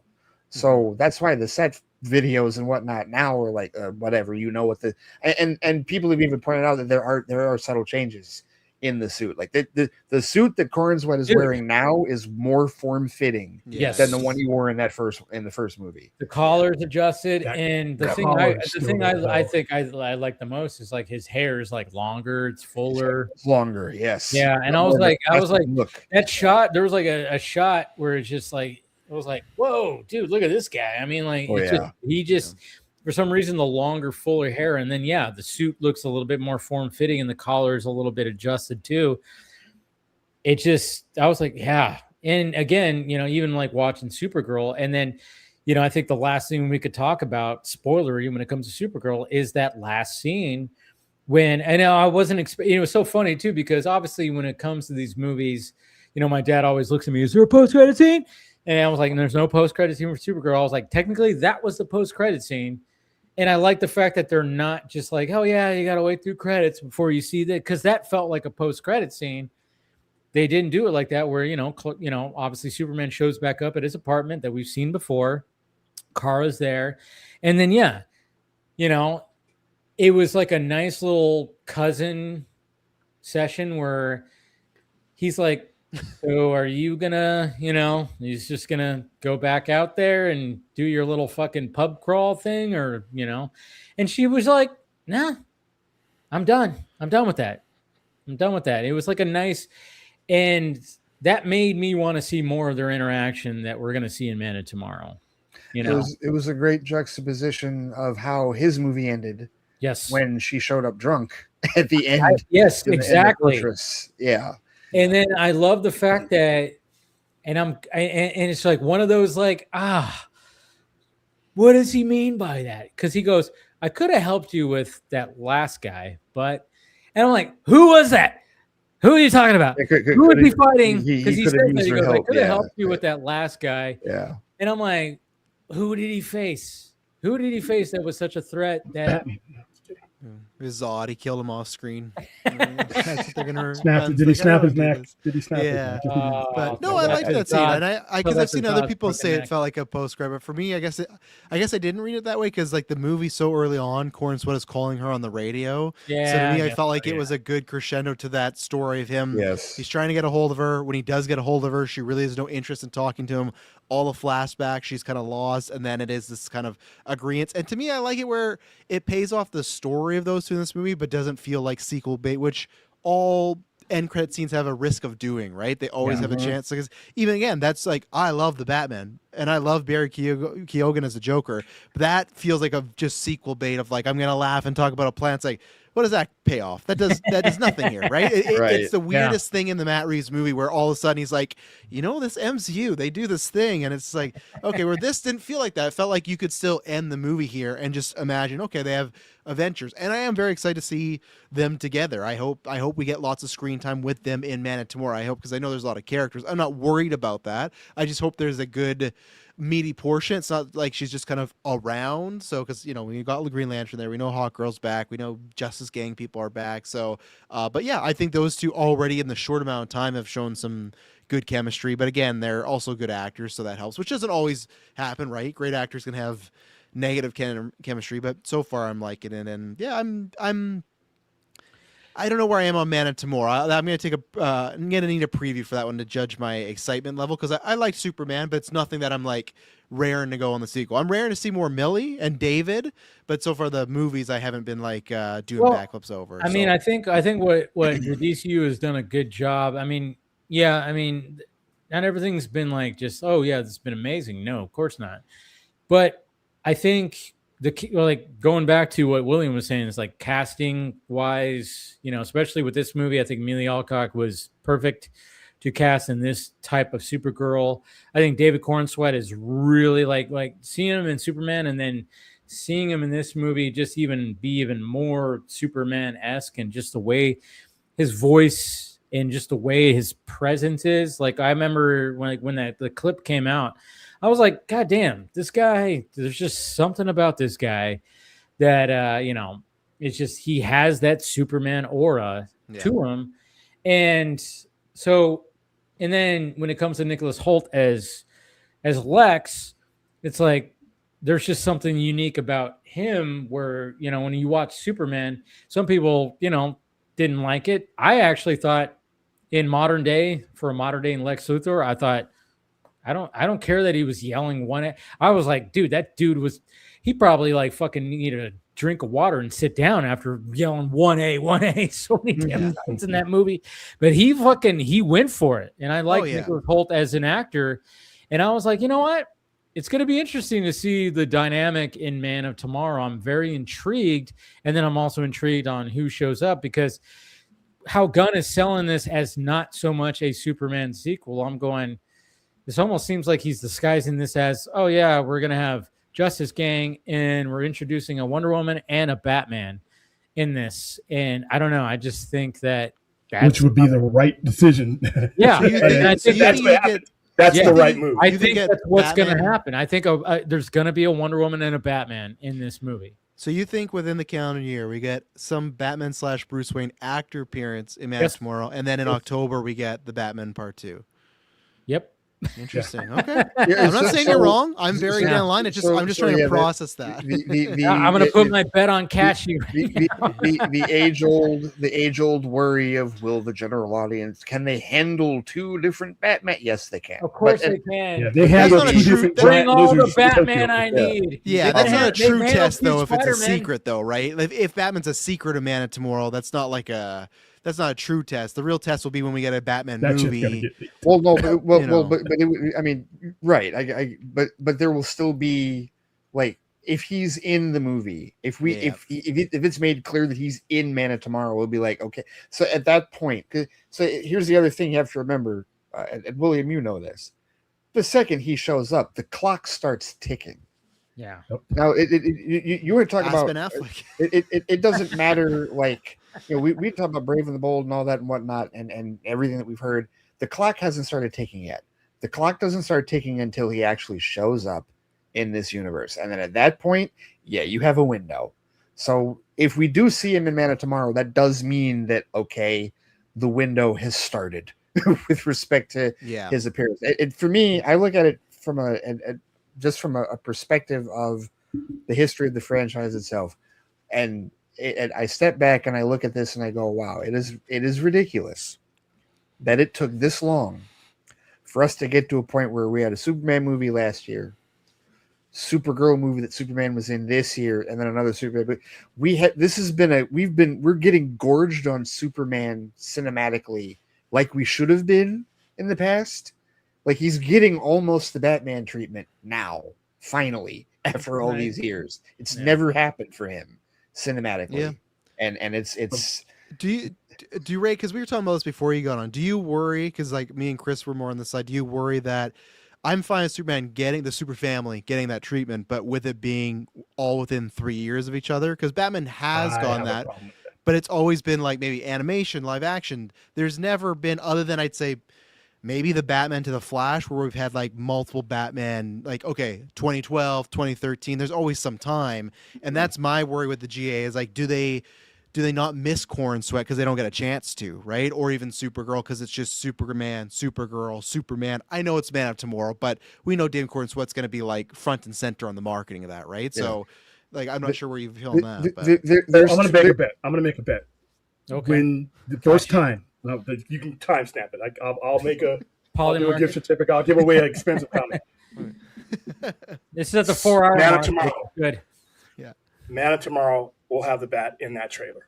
It will not be really. It will not be a surprise. Really, the bat will be. Oh no, they have to sell it. They have to sell it. I would not be surprised. Like if Wonder Woman and Man of Tomorrow, if Wonder Woman and Batman are in Man of Tomorrow, they have no choice but to market that. Oh, Snyder's the blueprint coming. Second Superman movie has Wonder Woman and Batman. So here, let me answer Travis's question. Because there's two reasons I don't worry about the glut of Superman, if you will. The first reason is because he's been jerked around long enough. 19 years in between Quest for Peace and Superman Returns, 7 years in between Superman Returns and Man of Steel, and then 12 years as far as solo movies is concerned between Man of Steel and Superman last year. It is past time for him to get more on-screen attention. And then the second reason that it doesn't worry me is I honestly believe that the way that superhero movies have gone in the last 20 years, most notably with the MCU, the general audience is used to it. Frequency is not necessarily an issue with them anymore. What it is, and in this case, you're talking about a frequency of a hero that they haven't seen a lot of in live action. Because before this, before Corn Sweat, it was Cavill. And when was the last time they saw Cavill? If they watched Zack Snyder's Justice League, sure. Otherwise, it was Justice League in 2017. Black Adam. Well, that did okay, but did they? I mean, first of all, were they plugged in to know that he was there, and did they pay attention? Make the joke. Right. Fair point. But but no. So I think that their disconnection from the Superman character over time, generationally, will prevent them from getting like burned out on this much Superman in 3 years, right? Like last year, and then appearances this year, and then tomorrow next year. I think that plus the fact that Superman has never had this. He's never had this. It in many ways, if we're making actually, we could do this. We could directly do this. This is crazy when you think about it. Right now, Gunn, even though he's not doing MCU 2.0, he's treating Superman like Iron Man, because Iron Man had 2 years in between those appearances. Well, no, because remember, he was in Incredible Hulk. No, I know, but that's still 2008 to 2010 to 2012. You had some time in between those. No, but it was really only 2 years, because because Iron Man and Incredible Hulk were only separated by a month and a half. So you see Stark in May, and then you see him again in like late June, same year. And you're like, oh, okay, what's going on with this? And then 2 years after that, you see him in Iron Man 2. So it's almost the same time frame. You've just given it a year, like a year in between, like Superman and his appearance in Supergirl. It's like if Incredible Hulk was a year later, as opposed those characters to are cool, though. Half later. You know what I mean, right? So those characters are cool. Be honest with you, even though they're not as big a name. No, they're not as big a name as Superman is. No. I really think, and I see it, everywhere I go, Superman is a harder sell because it's an idea that doesn't always sit with whenever generation you're trying to push it on. Iron Man, Batman, all these other characters fit in just about any. You can tweak them a little bit. Superman is a polarizing idea that is a much harder sell. That's why even the best Superman movie is gonna sell less than the best Batman movie, because you have the relatable character, you have that rage, you have more relatable aspects to Batman than you ever will. Superman is what you aspire to be. Batman is who we are. Okay, I think that's what. Right, but I'm not. I in no way, shape, or form am I comparing Superman's potential success to Batman. No, again, Batman and Spider-Man are god tier. No one else is on their level as far as popularity is concerned. So that is already a given. What I'm saying is that with respect to, because think about this. Now, I know that legally they weren't able at the time. They didn't have an agreement with Sony to be able to do anything with Spider-Man until Phase 3. I get that. But the fact of the matter is, like, that would be the equivalent, right? The MCU starting with Iron Man and then Thor and then Captain America, like, and Hulk and all that, and then 8 years down the road, then they get to their god tier Batman level character and they put him in Civil War. So they had to build up without that initially. Mm-hmm. Now, I'm not saying that obviously DC's not in the same position. They can bring Batman in whenever they want, but I still feel like that's an ace in the hole that they don't need to spend 100%. Immediately. They don't need to spend, because come on, dude, it's not like Superman doesn't sell.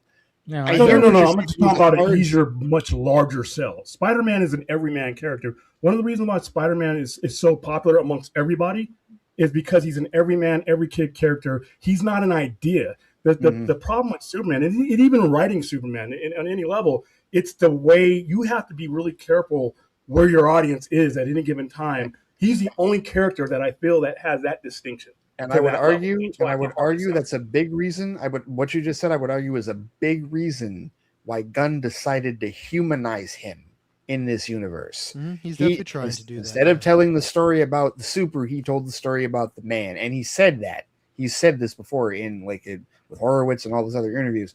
He is, because that was the biggest complaint for years before people latched on to hating Man of Steel or whatever, was that Superman was a broken character and that he was unrelatable and boring. He's God. Yeah, he's that. And then Zach decided to let's make him relatable and Drifter more kind of like find his way. Right. Yeah. And now Gunn is doing the same thing. He's just doing it in a different. He's doing it in a different light. Like we got to remember that there's different decades. Some people forget that Man of Steel came out in 2013. It's like there's some people out there that go like, oh, that movie came out 3 years ago. It's like 12 years. It's now 13. So it's like Jesus Christ. It's like but for that time, that's what we needed. And when it comes to Gunn Superman, it's like, love or hate it, but it's like, he had to react. That's why when it comes to the freaking crazy Lex Luthor monkeys going online and doing hashtag super shit, it's like we're in that era. Yeah. Mm-hmm. Whether you cringe on that or not, the people who are, of course, like who use that meme a lot, you are the exact thing that he's calling out. It was like, I don't know how many times when I've seen that meme being utilized for both sides of the discourse, and I'm going, you guys are exactly what James Gunn was referring to, whether you're on the Snyder side or the Gunn side, to try to this whole discourse, you are that. Like he essentially was like, oh yeah, I've seen it, you guys are this, and hashtag this, hashtag, it's like, yeah. And I it's just funny because but Zach didn't have to deal with that because social media wasn't like that in 2013. No, he got lucky. It was starting to get to a point of like where social media and where information was getting to, and like how do you ground Superman? How do you do that? He did a very fantastic job doing that. But yeah, again, it's just and then you got so many people like that are still stuck in that mindset of like, oh yeah, this is the way that this to be. It's like, no, it's not. And that's why, like, when I watched Superman, I went, oh, okay, Gunn did bring him into the 2020s, I felt. it wasn't. Well, I prefer Man of Steel, of course, because I just think that's a better movie. But at the same time, like when it came to Superman Day, I watched Superman 2025 first, and then I watched Man of Steel. I'm like, yeah, I still prefer Man of Steel. I just think it's a better movie. It's just my choice of like the way that Zach approached the character was great, but I still really enjoyed what Gunn did. Those movies. Man of Steel is my 1A, and Superman is my 1B. Yeah. As far as my favorite Superman movies, they both did the same thing with Superman. The difference is that Zach grounded the world. He basically said, we're going to take the comic book aesthetic and put it in the real world. Gunn said, I'm going to put this in the comic book world and suspend disbelief even further than Marvel Studios has. And Supergirl continues that. Because, I mean, dude, we talked about this. Pocket universe, pocket dimension, and, again, the comic book machinations. The climax of the movie is the Daily Planet crew like outing Lex Luthor in a spaceship as they're flying while Metropolis is being split in half. It's like, okay, no, this is the world that we live in. There is nothing close to the real world aesthetic. No, and he's humanized. That is an episode of Superman the Animated Series right there. Right, and so Gunn decided to humanize Superman in that world, whereas Zach humanized Superman in something closer to our world. That's the difference. Yeah, I always go back to what Kevin Smith said when it came to Batman, and it was like, Christopher Nolan brought Batman into the real world. Matt Reeves brought the real world into Batman. It's like it was like the reverse kind of thing. I like that. Yeah, I know. I'll agree with because that. when you look at the aesthetic of both of those, it's like, like Christopher Nolan was trying to bring Batman. Like, what would a real Batman be like in the real world? And then Matt Reeves is like, all right, well, we're gonna have real world elements in a gritty, gothic-y Batman world. Yeah, Gotham isn't real, but we're gonna bring the real world into it. Yeah. So I always thought that was great, and it's like. So, taking that approach to Superman it's difficult because he's such a, it's people always go like, oh, he's such a boring character, and that's why like when we just celebrated the Man of Steel releasing of the first teaser. That teaser is it's such a chef's kiss in my opinion. And it's like, because it's so artsy, and it's like I remember watching that, back in 2012, 20 whatever, 20, and it was like going like, holy shit. I'm like, to really doing like a Superman, like really grounded. I'm like, how is this gonna work? And then you just see like the visuals, you go, oh my God. Yeah, like especially when you see that shot of him just like launching up into the sky and he's breaking the sound barrier. I was like, oh, okay. Yeah, they're taking it seriously. And it's Zack Snyder, the guy who did Dawn of the Dead 300. I was like, oh my God. Watchmen. Watchmen told me that guy could do anything. Well, that's the thing. It's like Nolan was, when they said, hey, can you do that to Superman? He's like, no, but this guy can. Look what he did with Watchmen. Yeah. Nolan loved Watchmen so much. And I'm, and then even watching Watchmen, which I never read the book, I read it after.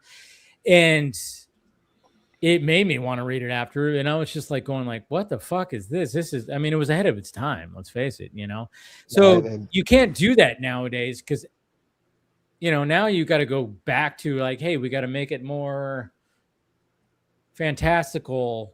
Can't ground it so much. We're not in that era anymore. We're not in that era.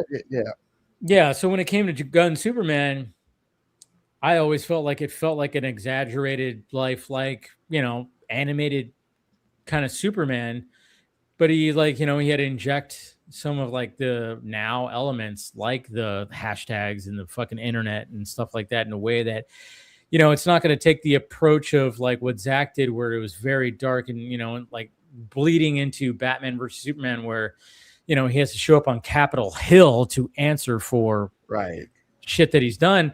That's like, but you could even say that maybe you can even do that now with this Superman. You could do something like that. I don't know if they're ever going to approach that, but dealing with politics in 2026 is a risky thing because okay, but he did it though. I mean, it was the United States, but Bravia and Jaranpur. Yeah, I mean, it was kind of like so, hey, this is kind of looking like what's going on in the Middle East. Yeah, but then he kind of walked it back. I hated that he did that when people are like it's like that. He's like, no, it's not like. I mean, at that point, don't say anything. Don't comment it. He doesn't have to answer the post. You can walk it back all he wants. It's still in the movie. Oh, I know, but that's why I just don't know why he even bothered. Just you don't got to respond to that one. If you just leave it there, people just go. That's what let the art speak for itself. So when he was like, "Oh no, it's not anything current day, nothing to do with Russia," it's like, all right, man. I agree with you. He didn't need to say that, but also by the same token, the allegory that people have made with that, it's like, well, okay, it started from somewhere. Not to. I mean, that's how old the conflict itself is. I know that back in the day they were like, hey, let's make this allegory. Like he didn't invent that. He just took it from the older lore and used it in a very topical sense. So, and I'll be curious what they do with Superman 2 or Man of Tomorrow, if there's going to be something like that, or if it's more just, the band getting back together and teaming up. Again, I love the idea of him and Lex together. That's one of my favorite comic book movie and just comic book in general trope is anytime the villain and the bad guys got to work, or the villain and the good guy got to work together. It's always like a fun dynamic, and there's lots of things you can do there. You got a big bad there. So I don't know. I think in my opinion, going to the casting of the DCU, I think we haven't seen Lanterns yet, and I know there's a lot of heat behind that. That's the next thing that we're going to be seeing. Yeah. But I always thought that Kyle Chandler and Aaron Pierre were like, oh yeah, that's good. That's great casting, in my opinion. And then, obviously when it comes to Clayface, I don't know what's his name. I don't even remember his name right now. Reese something, who's playing Matt Hagen. It's like, hey, it's somebody that they thought, and he looks, and the teaser was phenomenal. I thought it was fantastic. Tom Rhys Harris. Yeah, Rhys. Tom Rhys Harris. I mean, Aaron Pierre. Jesus Christ. Krypton sold me on him. Yeah, like him playing like when he played Dev M, and Kyle Chandler's Kyle Chandler. He's great. Kyle Chandler, like anytime he's in a movie, you go, I like that guy. And I feel like with Clayface, I feel like what's going to happen, and this probably would affect you and me more than others, Dave, is we're going to go into that, especially not knowing any of the actors. We're going to go into it with animated series brain. Yeah, and that's what we're gonna be drawing upon. But just like going in Supergirl, you can't compare. I mean, we can compare, but at the same time, you can't just like rely. I mean, but obviously, it's different because we're talking about a book that's got a lot of pages that flesh a lot of things out, and then you're talking about an animated series I think there's always going to be portion of that episode's missing too, because of Batman, right? Like all that stuff of the part 1 and part 2. You got to have a new resolution for Clay. Yeah, it's definitely they're gonna. I mean, whatever they decide to is it renew you? Like are they is it gonna be Daggett? I don't know, but you're right. The whole Batman portion of the story is gonna be gone. Oh yeah, there's gonna be certain aspects because it's like. Yeah, like you said, Daggett, is he going to be in it? Probably not. It's probably going to be a whole different thing. And, it's not going to play out the same, obviously, but it's going to be a darker kind of, I don't know. It's going to be, but, going back to Supergirl and wrapping up the whole discussion of Supergirl, I think that ending scene was really for anybody who's fans of this whole shit, I think it was a great scene between them two. And I love the fact that, it's like, you still have Crypto, who's a fucking nutcase, and he's in the kitchen just going crazy. And then, even Superman's like, where's he going to stay? He's like, he's just happy, but it's like, it's that whole thing. Of course, Crypto is going to be part of Man Tomorrow as well. You can't forget him. Like I said, Supergirl, I can't wait to watch it again. And I think I'm going to take my mom maybe this weekend, maybe the following weekend. And I want to watch it again. Like I said, going in, I was worried just because reading the book and seeing the reactions, I was like, okay, this might not be. I hope it's not a fucking He-Man situation, because I just was not a big fan of Masters of the Universe, even though I think there's potential there. I walked out of Supergirl going, you know what? I enjoyed that. I fucking enjoyed that. It's mainly because of the main actress. I think Millie she sold it. She did a great job. Mm-hmm. And that's why you want to get someone as the main actor or actress that does this, right? Wolverine Origins is a terrible movie, but Hugh Jackman is still good as Wolverine in that movie, right? Wolverine Origins is a terrible movie. The Wolverine is better. Oh yeah. But that's why with Hugh Jackman, when he's doing that great performance, train sequence, he's always there to hold it down, right? So that's the same thing when you get Aaron Pierre, when you get Corn Sweat, when you get Millie, and like I said, I hope when you get Adrona for Wonder Woman, that's what can help, is because then you hope the next time Supergirl's up to bat, whether it's in a crossover or for some reason there's a Supergirl 2 in years from now, then you go, okay, then maybe hopefully this time for people that didn't enjoy it, they can enjoy it more this time, but you still have a great actor attached to, right? And Millie, I've seen just a few things, but she is one that, okay, some other people in this role, maybe it wouldn't have been the same. It wouldn't have had the same kind of chutzpah, and then the movie to me is even worse. But yeah, no, I enjoyed it. I had like a 7 out of 10. I'm happy to watch again. Like I said, I personally liked it more than Superman. I liked more the darker, dramatic beats to it. So, but yeah, I'm just excited to see Millie again in the future, and I think we're in safe hands with her as the character as long as we get her. So I really enjoyed it. I've seen it twice. I saw it again today, and going into the first viewing, I had heard, you started to hear, that's when the Rotten Tomato score came out. You started to hear the complaints and whatnot. And so I went in, I don't like to go into movies looking for stuff that people have pointed out, but it was in my head. And through 2 viewings, I'm still like, I don't see it. I don't agree. I take it back. I see what they're saying. I just don't agree with the amount of complaints that they have. But I also feel like level setting was necessary going into a movie like this. I was not expecting Superman. I was definitely going to be a different, more like personalized story. What they ended up doing with Krem didn't surprise me at all. So it was just going to be about how strong was that performance going to be. And yeah, Millie knocked it out of the park, absolutely blew it away. Fantastic casting. And for me, what I'm excited to see is the fan base that develops out of this, because there are people who love this movie. There are people who enjoy it, for what the hell site says for the critics. It's another case of opposites for the audience. And, I realize that we all have our own echo chambers in social media, but a decent amount of people are like, screw the critics, go see it for yourself. We had an awesome time. My daughter loved it. My kids loved it, that type of thing. Like that is the type of chatter that you're hearing, or at least I'm seeing on social media. So I am curious.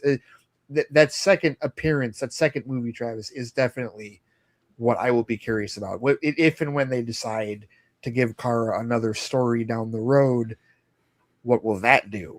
Now that you're building an audience for her in this universe, it'll be interesting to see. And even if you don't, like, you look at Hulk, like that movie was, I imagine their ideas either underwhelming or disappointment or a failure, right? But then Hulk went on to be a very big portion of the MCU without ever getting his own movie ever again, right? So even if it's that, even if we don't get Supergirl 2, but she has the same footprint that the Hulk did in the MCU, there's ways to that, right? Avengers, that was a huge thing in 2012 that people, I remember walking out, Hulk was everyone's highlight in that movie of all the things they did with him. So just because one movie fails doesn't mean it's the end of that character. Again, who knows? We're talking about far in the future, right? We don't know what's going to happen with Gunn, Paramount, Man of Tomorrow, In a year from now, we could be talking about Man of Tomorrow and going, God damn, Millie Alcock was so good in this. It's gonna be. It could be one of those things where like all of a sudden people are like, God damn, every scene that she was in, she chewed it up. She did all this. It's like, and then people are gonna go, oh yeah, I guess I was a little too. Yeah, let me go back and watch that Supergirl movie. I could absolutely see a scenario where Supergirl gets reevaluated. Yeah.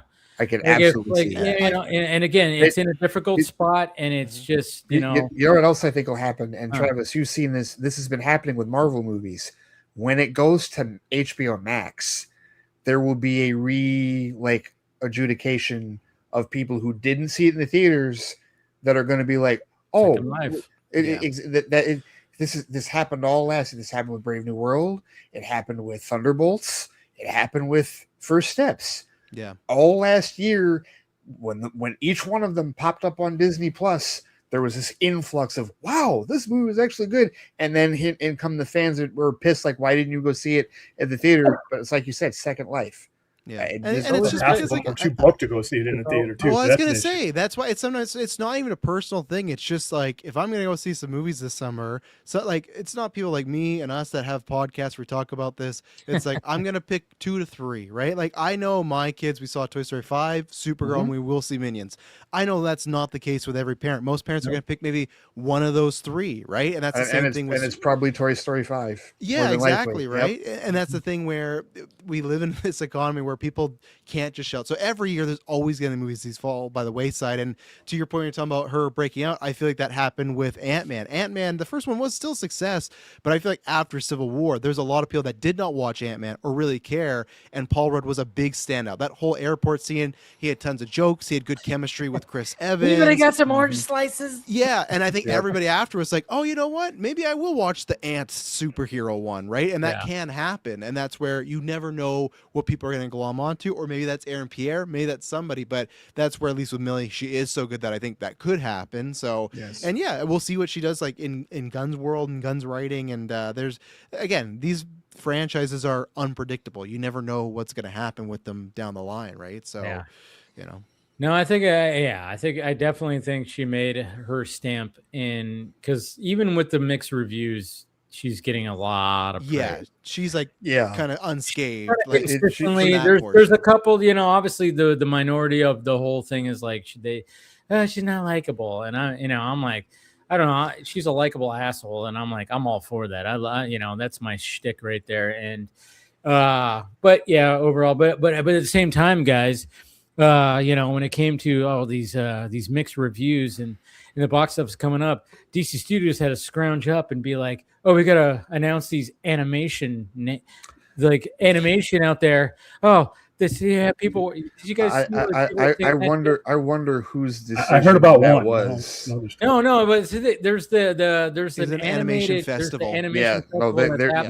There's a bunch of them already been prepared. Yeah. Even Scott Snyder, I think, already teased that there was going to be big news with Absolute Batman. But of course, there's always the people who are just like doom and gloom about everything. Oh, they're only announcing this because. Oh. And it's like, I would believe that if it was like the Brave and the Bold, like, hey, we cast Bang as Batman, right? Yeah. And that, like as much as Absolute Batman is, obviously, William will talk to how big it's growing, everything like that. My mom wouldn't fucking know what that is. I'm like, hey, you know what Absolute Batman is? It's not a crossover. Yeah.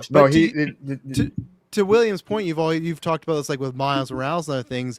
That's what you do with this brand now. Is it's a very popular comic book. Okay, now you make an anime thing, and you keep building that up, and that's how it spreads to the zeitgeist. So then the next time my mom's, on Netflix, let's say, and it's streaming, so I go, oh, what's this Absolute Batman thing she asked me? And that's where that does not make a difference as far as Supergirl's having issues at the box office. And then I woke up. What was it? It was yesterday, where it was like all of a sudden it was like.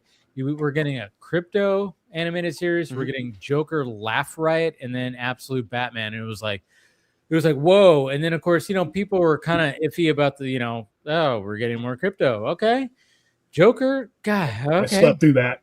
What's going on that? But then Absolute Batman, everybo's going, oh my God, it's the happening. timeline was on fire for that. Yeah. Of course, everybody is. Everybody's kids through college, man. Get your kids through college. I mean, that's the thing. Make sure you get the ash can signed too. But some people even thought, and I even asked the question on Twitter. I'm like, is it too soon for Absolute Batman? Because it's still rolling. No. It's still rolling pretty good. Do you wait a little bit for everything to? But at the same time, there's so much going on with Absolute Batman, where the universe is so well establised, and the characters are established that they can. Yeah. Yeah, I think animation works better. It's not coming out till next year. Travis, you're absolutely. From what I know of it, I haven't read it yet. But from what I know of it, yes, the animation certainly will do it more justice. Yeah, and then for more what they people will wanna pick up do. the comics. More people Yeah. will learn about that universe, and then maybe in 5 years you could, if there's, which I want to happen when Gunn talking about, oh, we want Elseworlds. I want to be alive when they're like, yeah, we're making Absolute Batman, has nothing to do with anything else we're doing. We're just doing this, but this is how you like slowly build up Right. to that type of stuff. You know? It'll be less than 3 years, probably 2 before he does. Here's the thing: you got a comic like this. I'm not joking. I'm not joking. Whoa, I get it. Metrics are everything. So you got a comic like this that its base sells in 2026 is Yeah, 500. you gotta hit while the, what do they say, the hit Strike while while the iron's hot. strike Yeah. while the iron's hot, whatever. Yeah. Yeah. Not only that, so we have certain, like the last issue he was touting 500,000, and then it went on to sell a few more 100,000. I think that last issue may have hit 1 million. In 2026, where you have the least saturation of comic book collectors as far as the layman goes, and you have that kind of print run as this is. Now, I could understand the hype first maybe 4 or 5 issues, but we're heading in. October will be year 2. We'll be 2 years in to Absolute, and what it's done. 2 years? Damn. Yeah, All right. October of 24. So the difference between and I hate gimmicks. I hate gimmick storylines. This is why Nightfall and Death of Hey, Superman. that Nightfall except trailer. for the trilogy. Oh, hey, how about that? Nightfall Huh? trailer looked good. Right? Sorry, go ahead. My answer. Here's the thing, though. This isn't just a gimmick, though. What this has done is this has made it safe for people who weren't knee deep in the culture of Batman to come in, but it's also done a really important thing is it's brought people back who feel like the Batman story over the last 11, 12, since 52 has drifted away from them. I've had people come back and brand new people.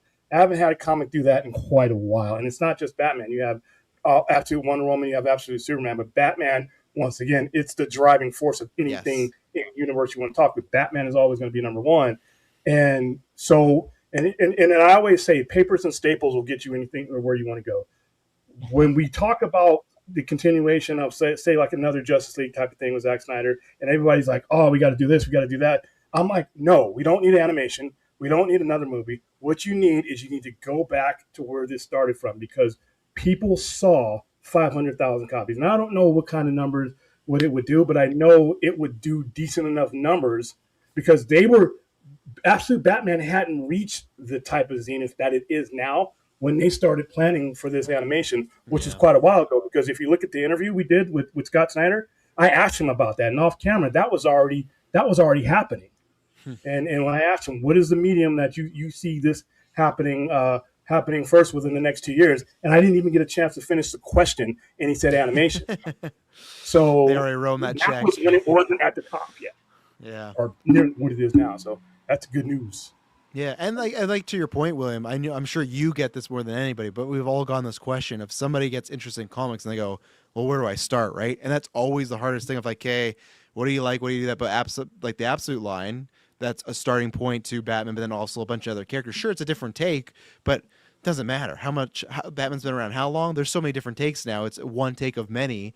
And no, I think animation is a very smart place. And like you said, Batman's driving force. That's who you start with. You start with Batman because that gets more people in the door of like, okay, I do want to check out the Superman run. I want to check out the Wonder Woman run. That's what I know. Some people, if Batman's not your favorite, you might hate that. I get that because I saw the whole like, again, Lego Batman, Lego Part 2, Nightfall, and this, and non-Batman fans being like, are you kidding me? This is what he gets. But it's like, but there's a reason why, because like he drives those forces, and all what is it? Rising tides raise all ships, and you hope that if Absolute Batman kills it animation style, then maybe you can get a again that happened in the 90s, right? Batman started it, and that's what William wanted the DCU to be. He wanted Batman to start and then lift Superman up. I think you give yourself the best chance when you're talking about someone else's money. All movies are made on borrowed money. When you're talking about borrowed money is borrowed time. I'm okay with certain things, but if I'm trying to get that engine kickstarted and turn that engine over, I need to give everybody involved the best chance of time, the benefit of the doubt. So if a movie comes out that's a B whatever rating, or it's lukewarm, it's not the most universally accepted, you've bought yourself that runway for other things to happen. It doesn't always have to. You don't always have to bat 1,000. When you put Batman first, you put that light on everything, and people are like, I didn't like Supergirl, whatever, but this is coming out, but I enjoyed this. he's given me more good than than whatever. And Batman helps. In a perfect world, yes. I think like if you were to take a scenario of building a universe, yeah, you do build in on Batman because you have a Batman movie first where he does his Batman things, and then all of a sudden it's like Batman. And then you start going like, there's this guy who flies, and I don't know. It's like If Batman hadn't existed. Yeah, if Batman that hadn't existed, that's entirely possible what might have happened. Yeah, that's always the case because it is that situation, right? Of when Gunn took over and he still had Aquaman and the Flash and Blue Beetle and Shazam and all those kind of underwhelming with the way they did. But same thing. What would happen if Flash made a huge profit? What would happen if Aquaman performed the same as the first one, right? So same thing with Batman. If the Batman came out and was like a modest hit or did fine, they could have easily been like, you know what? That's great, Matt Reeves, you got to tell your vision there, but we're going to move forward. That's the issue. But again, we'll have to see if they are fun. Like if Dave, you're right, that will be the stamp. If we get a Batman or Bruce Wayne, that will be them stamp like, hey, we're going to do two Batman at the same time. It's never really happened yet, right? That's still uncharted territory to be like, we're going to have. And cinematically, yes. Yeah, the strike. And if you believe rumors, Nolan kind of shut that shit down too back in the day when they were trying to make Justice League. And he was like, hey, I'm not really a fan of you guys trying to make a movie of Batman while I'm actively making a Batman trilogy. He was not a fan of that. And I think they were like, you know what, Dark Knight, Nolan, we're going to lean to him. And that's where same thing. If you have a Batman in Man of Tomorrow and that works, and then you have it in the part 2, I'm very curious what happens in the years after. Because like you said, Ray, there is a clock. Because look at Batman, or look at Affleck. The second BVS was out, it became a meme. But every interview he did was, hey, when's Batman out? When's Batman? And he hated it. It drove him mad, right? It's the same thing. The second that actor gets cast, if it's so-and-so, if it's Alan Richardson, I don't want that, but let's just say it is, the second he's on that set, and then the next day, his whole entire life and James Gunn life is, where's Batman? When's 100%. Batman? So 100%. I think it's like I keep thinking about it where I'm going like how I mean obviously the problem with the DCU is like how do you introduce Batman and Gunn's talked about it and he's talking about the versions that he likes and he doesn't want to make it campy. It's so funny because I still get fucking Gunn haters in my comments and whatever. They're like, oh, he wants to make like 66 Batman. And like he's literally said he does not want to do that. He's not going to make a campy Batman. He likes the brawler Batman. He likes that kind of Batman. And I mean, I'm just like thinking like, man, if they just say, oh yeah, they announce who's going to be in, but they announce him as Bruce Wayne instead of Batman. Man of Tomorrow, Brendan Sklar, gets which is obviously a fan cast favorite. And then it's like, he's going to show up but then it just goes, wait, did they just announce that he's Bruce Wayne? They didn't say Batman. That could add another level of what the fuck, and that would be, I mean, okay. So say like, cause we were talking about how like we saw Corrin Sweat's name in the credits for Supergirl. And, so what if it's a case where like the actor isn't like, what if Bruce Wayne is in like 10 minutes of Man of Tomorrow? Or even less. But then at the same time, it's like then all of a sudden in the final act, Batman shows up and does some fucking crazy shit. You get a crowd cheering moment in the movie theater.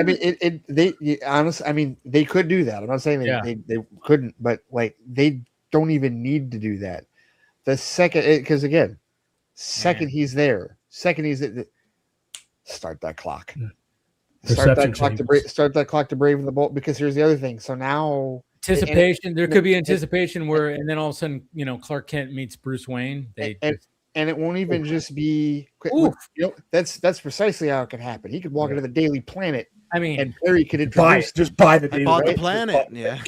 Man, it's such a. I mean, yeah. I mean, we the first time we got Clark Kent meeting, Bruce Wayne in cinema was obviously BVS, and it's such a great scene because it's such a tension-filled scene of just and then Lex Luthor just shows up, of course, and then he even just calls it out, Clark Kent meets Bruce Wayne, it's like and the way that he just kind of is us. That's what's so great about that scene in BVS is like he's kind of just like us, is like, oh my god, this is happening. Yeah, Like that's they're the first actually time. face to face, Right. you know, and it's like, I mean, I think that's what that's what was good about that was written when it came to that scene. It was like, he's like, oh yeah, essentially we are Lex Luthor, even though we're not Lex Luthor, but we're just the fact that it's like Clark Kent meets Bruce Wayne. It's like, oh my god, it's like we don't see that. I think that's also like it speaks to a thing I've. We have to get about another scene like that. With respect to Batman actors. I always give Affleck a bit of a significant leg up on the others because he's still the only one that's existed in a cinematic world that had a Superman. Yeah. None of the others have had to do that. And that is a tall task for a Batman actor. That's why he had to be a brawler in the DCEU. That's why this one's going to have to be a brawler here because you have to match the Kryptonian. Yeah, you got to match. But at the same time, it's not. This is a universe that is not going to be as gritty because obviously Cavill's Superman was a little bit more grittier, a little more grounded. But at the same time, it's like, okay, so now we're fitting in James Gunn's world. But I feel like that's a little bit more. I feel like that's another thing we're going to be looking at in Clayface. Yeah, we're going to be looking at what Gotham is like in Clayface. And that will. But see, the thing is like the thing you can reference is the world's finest crossover in the animated DCAU. Yes. When you had Conroy and Tim Daly coming together with that fucking, I think it was a 3-parter, and I mean, and you're hearing Conroy, you're hearing Tim Daly, and you're seeing that interaction. You're seeing the light and the dark. I mean, it was a good mashup. If you can bring that to the big screen, that level, come on. But you got to, you got to find that Batman actor because Corn Sweat, I think, is a great Superman and a great Clark Kent. I think he fits it. He's modernized. There's a modernization when it comes to his interpretation of it. So now it's like, now you got to find that Batman to fit in that world that is like a polar opposite. But when they meet, they can have that kind of chemistry that we saw that in the animated world, and in the sense when we saw it in BVS with Affleck and Cavill, which is no easy task because you got a list of great actors, and like if what you're pitching happens, you're literally going to be having on the other side of the aisle another great actor playing Batman, right? Like Robert Pattinson's right there. So more people always compare actors to each other, right? The Spider-Man, the Batman, but more so than ever, you will be compared. There's not a fucking chance if they cast someone as Batman when Robert Pattinson's doing press tour that he does not get asked about it once, right? Like Margot Robbie got asked about Gaga when she was cast, and she just said, "Oh, it's great because I care on that character and whatnot." But that's where it's an interesting situation. So you still like. I know people. I think they discount it, but like you still need a great actor. And luckily, they've done great casting. But with Batman, you look at that lineage of Batman actors. They have been mostly well-established names, and they've been great actors in their own right. So it's okay. That to me is that's a tough one to cast. Totally tough. That's the tough. Other than Corn Sweat, that might be the toughest one for whoever that casting director is. Like, you got to get this right. Dude. Okay. And you bring up an interesting, because I had this on Twitter when I saw it, and I quote tweeted it. It was like, when it comes to Robert Pattinson, somebody was like tweeted that, oh yeah, Robert Pattinson is the best Batman actor. And I was like, given his filmography in the last like decade after the Twilight stuff, I was like, yeah, it's not even a stretch. But then there's also Bale. Bale to me is the answer. Yeah. Okay, so that's what I wanted to ask you guys. Because when you're looking at Batman actors and looking at what they've done, I would say Bale and Pattinson are just like, because Pattinson has just done so much in the last 10 years trying to wipe away that Twilight, whatever. But even at the same time, it's like there's nothing wrong with that because that made him popular. Right. And that was very popular. And, he created a name for himself. So you can't, it's not like he hates that. He was like, yeah, that put me on the map. Mm-hmm. But, but I was like, man, when I look at Pattinson, what he's done in the past, and I look at it, but then I go, oh yeah, but there's Bale. So what's Obviously, the like when question? it comes, there's people can argue about some of the other ones like Keaton and Affleck and even Clooney, but they kind of they've kind of played the same kind of character in all their movies. But Pattinson and Bale, holy You're like shit! saying outside of Batman, right? Not their Batman performance. Yes. Yeah. I'm not talking about Batman performance. Talking about the pedigree, versus the Yes. individual. So what is the question? I'm basically saying who do you think is the better actor outside of Batman? Bale. When it comes to their filmography, Between those two, between Pattinson and Bale, okay, I feel like Bale's the easy answer. Yeah. However, Pattinson is kind of. I mean, look at in the past 2 years. Right, and that's where I lean towards Pattinson because I think the thing with Bale is it's an easy answer because it's easy for people to say Bale. Yeah. Because we've seen what he's done physically. Yeah. With a lot of his roles. I mean, I don't know what his life expectancy is now because of what he's done to his flipping body. Going back and forth from American Psycho, Machinist, Batman, Dick Cheney. Like what the hell? Like he goes all over the place and really sinks into the role. But Pattinson, like you said, within just the last couple of years, we're gonna see him in Dune 3. Yeah, and there was the Odyssey. There's the Odyssey. There was a trailer playing for Dune 3 with Supergirl, and I was again reminded, wow, okay, you're seeing the depth of his range within the last 5-10 years, and I don't know. But Bale, that's where I come in on Bale, because Bale, when he's how old? He's doing Empire of the Sun, and here's my other thing. It's when Robert Pattinson's 26, he's getting away from it, but he's doing Twilight. When Christian Bale's 26, he's in fucking American Psycho, which is to me an all-star performance. That's a little unfair, but it's not though, because I'm taking their whole career, where I think Pattinson's having a great 5 years, but I think Bale's just he's just always been great. Even at that young age, he's doing Academy Award level. But if you're looking, but you can also look at it from almost kind of like what I do with sports, where you look at different eras. Mm-hmm. American Psycho is 1999, right? And in Pattinson's case, he's in a different era. So I'm not comparing Twilight to American Psycho, but I am comparing the types of roles that were available now at his time in the mid 2000s or late 2000s compared to what Bale was doing earlier. The first thing I saw Christian Bale in was Equilibrium. Yeah. And then after an underrated sci-fi movie. Oh my god. It is. I will Matrix. I will. It was supposed to be like the next Matrix, and it didn't quite hit. Actually, wait a minute. Hang on. Time out. I'm wrong. Equilibrium was the second thing I saw him in. The first thing I saw, oh my goodness. The first thing I saw him in was Shaft. Right, because he's one of the bad guys. He's the bad. He was that bad guy. Yeah, he was the bad guy. He was the racist, preppy bad guy. Sam Jackson. Remember when Sam Jackson threw his badge, his badge, like a ninja star, and it's stuck in the fucking courtroom? I was like, oh man. Yeah, because Equilibrium came out 2 years after that. That came out in 2000. Equilibrium was 2002.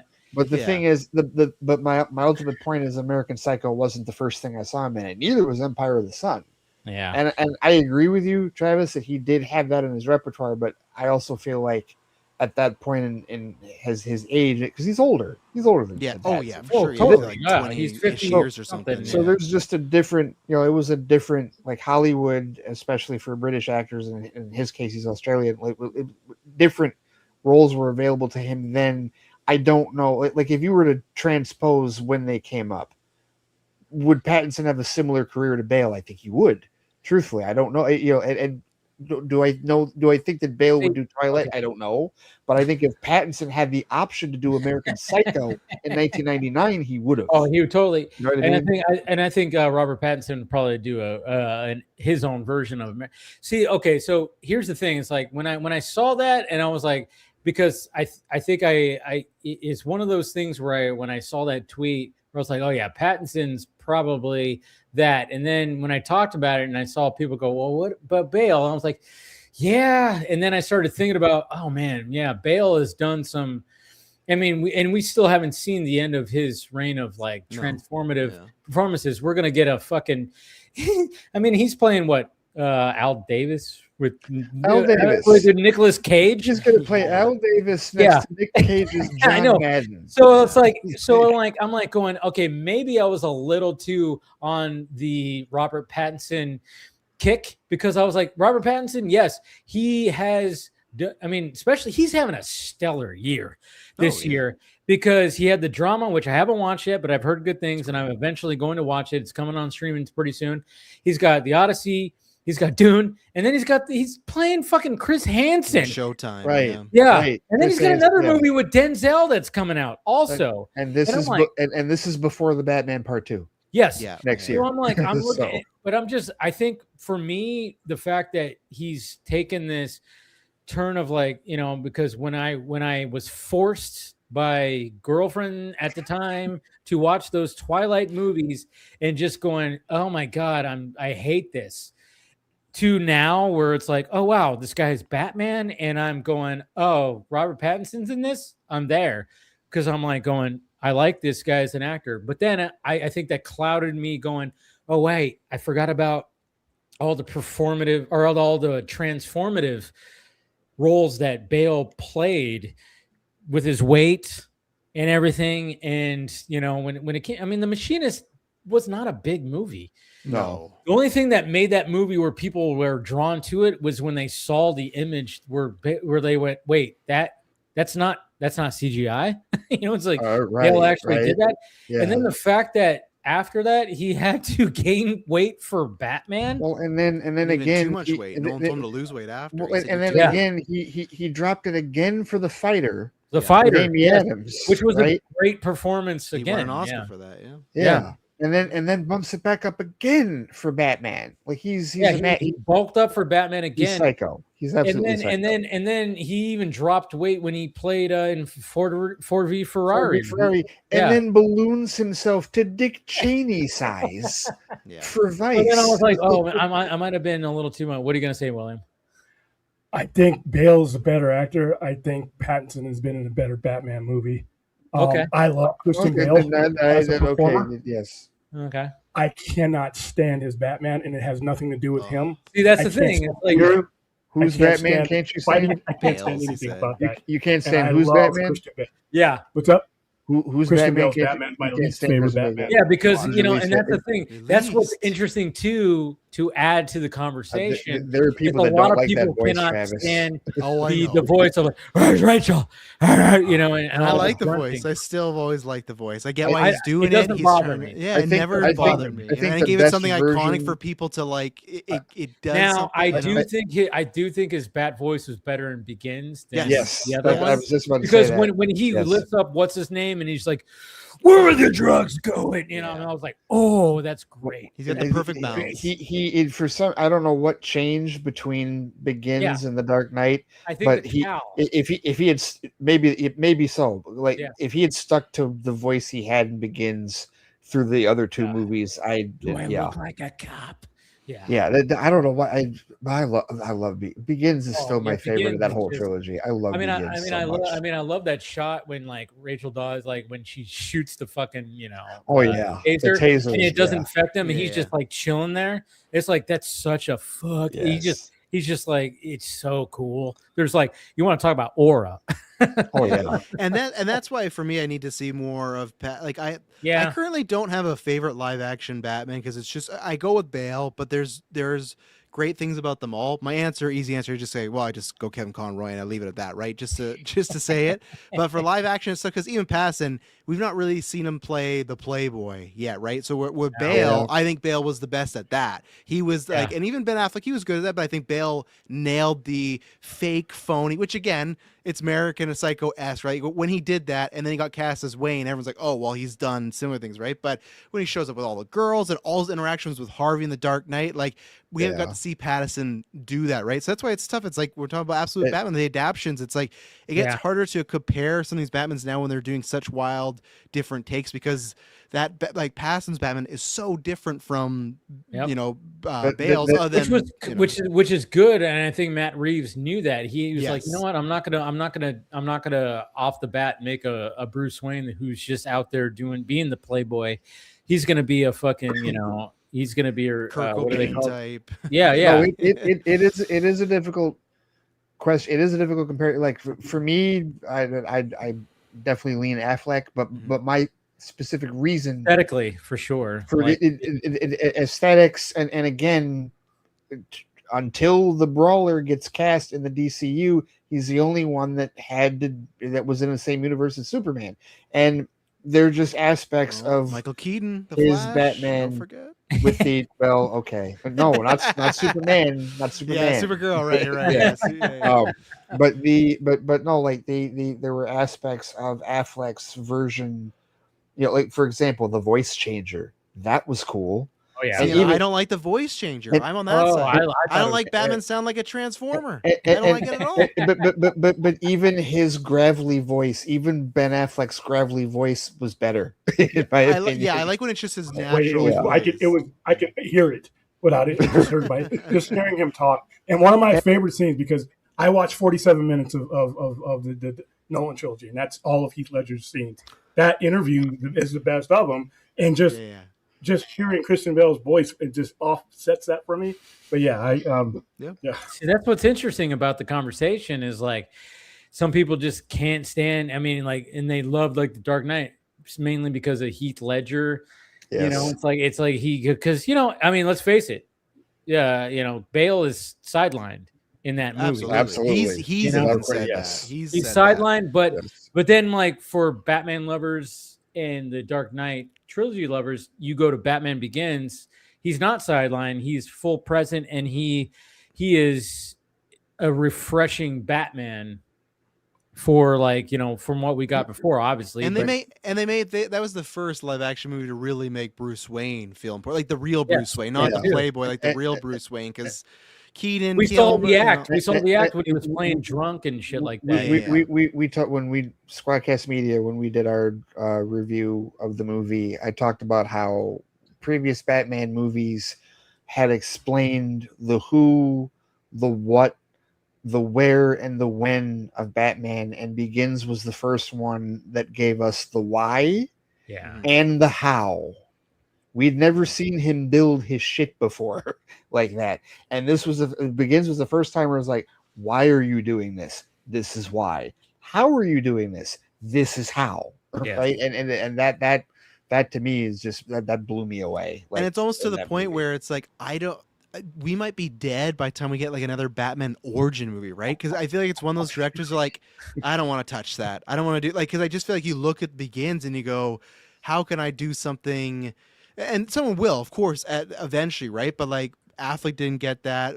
Matt Reeves was like, it's year 2, right? Like I feel like for a while we're gonna get. This is where Zach was like, I have to show my version of the Waynes getting killed. That's true. It's like and like because he was like because obviously he loved the Dark Knight so much, and it was like he was like, oh no, we got to show that version, and it's so fun because in my opinion, I think that's the best version, and because just the way that it's shot, and it's just part of the fun. I think I agree. It's just the way that like the way that it's just like it is like them coming out of the theater. It is the pearls, the slow. It's the most mythological version. Yes, he took it right from the Dark Knight. And they both kind of get their moment because that's the thing I always love in Begins. Like he's sad about his mom, but it really doesn't feel like he's paying much attention to his mom being dead. It's really on about Dad. We talked about that too. And Tim brought that up. Actually, he brought up how there really wasn't any focus on the mom. And she's just there. She feels like it was mainly about Thomas. And it was an interesting time. Why do we fall, Bruce? It was an interesting time that we did that review because it was in the middle. It was in the thick of the DCEU, and the DCEU had a flat out obsession with mothers. It wasn't just Martha; it was the mother in Shazam. Yeah. It was Queen Atlanta in Aquaman. There was such an obsession. And then Flash with later on, like right? enough, right? Yeah. So that was the best part about Flash. Was that connection. Yes, I mean, I would agree with that. And then where Pattinson's parents are non-existent, right? Which is good, but like they're other than just newspaper clippings and a few Yeah. video clips, Well, it's Alfred, right? And, Yeah, and Alfred doesn't even want to be his fucking dad. because Reeves decided not to do an origin in the strictest sense because you're starting him in year 2. Yes, It's like, okay, so there's no death of the Waynes, but the Waynes are definitely like their presence throughout, is all throughout the film, right? There's no escaping that. They're like a shadow on that movie the whole time, with Falcone, with the newspaper, with Alfred. Like they're non-existent, like physically and even in flashbacks and whatnot, but they're all over. Then the Wayne twist and the Arkham twist story, and we'll see what happens with part 2 if they. I they do imagine Court of there's gonna Owls be are going to be all over it. Hey, if they do Court of Owls, Scott and I are having a good couple of years. I- He's got his movie, Court of Owls in the movies. He got the absolute series going on. I 100% know. I believe the Horde Owls are definitely going to be.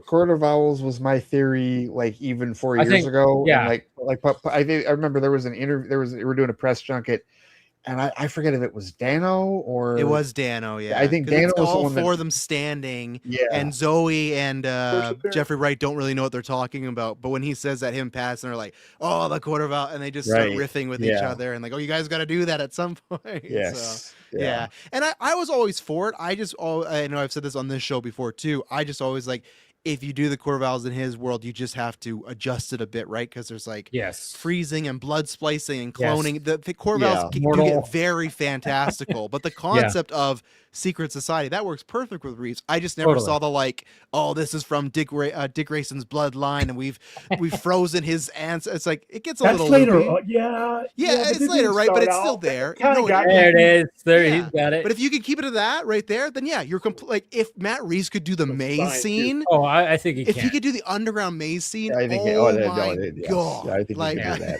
Yes. I mean, when he cast Charles Dance, I didn't think like Christopher Dent. I was like, if Christopher Dent, or is he going to make Christopher Dent?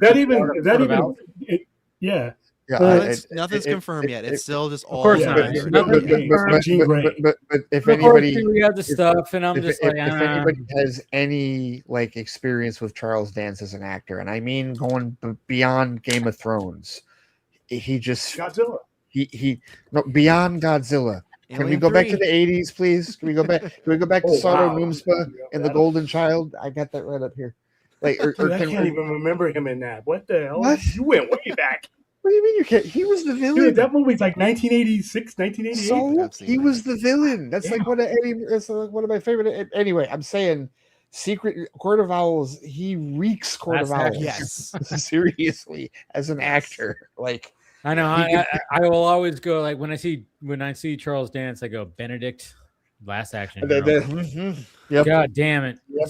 And it was it's so funny because again, I mean, and I love that Last Action Hero got such a cult following because it bombed at the box office. Where Arnold Schwarzenegger was like, he called up, James Cameron was like, "Fuck, I had a bomb," and then he questioned his whole career. Yeah, he thought he was like, "I'm over with." It's done. But it's so funny because Last Action Hero ended up being such a cult classic. I mean, but even like Charles Dance was such a great villain. You want to talk about Second Chance? Yeah, Last Action Hero, because that was one that I didn't see it in theaters, saw it on cable, and it wasn't even. My dad did my dad loves Arnold and Bruce and Sly and all those movies. It wasn't even a case of him showing me that movie. I found it because I love those movies, and I'm like, well, what's this? And I watch it, and I'm like, well, what's wrong with this? And then later in life, find out, wait a minute, John McTiernan, Die Hard director. What is this? Why are we sleeping on this movie? All the pieces of that movie should. Yeah.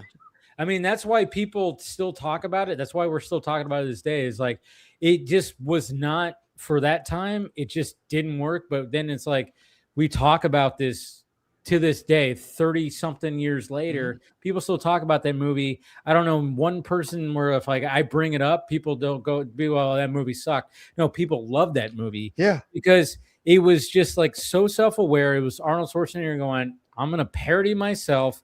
And all the pieces worked. You had this director. The movie had a great villain. It had a great, hey, here's the child aspect of it and the magical. Let's put a child. And I forgot what the kid's name, Well, his name in the movie is Danny, but I don't Danny, remember. but I don't know his like full name. Yeah. I mean, he only did he did like He did Lawnmower My Man Girl Tour. 2 after that. Oh yeah, he also did My Lawnmower God, Man dude. Tour 2. Oh also. yeah. That was like the only credits, and then he just kind of gave up. Right. And I was like, yeah, good for him, probably because it was like, oh yeah, Hollywood's weird. But like that was like one of my favorite like subplots of the movie is when he's in the movie and he's doing everything he can to prove that they're in a movie. And I mean, like he's trying to figure out. I'm a comedy sidekick. Oh shit. And right, it's not gonna work. It's not gonna work. But before the house blew up, when he writes down whatever curse, I'm guessing it was the F word. He's like, "Say this." He's like, "Kid, grow up. I don't want to say it. Say what? You can't. You can't possibly say this because this movie is PG-13." Right? Yeah. I mean, it's comfort food. It is. It really is. I mean, it's comfort food. It's comfort food for those of us that love that genre, like of action movies, right? You know, like Die Hard, Lethal Weapon, Terminator, like that, Demolition Man, like that era, like that movie just speaks to us that are huge fans of that type of genre. Like, because we know all the shit, everything that Danny's bringing up in the movie, we know all that shit. We know everything. Hard to some people. Right, you know, it's just shit like that. He's the audience. Dude, he's stabbing himself with bounty. Yeah, I know. He's like, and then he's just like, yeah, you know, I that's why it's just that movie. And then when it gets to the real world, and that's what's good about that movie. It's like when you get to the real world, it gets fucking real. Like you feel the aesthetic change. I know we're going off on a whole tangent right now, but at the same time, I'm just like, what's so fucking great about that movie is like when the first half of the movie, well, I guess you could say the first 2 acts of that movie is shiny California sunshine, crazy action, and Danny is our vessel into, oh yeah, we're pointing out the crazy action stuff and it's great and everything. But then once it gets to the real world, it gets dark, it gets rainy, it gets gritty, and it gets like real. It gets real, yeah. And it's like, it's just, and I think that's why people at the time maybe had problems with it too, or was like, wait, what is this? But it's like, but you have to like, I think why it got such a cult following, because it was like the brilliance of that transition and if you grew up in that era, you just understood all the shit. It was definitely too early to be such a self-aware movie. Ian McKellen was in that movie. My God, Ian McKellen was death in that movie. McKellen. He too much time with Scott. He was death in that movie. But it was definitely like because think about it, like they released it in the middle of the action heyday. Like it was 93. It was like 92, 93 when they released that movie. It's like, okay, look, Lethal Weapon 3 just came out. True Lies is going to come out after this. Like you kind of get it where like you can't necessarily do, like Die Hard with a Vengeance was like 3 years later.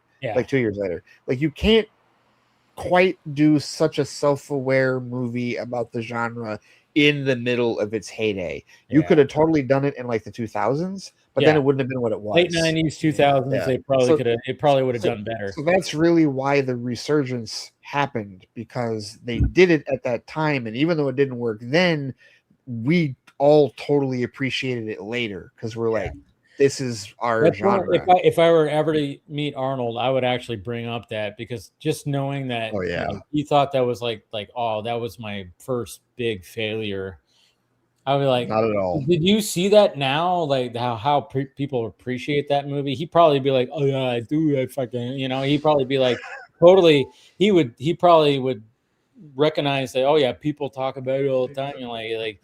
He probably does get people that come up to him and be like, "Last Action Hero is so great," It's like, I hope so. Because when you go back and anybody who hasn't gone back in that movie, I guarantee you, if you're an Arnold Schwarzenegger fan, you're just gonna be like, you're gonna laugh and be like, oh my god, how did I? If you haven't seen it, you're like, how did I miss this?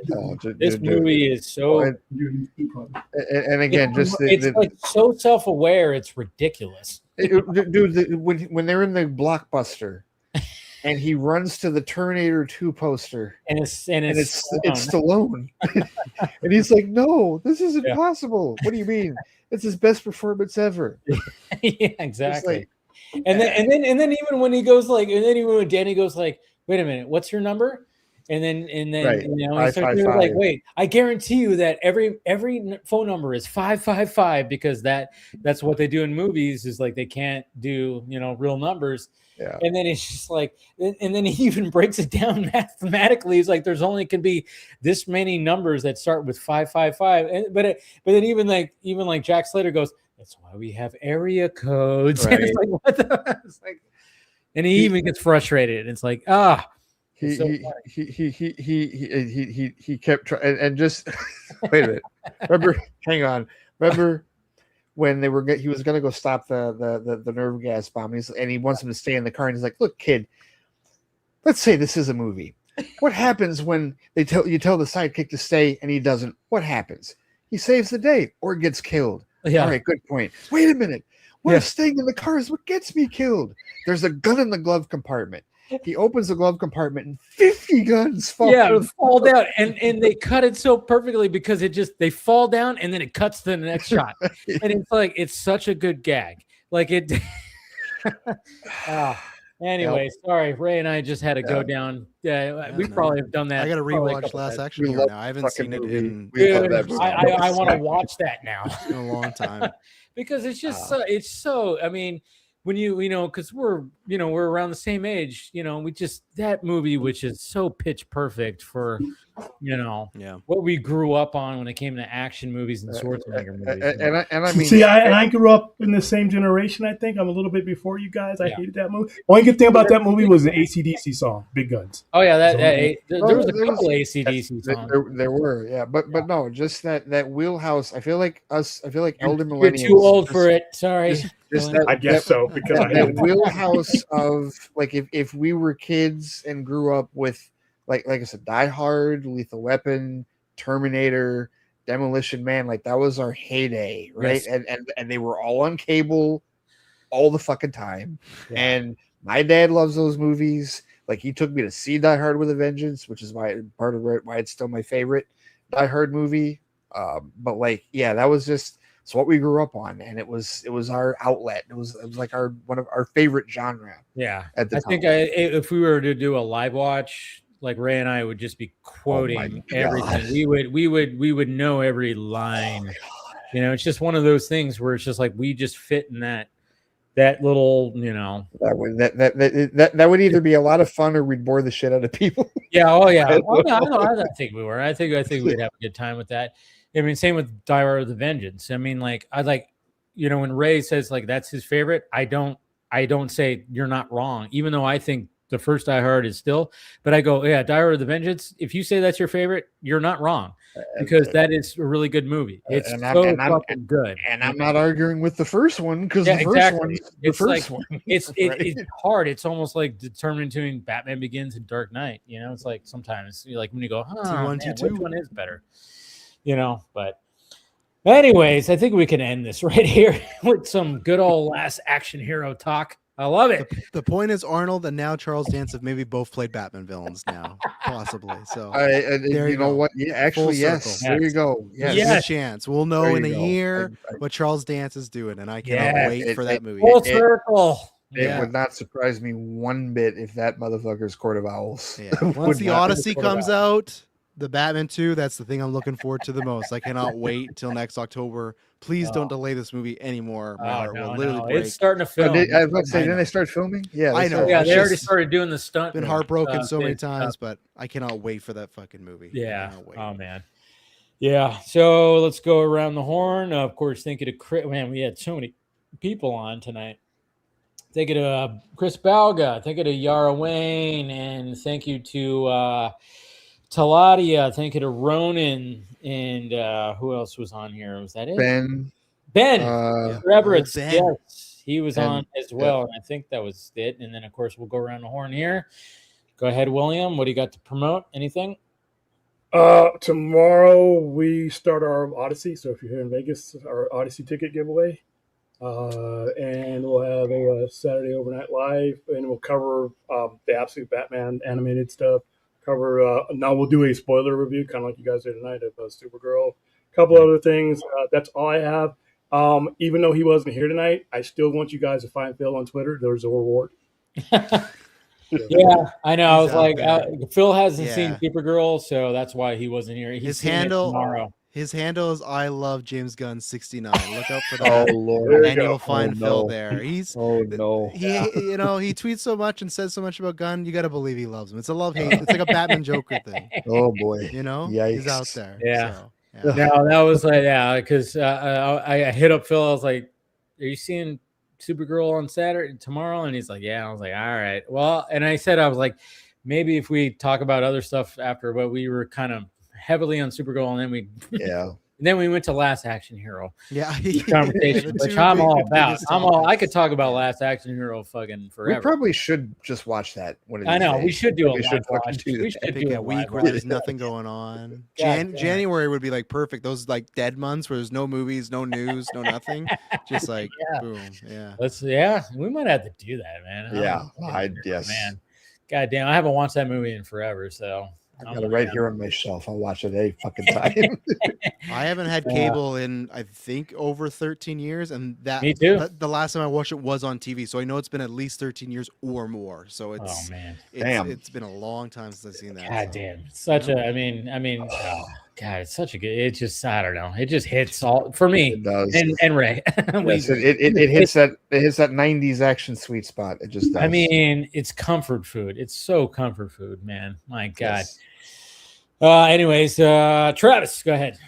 Yeah, you can just find me, Travis B. Snell. I'm usually just promoting the stuff we do in Geek First. We go, I think about 5 times a week now, but there's 4 of us. So if you don't like me, there's other people you can listen to. And then the most important thing is August 8th, we're doing our at least 10-hour stream or more for our 11-year anniversary. That's where we'll be in my backyard. Nice. We'll be doing, for the first ever time in our lives, I can't believe this, we've never done this. We're doing lightsaber duels with each other. We're doing badminton. We're going to be doing a bunch of dodgeball. We're going to be doing other events. We're doing pizza bets and stuff. We in our Discord we do a bunch of pizza bets. I have 5 pizzas that I've won. I'm gonna be cashing in. I'm gonna share, but there's gonna be pizzas galore in this yard. But yeah, it's just a good time. Nice. We just do some trivia, hang out for 10 hours, and just podcast, do a bunch of dumb stuff, just celebrating being dumb for 11 years. So there you go. Are you guys using like real stunt sabers? No, I don't want to. It's going to be the cheap plastic ones. I would hate to lose one of the $500 whichever. No, not even those, but the aftermarket people that actually build the stunt sabers that they use for actual, because there is actual lightsaber combat out there. I'll have to look into it. If it's not a pretty penny, then maybe. But if it's pretty penny, then Walmart, here I come. Fair enough. So fair enough. I love Thanks it. for having me on as always. It's been a good. Always great, man. Always great talking to you. Thank you for coming on. And then of course, my fellow Last Action Hero, lover right here, Ray. What's happening? The Flightcast is active on YouTube. I did triage on my computer the other day and was able to, because I had to do an episode of Flight Review for Supergirl, which I did. It's a longer one. It's about an hour. I had a lot to say. Definitely went into rant mode with the critics and the haters and whatnot while giving my honest thoughts about the movie this weekend. So because I've got my computer fixed, I am going to post on my Patreon the Toy Story 5 review that I didn't get to post a week or so ago. But also, I brought this up earlier because I do have Woman of Tomorrow, and I am going to read it, and I am going to review it, and stay tuned for my thoughts on this. I'm interested in that one right there. That one's going to be fun. At the youtube.com/theflightcast. The website still has the. I know. I can't grab my Woman of Tomorrow book. This is for my daughter's birthday. We bought a big foam machine, and it's legitimately the greatest thing ever. It just shoots foam into the backyard, and it gets massive. We rented one last year, and the kids love it, so we just bought one. So now we just have foam parties. It's great. That was Yeah, so there hilarious. you go. But I Because don't have- you guys were like grabbing Yeah. shit. And Travis Oh. was like, "What can I grab?"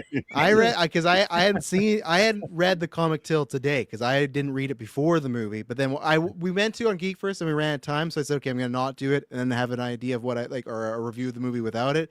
And then I read it today, and yeah, it's a great read. I very much enjoyed it, but I don't have it physically, so I am definitely and I wanted to read it physically. I did. It was on sale.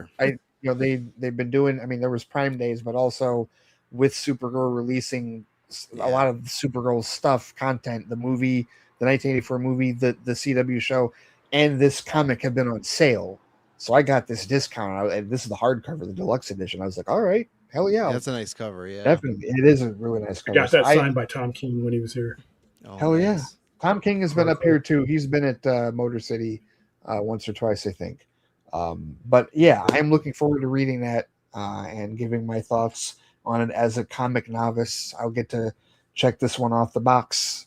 A long list of DC comics I still need to read. But yeah, stay tuned for that review this weekend. On the Flightcast YouTube channel. And of course, flightcast.com is where the audio versions of the podcast are located. And I'm on TikTok. I've been posting more videos there. And I'm active on Threads mostly. And also on Instagram as well at the Flightcast. There we go. All right, guys. We appreciate you. And thank you, everybody who has stuck around with us. And the last thing I'll say is rubber baby bunkers. For Last Action Hero lovers out there, I even said it wrong, but whatever. It's hard to say.